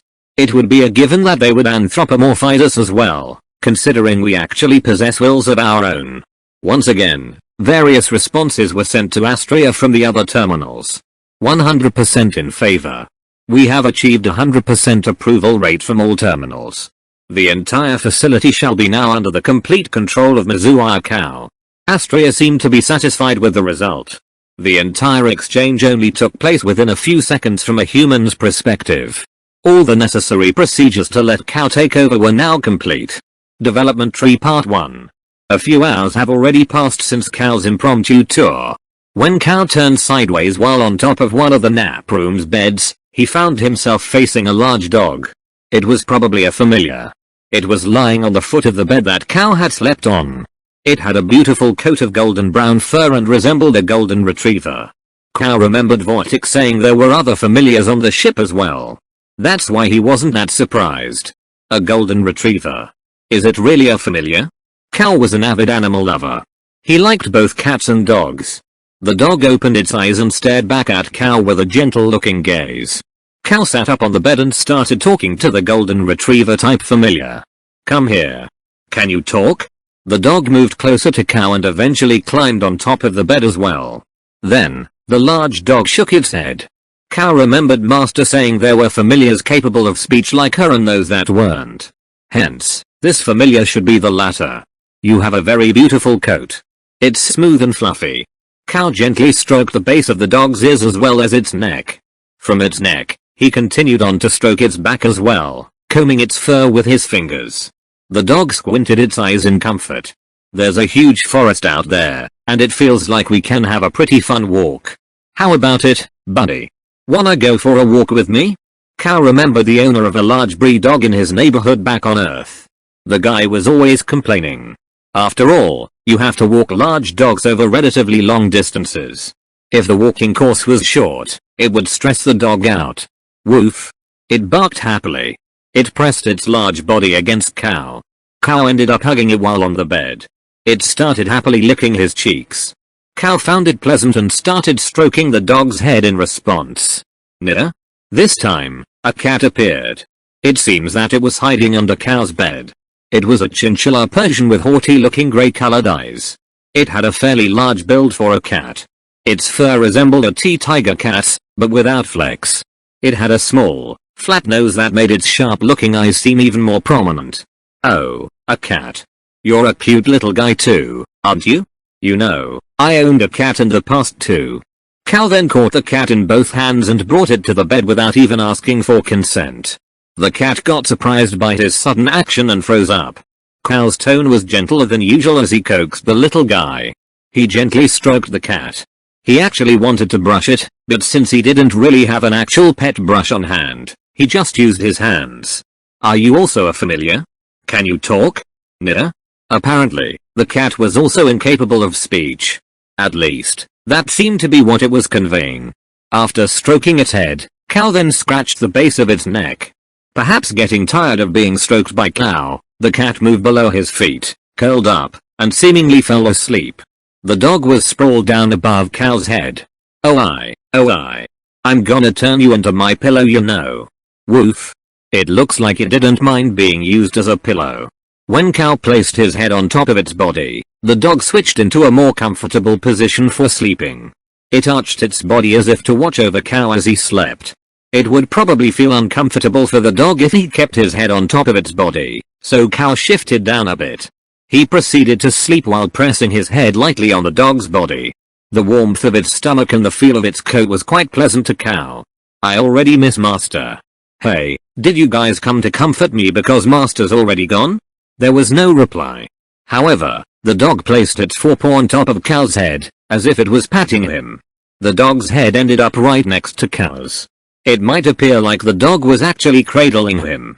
Kao felt he would have a really comfortable sleep while surrounded by cute and lovable animals. Before long, he was already well along his way to dreamland. When Kao woke up, he found himself lying sideways. It felt like he was enveloped by a soft and gentle sensation. It wasn't the feeling he got while sleeping together with the golden retriever last night.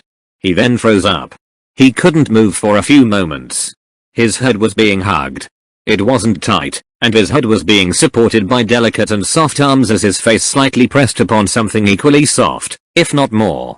Yes, his face was right in front of the soft and warm breasts of a woman. If this wasn't some sort of dream, there was only one person he could think of who could do this. Aki? Good morning, Cal. Aki was already awake. She responded immediately after all. She should have been hugging Cal while being careful to not wake him up. I thought I slept with a large golden retriever last night. Oh, that was me. I'm that golden retriever.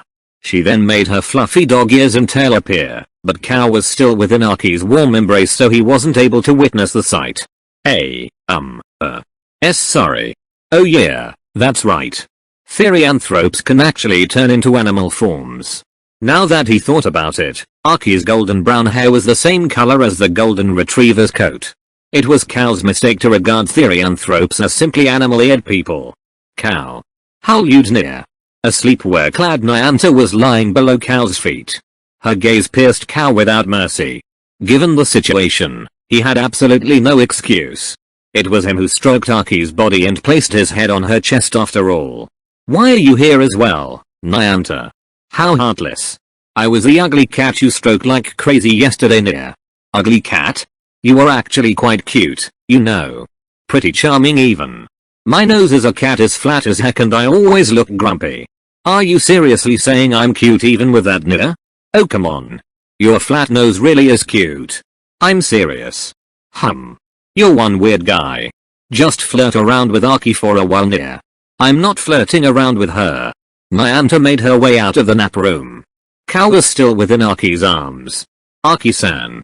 Although I'm really happy about this, it's a bit troublesome, you see. I think it's about time you let go of me. Cal felt his current situation was reminiscent of a Japanese gal game event. Of course, he'd feel elated. After all, he was still a healthy male. Isn't this fine then? You're feeling happy, right? I was also really happy last night. You were so very gentle. I really liked it. As she continued to cradle Cal's head, Aki increased the strength of her hug a bit. As if to insist that what she said were her honest thoughts. Whenever I see a large breed dog, I get really excited. In the past, I also couldn't help but run up to hug a large white dog living in my neighborhood often. Our neighbor's Great Pyrenees loved children, and I remember hugging it a lot when I was a kid. It didn't get annoyed or angry at all and indulged me and the other children. Then we can go and sleep together every night if you like, Cal. But wouldn't that be a bother for you, Aki?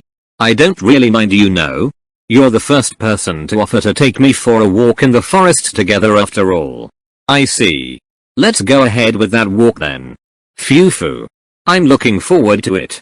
But it does look like you're being troubled, so I'll be letting you go. Aki finally released Cal from her hug. After seeing that Aki was only wearing a thin nightgown, Cal's face rapidly turned bright red. Aki gazed at Cal with eyes narrowed in delight. Skinship is very important, you know. Why yeah. I guess. Since he wasn't used to dealing with women at all, Cal could only muster such a reply. Aki just kept smiling at Cal without any indication if she noticed his troubles or not. Development Tree Part 2. That's what happened. These two were flirting around so early in the morning. Nyanta was complaining to Wojtek with an annoyed expression. But she wasn't really upset. She was just joking around. Wojtek seemed to be grinning dirtily even though he was a bear. Aki was smiling brightly, while Cal looked pretty awkward and looked away from the grinning bear familiar. They were currently in the ship's cafeteria. It was very spacious, so they really stood out as they sat in the middle. Good going, Cal. You already raised Aki's affection to max, huh? That was damn fast. Yes, he did indeed. Offering to take a walk together with them is the same as a marriage proposal for dog-type therianthropes after all. Of course, I couldn't help but fall after being told something like that. Aki made eyes at Cal with her cheeks dyed pink. Hey. Seriously? Oh come on. It's obviously a line here. Cal, you better make damn sure you remember this. Women are pretty determined. That goes for both human and animal women. And here, we have someone who's technically both near. Nyanta lectured Cal while looking exasperated. Cal glanced to the side and saw Aki with her dog ears drooping down and her tongue slightly sticking out. Well, I suppose it's possible you would feel some sort of attachment if you're invited out for a walk. That's right. For some reason, both Wojtek and Aki expressed their agreement. Aki's tail was waving around even faster than usual while looking pretty happy. On another note, we properly have meals available here. Cal forcibly changed the topic. There was some warm soup and pizza. Carbonated drinks too.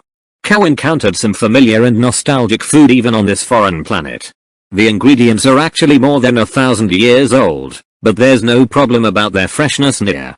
We have thousands of tons of meat, veggies, fish, and grains stored up. Go ahead and thankfully savor my special home cooking near. Thanks, Nyanta. They're really delicious. But thousands of tons though? That's a lot. Well, no, not really, near. We can actually stockpile up to 3 times the amount we have now. This ship can accommodate up to 10,000 people, so that's only gonna be enough for a month's worth of food when we're at full capacity near. We got more than enough since it's just us here though. Generally, first generation familiars and therianthropes have the same basic physical makeup, but they both regarded food as a luxury. Still, though, this ship far exceeded the capacity of the aircraft carriers in service during Cal's era. 10,000 was a really huge number. After finishing their meals, the trio went with Cal to check out Unit 5 that was currently parked within the ship hangar. Yumu. Allow me to say my honest thoughts here. Technology seems to have really regressed by a whole lot. Safa must have faced a really desperate dilemma. Wojtek let out a heavy sigh. Is it really that bad? Yeah. Let me give you an easy to understand example, Cal. It's like fighting tanks with a wooden sword or bamboo spear. The Lanius is still relatively decent. But the mainstream bear models are like passenger cars slapped with some additional armor. Those things can only serve as makeshift weapons in guerrilla warfare during the interplanetary war era. I get why humanity has been pushed to the brink now. The situation is far worse than we first expected. It's difficult for us to reproduce technology used during the interplanetary war era due to the technological restrictions placed by Sophia. The murders are weapons that were provided to the stones, and the technology used on them is fairly advanced but still incomplete. However, the problem is that they are bound by Sophia's restrictions on super technology or the basic core tenet of being beholden to humans. It's certainly very troublesome. The 3 familiars uniformly came to the conclusion that the current silhouette technology was woefully disadvantaged even against murders. What should I do? You basically have to revive lost technology and then spread it to the rest of the planet. I'm not exactly sure about the detailed process, but Astrea will handle that for you, so don't worry. Is there really a need to spread the technology around? It's impossible for this facility alone to shoulder mass production of all the weapons that humankind will need. However, it's entirely up to you to decide if the current humans are worthy to receive such technology, Cal. I don't know exactly how I should go about recovering lost technology though. Cal was honestly at a loss. At the rate things were going, the planet will be completely overrun by murders sent by the stones eventually. However, even if they were to successfully repel the current threat, the technology he provided might be used in wars between fellow humans next. In the first place, he didn't know the first thing about the methods to recover lost technology. Allow me to elaborate on that topic. Technical information can be retrieved from Okeanos through me. However, you cannot obtain things that are beyond your scope of understanding. Please be more specific. It is possible for you to download technical information about the weapons that have been or are about to be developed during your era. Additionally, you shall also be provided with permission to use the technology under a certain scope. The railgun that you have encountered in the past is a good example. I see. Yeah, I already saw railguns in action a couple of times. As for laser weapons, they seem to be incapable of penetrating tank armor. I shall give you another example. For instance, if you request the strongest weapon system, Okeanos will never grant approval. It will also be impossible to obtain the super weapons you often see in mecha anime and games. We can't do it like in anime and games? It's impossible. In the first place, the fictitious particles and metals that exist in their settings do not exist in real life, so Okeanos can't provide such technology. How blunt. Cal was hit by a mild sense of shock. Thank you very much for that easy to understand explanation, Astrea-san. Since anime and game tech was sealed, it became increasingly difficult for Kao to decide just what sort of technology should be retrieved.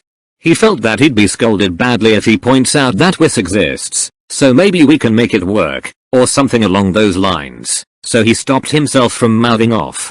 There is no other choice but to develop technology in successive stages and gradually increase your understanding of them. Would you find it easier to understand if I likened it to a game's tech tree progression? Ah, now that's something I can understand. Good. I shall support you in the development of the tech tree, so please be at ease. Develop tanks and aircraft first, and after judging which technology you actually need, draw them out and apply them to silhouettes. The more your knowledge and understanding of technology increases, the more things Okeanos can provide you. It sounds like a whole lot of work. Kao only ever encounter tech trees in games after all. Development engineers around the world are actively making use of their knowledge and expertise to retrieve more and more technology. You do not need to know the full technical details. A concrete image is more than enough. We'll support you with all we have, so don't sweat it, Kao. Yeah, I'll be counting on you, Wojtek. Don't forget to sneer. Right. Kao sent a grateful gaze to his 3 companions who offered their support when he was at a loss about what to do. Wildcat and Gunsmith Part 1. After discussing the technology tree, the next item on the agenda was planning out Unit 5's upgrades. It seemed Voy 1 had already taken a look at its accumulated battle data. Based on my analysis of your combat style, Kao, I propose prioritizing upgrades centered on the unit's mobility and armor strength. It's a rather old-fashioned combat style, right? When I first fought with the Cares, I was told by Master that cutting it down with weapons infused with whiz at close range was more effective. Yeah, that's certainly not wrong. That way, you can deal the maximum amount of damage to your enemy. However, it's not good to get overly fixated on having a damage race with your opponents. Considering the inherent risks during combat, there's still a need for you to employ some projectile weapons in your loadout. Yeah. I kinda realize that as well. Even though you only practiced it as a hobby, you're really accustomed to swordsmanship. That can be considered a point in your favor, I guess. You put up a pretty good fight against that mantis type even though you only had a sword. Voy exclaimed in an exasperated tone. He was dexterously operating a tablet device even though he had pretty big bare paws. For armor upgrades, you can go ahead and research the tank development tree. For mobility, use helicopters and fighter aircraft as references. It's not required for you to make any actual units. Though I do recommend building some. We'll go fight in them if necessary. I don't plan on sending you guys out to fight.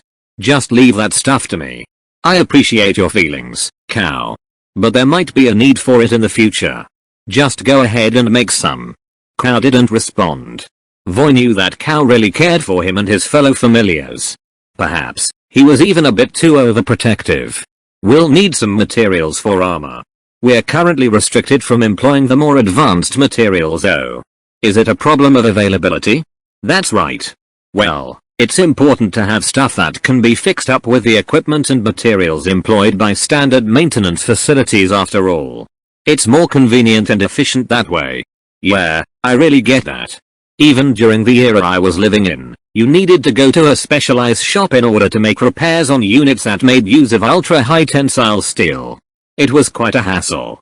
Producing composite stuff using iron combined with various other materials is also very common here on Nemesis. Stop right there. It sounds far too familiar to me that I kinda don't feel like hearing about it anymore. I absolutely hate handling aluminum and titanium alloy. Chips fly around all the time, and you encounter processing defects a lot. You have some trauma with this stuff? Well, I guess that means you're following the discussion so far. Nanocarbon materials are excellent, but ceramic materials are just the opposite. It's like they are destined to break. You can't reinforce them as well. Since you have no choice but to replace them once they are broken, you have to design stuff with that in mind. Plus, they are also expensive. Kao understood that as well. The reason why ceramic materials didn't get popularized in the 21st century was the high unit price. Popular steel materials such as high tensile steel and S45C cost about 100 to 200 yen per kilo. In comparison, ceramic material costs 1000 to 2000 yen per kilo. Considering manufacturing costs, This was a pretty big deal breaker. That's true for aluminum as well. It's said that they purposely reduced the ratio of aluminum used to build unmanned electric trucks and went back to using steel because the manufacturing cost was too high otherwise. Balancing unit costs was very important for weapons as well. It's a line of reasoning that Cal fully understood. So you mainly use titanium alloy in this era? It depends on the parts. Titanium alloy is indeed widely used, but that mostly applies to high-end units that are capable of aerial combat. It's an excellent material due to how light it is, but once it gets cracked even slightly, it's prone to breaking completely. Moreover, it's just far too light to be used as material for armor. What I mean is that armor also needs a certain degree of heft to it in some cases. But generally, it's a good thing to increase defensive capability while reducing the weight, so what materials to use depends on which parts you're gonna use them on. It does seem that you can more easily process titanium alloy and aluminum in this era. The standard manufacturing method is to run WIS through the material during the process or use tools that are coated with WIS. It was decided that the material used for Unit 5's armor needs to be replaced. Voy continued to consult with Cow about what kind of material would be good while considering ease of maintenance. Well, you can just think of the materials as iron base coupled with some chemical elements you're familiar with, Cow. You're familiar with rare metals like tungsten, right? We also make use of tantalum and hafnium. I'm not familiar with the latter two. Yeah, I suppose that's reasonable. Even though we're currently in an era far beyond the era Cal lived in, the basic materials available in the universe haven't changed. There shouldn't be a lot of advanced metal materials that haven't been seen before. Though I suppose there's the nanomaterial that's manufactured in the vacuum of space. I can't even imagine such a thing. There are also high entropy alloys and other manufacturing methods that are also utilized during Cal's era. Nope, never heard of those at all. Oh well. Don't worry. Astria will give you a detailed lecture regarding all that stuff. Look forward to it. Voy gave Cal a nasty looking smirk. Before he knew it, Cal was already internally screaming for help from Master. Next would be your projectile weapons. You're already aware of the importance of keeping a good distance between you and your opponent, right? There kinda wasn't any opportunity to consider something like that back then. After all, I found Unit 5 inside a junkyard. Cal mumbled an excuse. Voy laughed softly in response. There are currently no silhouette-sized weapons available, but we can certainly manufacture some. The two young ladies are experts on the subject. The two ladies in question nodded in acknowledgement. I specialize in manufacturing and tuning cannon turrets and gun barrels of combustion-type firearms. My Anta specializes in customization. I'm actually a gunsmith. I only specialize in silhouette-use weapons though. I see. So I guess it would be better to have you girls make a gun that's suited to me. Leave it to us, Nia. By the way, I'm a Wildcat designer, Nia. Basically, I'm a custom gun and ammo craftsman. Wildcat? That's right, Nia. My job scope involves changing the caliber, adjusting the number of explosive charges, amount of gas used, and improving the overall performance of firearms. Whoa. You two sure are amazing. But maybe a railgun is actually more suited for you, Cal. That thing's really effective against high-dimensional projection armor, Nia. I don't specialize in making railguns, but we can certainly manufacture one using this ship's facilities. The ammo it uses is also pretty cheap, Nia. No, I think I'd rather use a combustion-type firearm. A light gas gun would be fine. Make it a rifle. I asked Master about it previously and she told me that the initial velocity of the projectiles fired by that type of gun doesn't lose out to railgun projectiles. Cal noticed that the reaction of the two girls was a bit strange. They exchanged looks with blank expressions. Cal got worried that he might have said something weird. You see, I'm the type who likes to approach targets and slash them at close range. I don't really want to spend energy charging the railgun during combat. I also heard it often breaks down without warning. TL notes. 1. The author decided to shorten Vortic's name to Voy. It's probably because Vortic is a pretty iconic bear, and the author wanted to differentiate his character from the actual RL Vortic. Wildcat and Gunsmith Part 2. In most cases, silhouettes that weren't equipped with swords or other melee weapons engage in close combat by thrusting their bayonets at their opponents when they run out of bullets. There were also plenty of instances where silhouettes would take advantage of the pause created due to the railgun recharging after firing in a quick burst in order to close in on the mantis types they were fighting. So Cal wanted to choose a weapon that prioritized mobility over a powerful railgun. If it's no good, then I'll just go with a railgun. No. It's absolutely fine. I will make sure to create a weapon that's suitable to you, Cal. The normally calm Aki raised her voice in excitement. Please leave it to us. We will create the perfect weapon for you. Nyanta accepted the challenge as well. She even forgot to add near at the end, so Cal felt she was especially serious this time around. Voy, who was acting like he knew why the two ladies displayed such reactions, merely looked on with a wry grin. Cal's preference. A bayonet is essential, huh? You sure sound like you really understand him. It's the preference of the person precious to me after all. After that, I'll just have to adjust the weapon design in order to mesh well with Cal's combat style. When Cal heard Aki say he was precious to her, his face turned a bright shade of red. This was the first time he ever had a woman say something like that regarding him. We can freely download existing base information data using Cal's authority. I'll thoroughly look up all the information regarding the silhouette models and related technology currently being used. Nyanta also pulled out a tablet device of her own and proceeded to perform some kind of search with a serious expression. It looks like we won't end up being useless to Cal this time around. Aki quietly muttered in a somewhat glum tone. What do you mean by saying you'll end up useless? I've been relying on you from the start.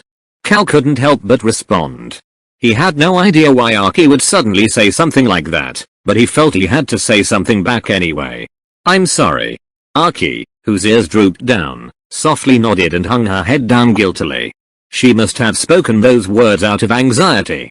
Sorry about this, Cal. It's just that your choice came as a surprise to them, so they're a bit out of it right now. What's that mean, Voy? I'll tell ya later. I'm getting curious here. Anyway, there's no chance I'll ever think of Aki, Nyanta, and Voy as unnecessary. Please just keep that in mind, guys. Yes.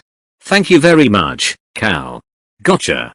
You can always count on me, kid. Voy let out a hearty laugh. Though it certainly wasn't good to rely on them too much, Cal felt that they really were trustworthy comrades. Nighttime had arrived once more. Aki transformed into her dog form and slept beside Cal again. Cal said he would be too embarrassed to sleep if she was in her human form after all. After confirming that Cal was already fast asleep, Aki returned to her human form and went out of the nap room. She then headed to the manufacturing room. Nyanta was already inside the lab and was staring intently at a monitor while performing some complicated calculations.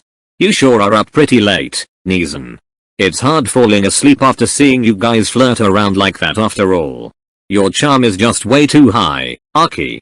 Nyanta replied in a steady tone that was completely different from her usual way of speaking. However, there was still a hint of some teasing in her words. You're one to talk, Neeson. You even started using Lear to raise your cat's general appeal. Aki was aware of the truth. Nyanta, who insisted on herself being an ugly cat, already felt something for Cal, who even said she was cute. She already held a pretty good impression of him in the first place after witnessing his relationship with the cat-type familiar named Master, and how he exerted effort in bringing her back to the secret facility. But Cal's words the previous night gave the decisive blow. She fell completely after that. Aki was well aware that her sister held feelings for Cal that wouldn't lose out to her own. Well, I did study Japanese subculture and thought it was worth a shot. Nyanta grinned. Her hateful expression while grinning smugly proved that her usual cutesy behavior was just acting. I didn't expect he'd actually prefer a ballistic gun though. Sorry about what happened today. I ended up saying something strange in front of Cal. It's fine. I understand how you feel. Back in the interplanetary war era, every Tom, Dick, and Harry was gushing about optical weapons after all. The two of us specialize in combustion-based ranged weapons. They were tested out during the interplanetary war, but without sufficient demand, the project was quickly frozen. We really were treated as useless goods back then. It was the heyday of directed energy weapons back then after all.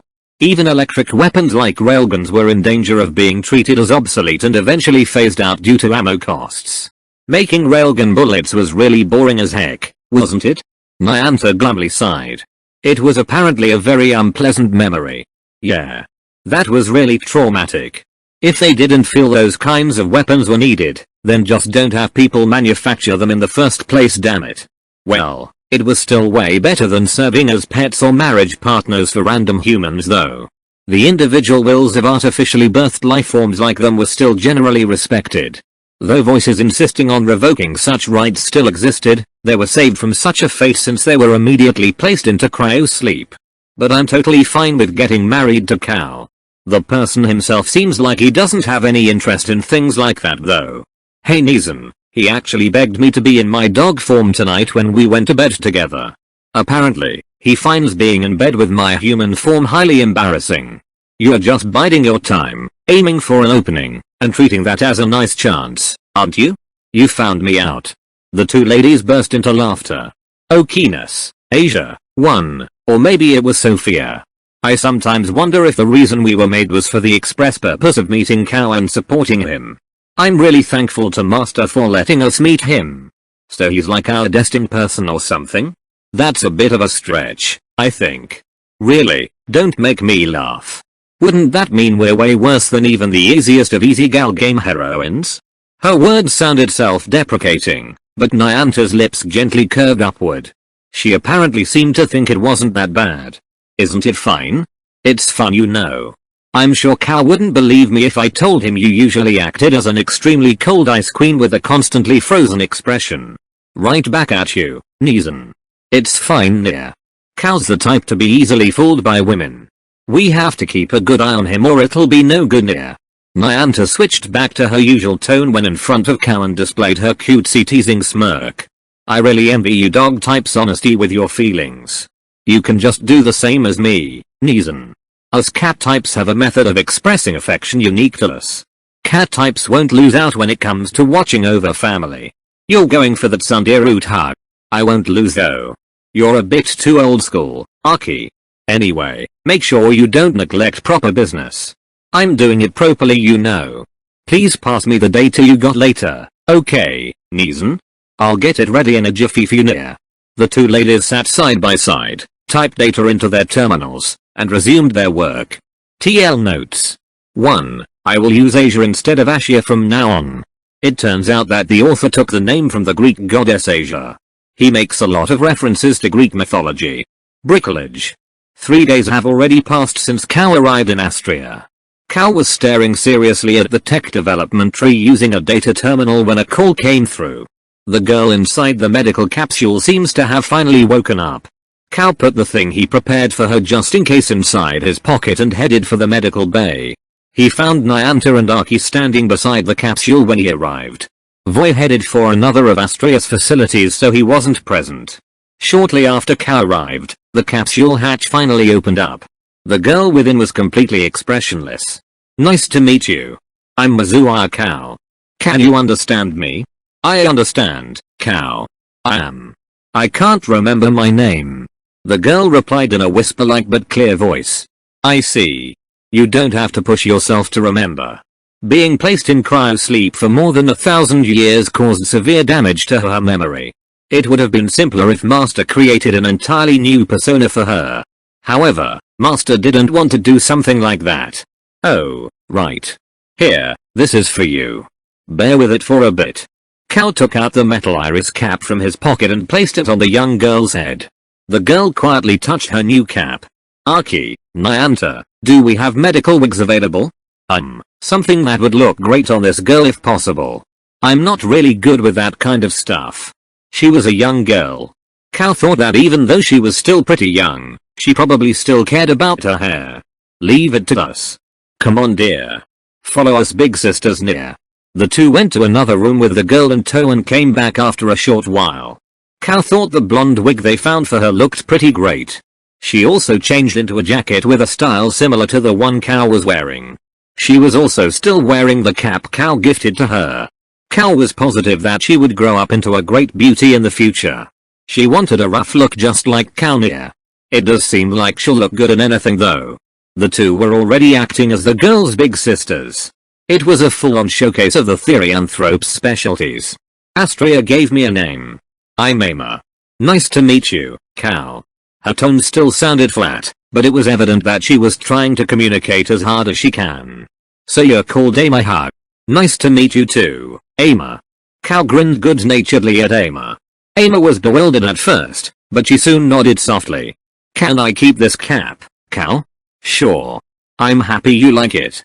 Ama nodded several times in response. I inherited the memories of the cat Mai. Mai is the one you call Master. Cal, I think it would be nice if I can help you. So Master's name was Mai, Cal thought. He only found out just now. Thank you. I'll be counting on you from now on, Ama. Ama nodded cutely in response once more. You do the rest, please. Master. Cal, it's me. Do you recognize who I am? The tone of the girl's voice changed drastically. Cal instinctively knew that it was Master. The sound of her voice was the same as Ama's, but Cal didn't find it too strange. Perhaps it's due to Master's original voice being gender neutral. Master. Yes. Her memory storage capacity is unexpectedly quite extensive, and since she openly accepted me, I now exist as a sort of separate soul, so to speak. My will exists together with her own. I was just given a little bit more time. What do you mean? I am currently supporting her personality. When her emotions and personality recover to a certain level, I will probably disappear. However, I wasn't supposed to have this sort of borrowed time in the first place. My existence as well as capability to be the support for Ama's personality while it's recovering are truly unexpected instances of good fortune. I see. That's good, I suppose. It's great. I won't be able to come up often, but with this, you feel relieved, right? Yeah. Cal smiled broadly. Master's will was still present. That was more than enough for him. However, this doesn't mean you can just slack off, alright? Cal grinned bitterly after being reprimanded by Master like usual. Still, he was able to get reunited with Master. That made him honestly happy. Cal was now in the middle of browsing all kinds of information data from the Combat Command Post's terminal. He first needed to find out what kind of information can be applied to strengthen Unit 5. You don't really need to think too hard about things. It's true that you're a development engineer with the highest qualification, but you're not a researcher. Master's will within Ama spoke. First, try to form an image of the final item you want to build, then start acquiring the required parts in order for you to build it. Then proceed to build some technically old but newly manufactured weapon systems. That's the main thing you're able to do. The fact that I don't have to learn too much specialized knowledge helps a lot. So I need to select the required parts. If an architect is one who designs blueprints, then a bricklayer is one who creates new things using certain materials that are readily available to him or her. It sounds easy but is actually fairly difficult. New stuff. Creating new weapons by combining a multitude of available parts. It seemed like a really fun task to Clow, but he didn't know what to start with. I suppose you need to have a knack for it to be able to successfully select the correct ones from the innumerable parts designed by a super AI. Can an amateur like me really do something like that? There are amateur do-it-yourselfers, right? So, basically, you're just telling me to go with the flow. Or maybe this is just proof that I can't make light of this kind of work. Cal proceeded to continue searching Okina's database. Cal felt it was like surfing the internet. This is an application to simulate the desired performance of an end product. Basically, you decide on a concept, work out what kind of performance you want out of it, then allow the application to put together something that meets your criteria. That's pretty convenient. But I can't attempt anything that's too unrealistic. You might as well try. Who knows? You might actually discover some unexpected combinations. In any case, what Okinas does is merely offer proposals. Ultimately, you'll be the one to assemble the product. I'm afraid I'd end up giving a lot of conflicting requirements. It's only natural to have some contradictions, or rather, conflicting demands. That's not just limited to weapons. Even civilian vehicles are often required to be cheap to manufacture, light, tough, facilitate ease of maintenance, and safe for passengers in case of accidental collisions, right? The people in charge of presswork and the sheet metal workers often complained about that. The number of automobiles with lightweight ultra-high tensile steel bodies has been steadily increasing during Cal's time. Although the presswork process had been modified into a line, he'd heard that there were still considerable difficulties in getting it on track. Also, and like conventional steel plates, ultra-high tensile steel was difficult to repair. So it's only natural that the sheet metal workers would hate it. There were many cases where cars had to be scrapped entirely after getting into accidents. There's a trick to making valid requirements. Determine just how many tons things should be for them to be considered lightweight. High defense doesn't only involve the hardness of materials. You also need to consider maintainability and other such factors. You can narrow it down by quite a bit that way. I've never even thought about how many tons tanks or planes weighed before. You've at least thought about the power to weight ratio of your car, right, Cal? The comfort level and fuel efficiency of the car are also part of its overall performance. Yeah. So that's how it is, huh? Cal felt it was pretty troublesome to look up and study the details of the tanks and planes that existed during his time, but it did make it easier to enter requirements based on 21st century standards. And moreover, it was fun to witness the number of information he was allowed access to gradually increase. Cal, you don't have to rush things. This time, it was Emma who expressed her worry for Cal. Thank you, Emma. Emma proceeded to look up information next to Cal. She then selected easy to understand information and patiently taught them to Cal. Search for the Holy Grail. The ragtag group of comrades gathered in the combat command post in order to discuss their future plans. Their ultimate decision was to continue the research on Cal's machine. And it was also decided that the technology they would obtain through Okeanos would be relayed to a suitable distribution company. Cal was also able to obtain permission to view and utilize weapons tech used in the interplanetary war era, which was normally restricted even to A-rank development engineers. However, it was still limited by the standard of specification requirements that Cal was currently capable of conceiving. Astria described it as similar to a game's tech development tree, but Cal learned that description was actually really simplified. Cal was also concerned about the risk of war being caused by the spread of technology that Master mentioned. Even if humanity were to fall due to a war caused by the transfer of technology, you don't need to worry about it at all, Cal. Of course, I'd worry about it. Even if you don't do it yourself, somebody eventually will, Cal. This is a world that already got destroyed once. You can't worry too much about those consequences. Even if you did nothing, the stones will eventually overrun the planets, and everyone would be plunged into living hell anyway. Aimer also backed the opinion of the others. The words of the girl who already experienced such destruction and slept more than 1,000 years because of it carried a lot of weight. More than that, I'm worried that Cal might die from the technology we spread out to the world. I'm not really worried about that, you know. That's no good.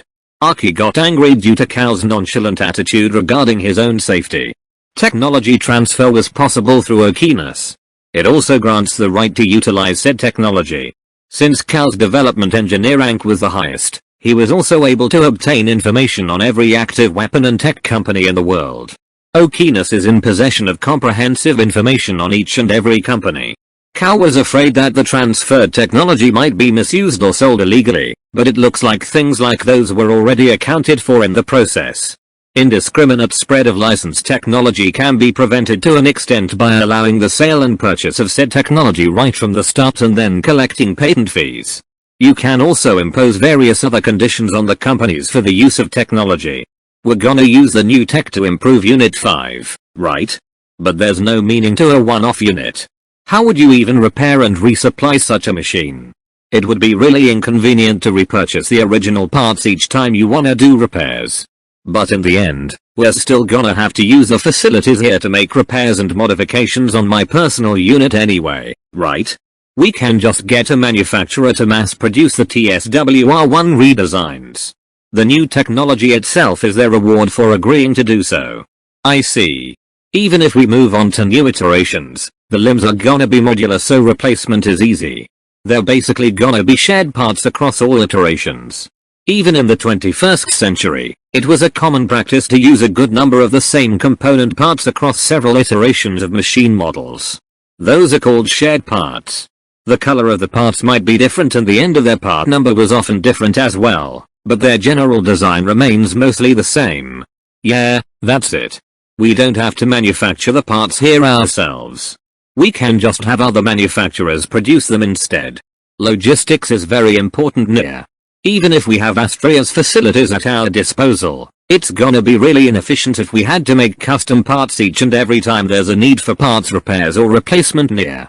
I keep being reminded by the companies I know on Earth back in my time with this topic. Ugh, my head. Logistics reorganization is essential for any company. One might think the production side of things is largely unrelated to it, but that's merely a misconception. If mechanical troubles happen to the manufacturing equipment while trying to meet a strict deadline, things often got very messy. If you were told to focus on manufacturing difficult to process goods, going on overtime consecutively was very common. That's why the concept of logistics was always closely related to CAL. It's called logistics management in CAL 0, right? There's a lead time to manufacture parts. You produce component parts, transport them to a warehouse, bring them to the next production facility, complete assembly, and finally make them available to customers.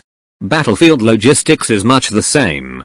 You replenish supplies, transport them, and perform maintenance. The three elements of strategy, tactics, and logistics are very important near. Ease of repair and procurement is also very important in battlefields. Even if a one-off machine has twice the performance of regular ones, if it takes 5 times the effort and time in order to repair it, its value as a weapon will drop significantly. The more complicated a machine's structure, the more difficult it is to repair and maintain. We also offered repairs on older models of cars in my old company on Earth. I heard we always had a certain number of parts for different production periods in stock for use in repairs. Cal remembered that he was occasionally asked to process older model parts. They were service parts for use in the company's repair service.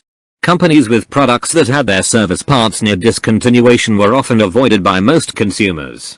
Cal realized that it was much the same thing as what they were discussing. Left single quotation mark. Cal kept clutching his head in discomfort as he remembered his time working back on Earth, but Voyandarki continued teaching him patiently. He was told that the present humans living in the current era, who resided in many separate and mostly independent living zones, had a particularly weak awareness when it comes to the importance of smooth logistics, and the technology transfer process was implemented in order to gradually change that. The main military power at present was the underground forces composed of individual mercenary units. Perhaps this was just an extension of the era where governing bodies were encouraged to hold as little military power as possible. Thus, they had no choice but to hire mercenaries. The current situation was all thanks to the efforts of the tech companies and mercenaries. Easy procurement of parts for repair use really is important. That's just for the basics. Leave customization to this near. Cal thought that if he were to choose a company to mass produce machines based on Unit 5, his first choice had to be that company. And if he was going to do this, it would be better to ensure he made it count. I don't think this is a particularly groundbreaking innovation, but it looks like data for the new type of fuel I requested from the tech development tree has been released. Even though there's WIS? Yeah. It's called metallic hydrogen. I wonder if we can produce this stuff. It looks like it'll really improve fuel efficiency. Cal, rather than innovation, something like that would lead to a technological revolution. Aimer, who had been quiet for some time, suddenly spoke out. That's one of the vital substances used in the interplanetary war era. WIS and metallic hydrogen. Those two are of great importance. In other words, I just managed to bag sealed tech? Yes. Cal let out a sigh. That's because there was a good chance they wouldn't be able to make use of what he obtained. Metallic hydrogen. It's a substance that was referred to as the holy grail of high-pressure physics during Cal's era. It's been purported to exist on Jupiter and was finally able to be successfully produced within an environment with atmospheric pressure that was greater than what's present in the Earth's mantle. In other words, you needed at least more than 5 million atmospheres, ATM. The holy grail is used in various metaphors. It has many meanings, including goals that are very difficult to attain in the world of technology. However, there was often a very sizable reward whenever you reached said goals. In a sense, the use of the Holy Grail metaphor in this instance was arguably quite appropriate. So doesn't that mean it's basically impossible for us to produce it? Oh, we can probably manufacture it by adding a WIS-powered power unit. But there's a need to brace for the possible costs involved. Hold up a bit. Can we really install an additional power unit in the manufacturing unit? We can. It would be best if we could use a manufacturing unit that's already powered by an A carbuncle though. The thing that first came to his mind when Cal realized he'd obtained usable data for a fuel type far more efficient than regular hydrogen-based fuel was Jenny's 3D maneuvering gear. He thought that if the performance of the vernier thrusters were to be increased through the use of metallic hydrogen fuel, the equipment could be used not only for 3D combat maneuvers but also for improving a machine's overall mobility. Confirmed the production requirements for metallic hydrogen. Currently, Cal is unable to produce metallic hydrogen. Currently, it is possible to manufacture it by contacting a facility that has the authority to utilize sealed technology and granting them the jurisdiction to produce it. But such facilities don't exist anymore, right? There are some remaining undiscovered underground within Stone's controlled areas. So Sophia didn't actually destroy them? Metallic hydrogen was originally a general-purpose fuel substance, so such facilities were not considered for disposal. Contact Hug. Got it. So we're going out to search for the Holy Grail, huh, Cal? Voy, it's like you're saying we're gonna have a lot of trouble finding it, so please leave it at that. Cal thought that if it'll really lead to a technological revolution, then it was worth the challenge. The one who holds the authority to produce metallic hydrogen is Asher. It is indeed going to be a challenge to release a part of the sealed up Asia from the stones. Asher hug. Then that's all the more reason we have to do this. Yeah, let's get this done. Or rather, isn't that way more important than acquiring metallic hydrogen? When Cal came to this planet, it was Asia who first helped him out. She was the girl who allowed him to meet with Master. Understood. I will begin requesting cooperation from various forces and planning for the operation. Astria immediately began to get to work. We really have to get down on upgrading Unit 5 then. Cal nodded to Voy's words. It was certainly necessary to improve their main fighting strength. Cal decided to complete upgrading Unit 5 as fast as they possibly can. Weapons Factory. After discussing freeing Asia and acquiring metallic hydrogen the previous day, this time around, Cal decided to check out the entire Weapons Factory complex. It seems the Weapons Factory complex also operates under Astria's supervision. The actual manufacturing of weapons was done in a production facility outside of the ship. It was a huge city-like underground weapons factory complex consisting of multiple layers. Voy was in charge of showing Cal around said facility.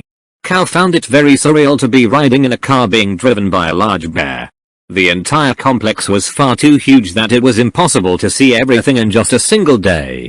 The first area they visited was the industrial block. It was divided into different industrial sections. These were namely the fuselage section, armament section, optics section, ordnance section, maintenance section, and testing section. The fuselage section was the largest of all of them. It was where the main bodies of silhouettes, aircraft, and vehicles were manufactured. It had facilities that could process and manufacture parts such as plywood boards, small bearings, and so on. The armament section was where things were cannon, gun barrels, and many other equipment were manufactured. The optical section handled the production of all the different sensor systems, and the ordnance section handled the production of live ammunition and energy packs that powered optical weaponry. The maintenance zone was a place to repair and maintain completed units. The testing section was where general testing of completed units and weapon systems was carried out, such as targeting and strength tests. Nyanta was in charge of the ordnance section, the armament section was Arky's turf, and Voy oversaw the maintenance section. This basically meant that weapons can be manufactured at any time. It doesn't really feel all that futuristic. Apart from the unmanned automated facilities and equipment that is. You mean this all feels familiar to you? Sorta. It all reminds me of one big industrial park. That's cause it's better for all the facilities to be near each other to allow for quick and easy movement and transfer of parts. The crane-type industrial machines and transport-type unmanned machines all looked like they were about to start moving at a moment's notice. Voy told Cal that they would start working immediately with one order from him. He warmly watched over Cal as he made rounds greeting each machine as usual. The following day, they visited the material storage area and various refining plant facilities. Surprisingly, some materials still remained. Only the finished products and parts were brought out of the storage area, and it seems stuff like steel materials and fuel remained within. It wasn't possible to build something as massive as a mobile factory platform like Astria with them, but it was entirely possible to build things at the scale of a hangar carrier. The storage area not only contained steel materials, but also raw materials used for manufacturing textiles and nanomaterials, as well as various alternative substances to use in place of crude oil. There were also aquatic materials, limestone materials, cellulose nanofibers, and so on. According to Voy, crude oil was still available, but the other substances were comparatively cheaper, so it's basically not used at all. Fuel refinement was carried out in the area, mainly focused on hydrogen fuel. Since electricity was generated by the use of WIS, it was possible to produce hydrogen by splitting water into hydrogen and oxygen through electrolysis without relying on methane. The huge and somewhat foreign-looking processing plant looked quite solid and sturdy to Cal. They then moved to the residential block. The overall landscape was suitable to be described as a Warfront, but at present, it was entirely lifeless and gave off the feeling of being abandoned. A building that didn't show any signs of deterioration due to a constant supply of WIS still had an air of melancholy to it despite its practically pristine condition. It was here that the rest of the familiars and therianthropes slept. They moved on to the weapons storage area. It was completely empty. It was here that the mass-produced weapons would be kept and maintained. The section right next to it was apparently a weapon testing area to test fire weapons. Afterward, they moved on to the bottommost area. A huge underground lake was present within it. The second and third ships of the Astrea series lie dormant beneath this lake. Like the lake Astrea is located at, this underground lake is also directly connected to the open ocean. Dormant? It's because they are space carriers capable of interstellar flight that might possibly fan the flames of war to a very large degree. The management of this facility is handled by Astrea as well, and the ships were placed into a dormant state and made to sleep beneath this lake. Can they still move? Yeah. If you make them, that is. I think you're authorized to reactivate them, Cal. Well, there's no need to reactivate them right now anyway. And besides, we only have a few personnel currently available. One huge ship is already a handful for us. It would be too much if we added another two. Good. I believe that's the right call as well. The last area they paid a visit to was the robot maintenance area. The facility manages and maintains the small maintenance bots, repair bots, and general work bots. Currently, the robots were all in a dormant state. You can say that they were also awaiting Cal's command to reactivate. It seems the high-performance large robots like Argus have already been reactivated ahead of time. Argus seems to be one of the oldest models of robots, and he was tasked with Astrea's maintenance. Voy let out an ill-natured chuckle. Here on Nemesis, the oldest models of work machines actually possess the best performance. After all, they receive the same software updates as the later models and were directly designed and made by a super AI beyond human comprehension. The difference in the caliber of the creators was just that impossibly huge. And yet they were actually abandoned here. Laughable, right? Were the humans back then not told of that fact? Heck, they likely never even thought to ask. Outwardly, they look no different from the later models. It's hard to tell which one's better judging on looks alone, and Argus ain't exactly the type to boast about his own performance either. Ah, I see. But I guess we benefited from their oversight, huh? Yeah, I suppose. Arky said she might get regarded as unnecessary goods last time, right? Why see, all of us can't help but think along those lines because all of us here were basically abandoned. Voy muttered in a low tone as he gazed at the dormant robots lined up within the facility and let out a sigh. What's the reason you guys were abandoned though? Cal's expression became a little stern. Niantic and Arky were created during the heyday of directed energy weapons such as lasers and particle cannons. But they were made to specialize in combustion firing systems instead. Even railguns were being used sparingly because of the ammo cost. In that environment, of course, they'd have no work to do. Why were they conceived in such a time brimming with super advanced weapon systems? The war had unexpectedly intensified. A lot of different situations and outcomes became very real possibilities. They were created as a sort of countermeasure just in case optical weapons got restricted. Though the humans back then certainly didn't expect they'd get turned into quantum data without any exceptions in the end. What about you, Voy? You're in charge of maintenance work, right? Why were you abandoned as well? Me? Basically, I was a pain in the neck smartest with a foul mouth, so I got unceremoniously thrown into the maintenance department as a result. The large bear familiar laughed heartily, seemingly not caring much about what happened to him. I think I just lost a majority of my respect for the humans back in the interplanetary war era. But I personally like Cal much better than the humans of that era, you know? Maybe Aki's fond of me because of the harsh stuff she went through back then. It kinda seems like I've taken advantage of her feelings in a way. Nah, that's not it at all. Why see, Aki back then was really, Cal.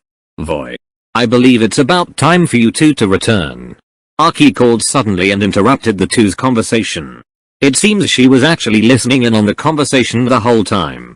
And Cal, our previous relationship with humans from before we entered cryosleep don't matter anymore. Please believe in the current me. Okay. I got it, Aki. We're coming back then. Yes. Cal couldn't help but smile after hearing Aki's cheerful reply. That's how it is.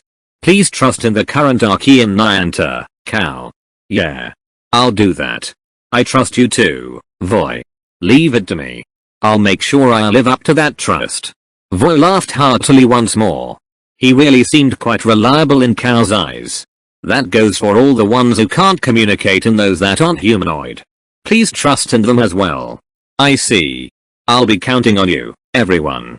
Cal didn't know if his words were properly conveyed to them, but he still addressed all the dormant machines present. He didn't know if they heard his words, but he felt there was still meaning to his actions. Granting technology. It's been several weeks since Cal arrived in Astria. His final goal on the tech development tree was still far away from his grasp, but his present goal has been finalized. He and his companions were each paying attention to their own data terminals. The plan to license our technology to the world's companies or supply them with arms has been finalized. You sure agonize about it a fair bit though, Cal. I'm thinking of auctioning the tech out and making the companies compete for the license. I'll then release the tech at a reasonable price later on as the situation requires. I'll also specify that what we're granting them is priority rights to the tech. Cal decided on a model based on the patent auction system in 21st century Earth. Since rights will be granted individually, there would be no need to worry that the technology would be stolen. Okeanos handles the transfer of technology and the granting of rights anyway. Since there was no need for Cal to transfer the rights completely, it will take the form of a grant instead. This meant that more companies would be able to get the rights to manufacture products and materials resulting from the tech grant. Of course, the winning bidder can also grant and transfer the technology to other interested parties as well. It's unclear if this method was going to cause a furious headhunting and poaching frenzy among the firms and would heighten the competition between them. There might also be companies that make full use of their ample financial might in order to become veritable industry giants. It's possible they might also opt to wait and see first. Him releasing tech at reasonable prices, later on, was to prevent wealth concentration due to monopoly. The winning company has the advantage of extending the priority research period. There's a risk that companies might use their resources in order to win bids consecutively and hoard all the technology for themselves. Cal, who was the one who actually possesses full details of said technologies, finally realized he was in a pretty precarious position as well. This can be credited to Voy and the others' patient teaching. The problem is that the logistics system is still in a stagnant state in the Nemesis Warfront, especially here on planet Asia. The result of their analysis showed that logistics and supply operations place a great burden on each active underground force. Cal had also experienced participating in an actual battle and found that most mercenaries really valued their lives. Rather than be like Metal Iris that actively fought in the front lines, most of the mercenary units preferred to just offer support from behind and displayed wait-and-see attitudes. These are the weapons I prepared to remedy that. The panel displayed about 10 types of land and aerial vehicles. Hey, aren't all of these practically transport aircraft and support vehicles? Voy chuckled in amusement. He inwardly thought this move was just like Cal. By converting their factories into silhouette manufacturing facilities, each company only concentrates on making silhouettes. Only a handful of development engineers are making vehicles as a hobby. I want to break open and change this current situation. What are you aiming for? We'll make each manufacturer invest in companies that specialize in logistics. Let's first clearly make a distinction between the mercenaries who want to come to the front lines and those who don't. But wouldn't all of them end up preferring logistical support? It's alright. Okiness has made it so greater monetary rewards are awarded to those playing an active part in the front lines. Just like Metal Iris said, as long as one has an ID, you can earn ample rewards by eliminating murders. So safer missions offer fewer rewards? It's indeed less rewarding than participating in a fierce battle on the front lines. Still, it depends on the mission's degree of importance. Supply transport is also of major importance and relatively dangerous, especially in the middle of a raging battlefield. There has to be a nice balance. Cal sent the data of the aircraft and ground vehicles he prepared to everyone. A super huge transport aircraft that can even load a Fortress-class large hangar carrier, a large tractor unit that can carry up to 3 tanks, and a medium-sized armed support helicopter that can transport a silhouette hug. Though it's true that the development of anti-aircraft weapons has significantly impacted the predominance of aircraft on the battlefield, I've prioritized transport speed above all else when selecting these models. The situation during the C-212 Defense Dome battle was one where you couldn't expect any reinforcements. Even if they did request for some, it would be very difficult to respond to such a request due to the abysmal state of the logistics and transport situation in this world. There was no pressing reason for a large underground force to urgently deploy and risk fighting against an NIO either. That's why in that situation, there was no choice but to rely on the smaller mercenary units. However, they did not have many means of effective transportation methods. How could forces like them maintain their fighting strength better in situations like that? The answer Cal came up with after days of worrying and brainstorming was these various transport vehicles. It also includes the right to manufacture materials used during the interplanetary war era hug. So we're not just making regular old transport vehicles. If their defenses are improved, it would encourage at least some manufacturers to employ them, right? The other blueprints presented were of large tractors and trailers, and a medium-sized trailer model. There was also an armored vehicle model for familiars with 3 configurations, an armored car with regular wheels, one with full tracks, and a half-track. It was a model that can equip different mission modules depending on their intended use. It could handle serving as a tank destroyer, a troop transport vehicle, and an ambulance, among others. It's equipped with the Fennel OS and a WIS power unit, so it's practically an armored vehicle-shaped silhouette. In terms of survivability, doesn't it already rival a tank? The Fennel OS requires a human to run at full capacity. The animal-type familiars and beastman-type therianthropes are unable to operate humanoid silhouettes. They can only operate wheeled vehicles and aircraft in a watered-down mode with very limited functions. Even Cow, with his high authority, couldn't bypass such a setting. If they drove tanks, then the humans would think twice about using familiars as sacrificial pawns. I'll test the waters first with armored vehicles and release tank development technology tailored to familiars later on. I think your plan has a high chance of success. Amy didn't deny the viability of Cow's plan. Rather, she even confirmed that it had a high chance of succeeding. Was this half-track configuration really necessary? Somehow, I think it'll work out pretty well. Cal had a strong impression of half-track armored vehicles because of those familiars who helped him out in the Defense Dome battle, so he included a design for a large half-track. If it remained unsold, then that's that. So you went for fine ceramics for the new material hug. With that, once they're given manufacturing rights, even the factories on the surface are able to make them. The related production tech for the material is bundled with the transport vehicles and aircraft. It's a ceramic matrix composite using boron-based boraphene hub.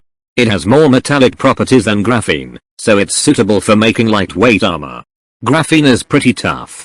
If this gets reinforced with WIS, there would be less worry of the aircraft equipped with it being downed by a railgun in a single shot. Due to the nature of aircraft, their armor plating is usually thin and fragile. The widespread use of reconnaissance and transport aircraft was heavily hindered by anti-air weapons such as railguns. Isn't there any plan to improve Unit 5? Arky and Niantic finished making an assault rifle for me. Cow likes to get up close to cut enemies down. In case that method isn't viable, we focused on improving the range and rate of fire of the new rifle. Blade idiots would find missiles boring after all near. You two really get me. It was possible to equip missile racks and a spare rifle on the back of a silhouette, but Cow opted not to have any on Unit 5. Since he didn't have confidence in operating it properly to engage enemies at a distance, he figured it would be best to just focus on cutting them down at close range instead.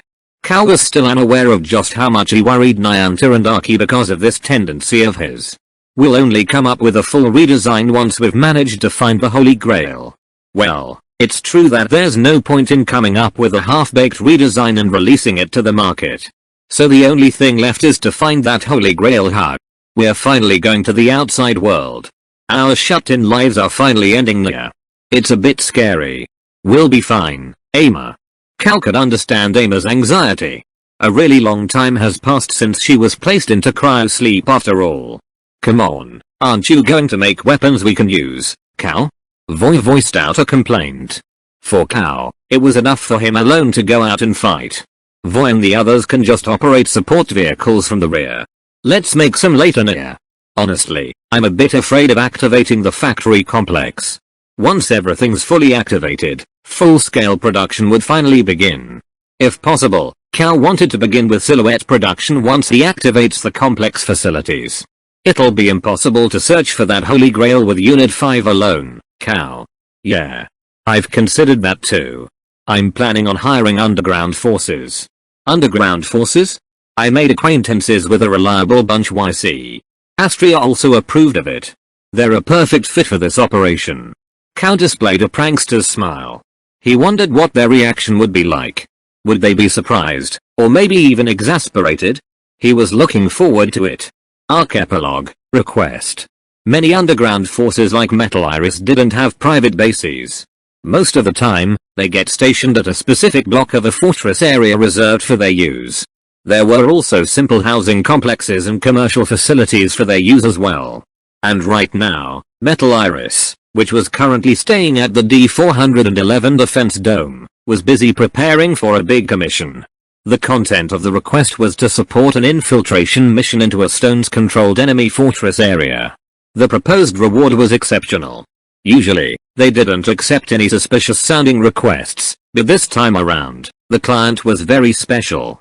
It was an official request from Okeanos sent through the Mercenary Association.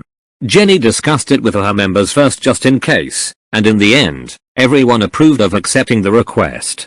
The advanced payment alone was more than enough to purchase brand new combat machines for them. Although it was described as a joint operation with another team, the other team in question was pretty unusual as well. The team had the highest trust rating assigned by the Mercenary Association, and it was also said that as long as you wholeheartedly oppose the Stones, they would never betray your trust. It wasn't just any regular underground force. Blue was busy working like the rest of the members but was summoned by Jenny to the command room within the force's hangar carrier. Sorry for calling you out here while you're busy. It's fine. I don't mind. It's been really frantic recently after all. In many aspects. It looks like things have begun moving again. The two of them were referring to a particular event.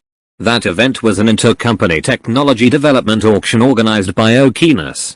A part of weapons technology that's currently unavailable to development engineers was recently disclosed, and an auction for the priority rights to the technology was going to be held. There were also special conditions attached. Those were the formation of a dedicated supply unit and a proposal to establish underground forces that specialize in supply run missions. Many underground forces and companies were quite excited about said proposals. People active in the front lines were keenly aware of how important it was to improve the supply situation.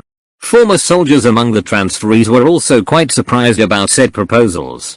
The various companies were pretty eager to collect as much information as possible in order to monopolize the proposed new industry. The most notable point about the technology that will be provided this time around was that the company that wins the bid was allowed to transfer and grant it to other parties of their choice as well. Such a proposal has never been made before, and it was evident that the one who proposed it was a human. Currently, information on the tech provider was unavailable. Various fortress areas of each major power have many spies around the world who specialize in sniffing out such classified info, but there haven't been any reports of any concrete info being uncovered as of yet. Under such a frantic state of affairs, a request to recapture an enemy-controlled fortress area was sent out, and it was directly from Okeanos. A request being directly issued by Okeanos was unprecedented. But why did they choose us? There were many larger major underground forces. Although Metal Iris can be considered as a major underground force as well, its overall strength just barely reached the minimum threshold of rank A. even though their fame shot up by quite a bit after their exploits at the C-212 Defense Dome battle. The scale of a force's manpower and equipment should also be considered while selecting one to cooperate with. And on that front, they were still admittedly lacking. A request issued directly by Okinus Hut. Hey, it's gotta be that greatsword kid, right? Jenny found it quite amusing to see the normally calm and collected Nereid girl's flustered reactions. Her reactions when it comes to stuff regarding Cal were especially good. Jenny grinned teasingly. Right. Calcoon. His name doesn't come up, but I'm positive it's him. Hold on. Okinus?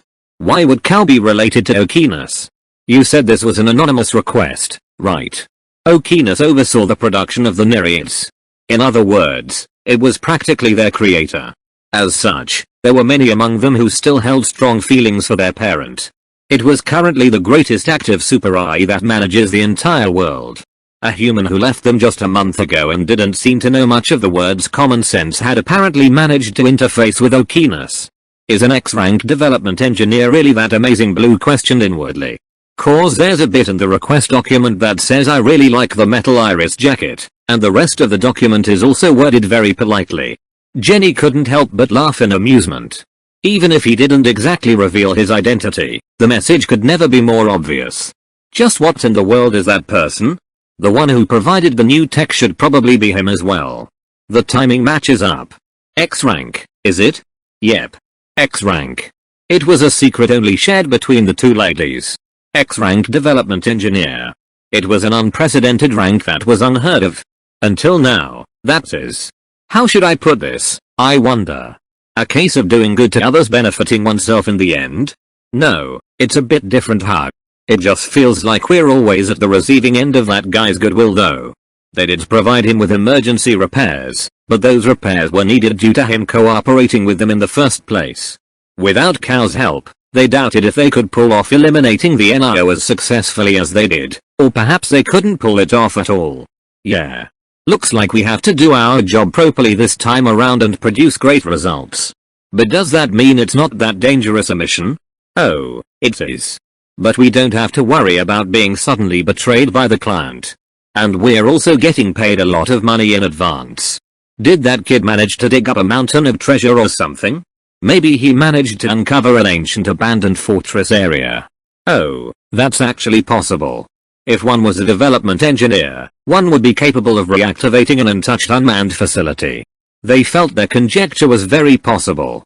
The cow they met before was like a wandering refugee. Therefore, the likelihood of their conjecture being correct was high because there really weren't a lot of other possible explanations for the young man's suddenly astonishing windfall. It seems only one silhouette from the other team will be participating, so it's probably that machine. He's apparently gonna serve as their representative as a pretense. A pretense, huh? It looks like he does realize how delicate his current position is. It would be quite worrisome if he was too defenseless, but it seems the young man was aware of the risks he's facing. Our target is the X-463 fortress area. It's one of the very first places the stones captured. In other words, there has to be something important or valuable hidden away there. So there's a possibility he knows exactly what secrets are hidden within the captured target. It's possible, I guess. Though I think, he probably isn't aware after all. How can you be so sure? The military strength of the enemy forces in the places closest to the human-controlled territory. I've already looked those up. But our capture target didn't come up in my search using those criteria. If we're to capture this place, then the reason should be written out on the request form. Blue also agreed with Jenny's assumption. There were many unknowns regarding the request capture target. The enemy defenses were also very solid, so it was a mystery why they chose such a place as a capture target. We'll probably fight not only murders but also humans who've been assigned to defend that place. Does Cow understand what he's going to face once we're there? I don't know. But it should be tough for most transferees, especially those who came from Japan.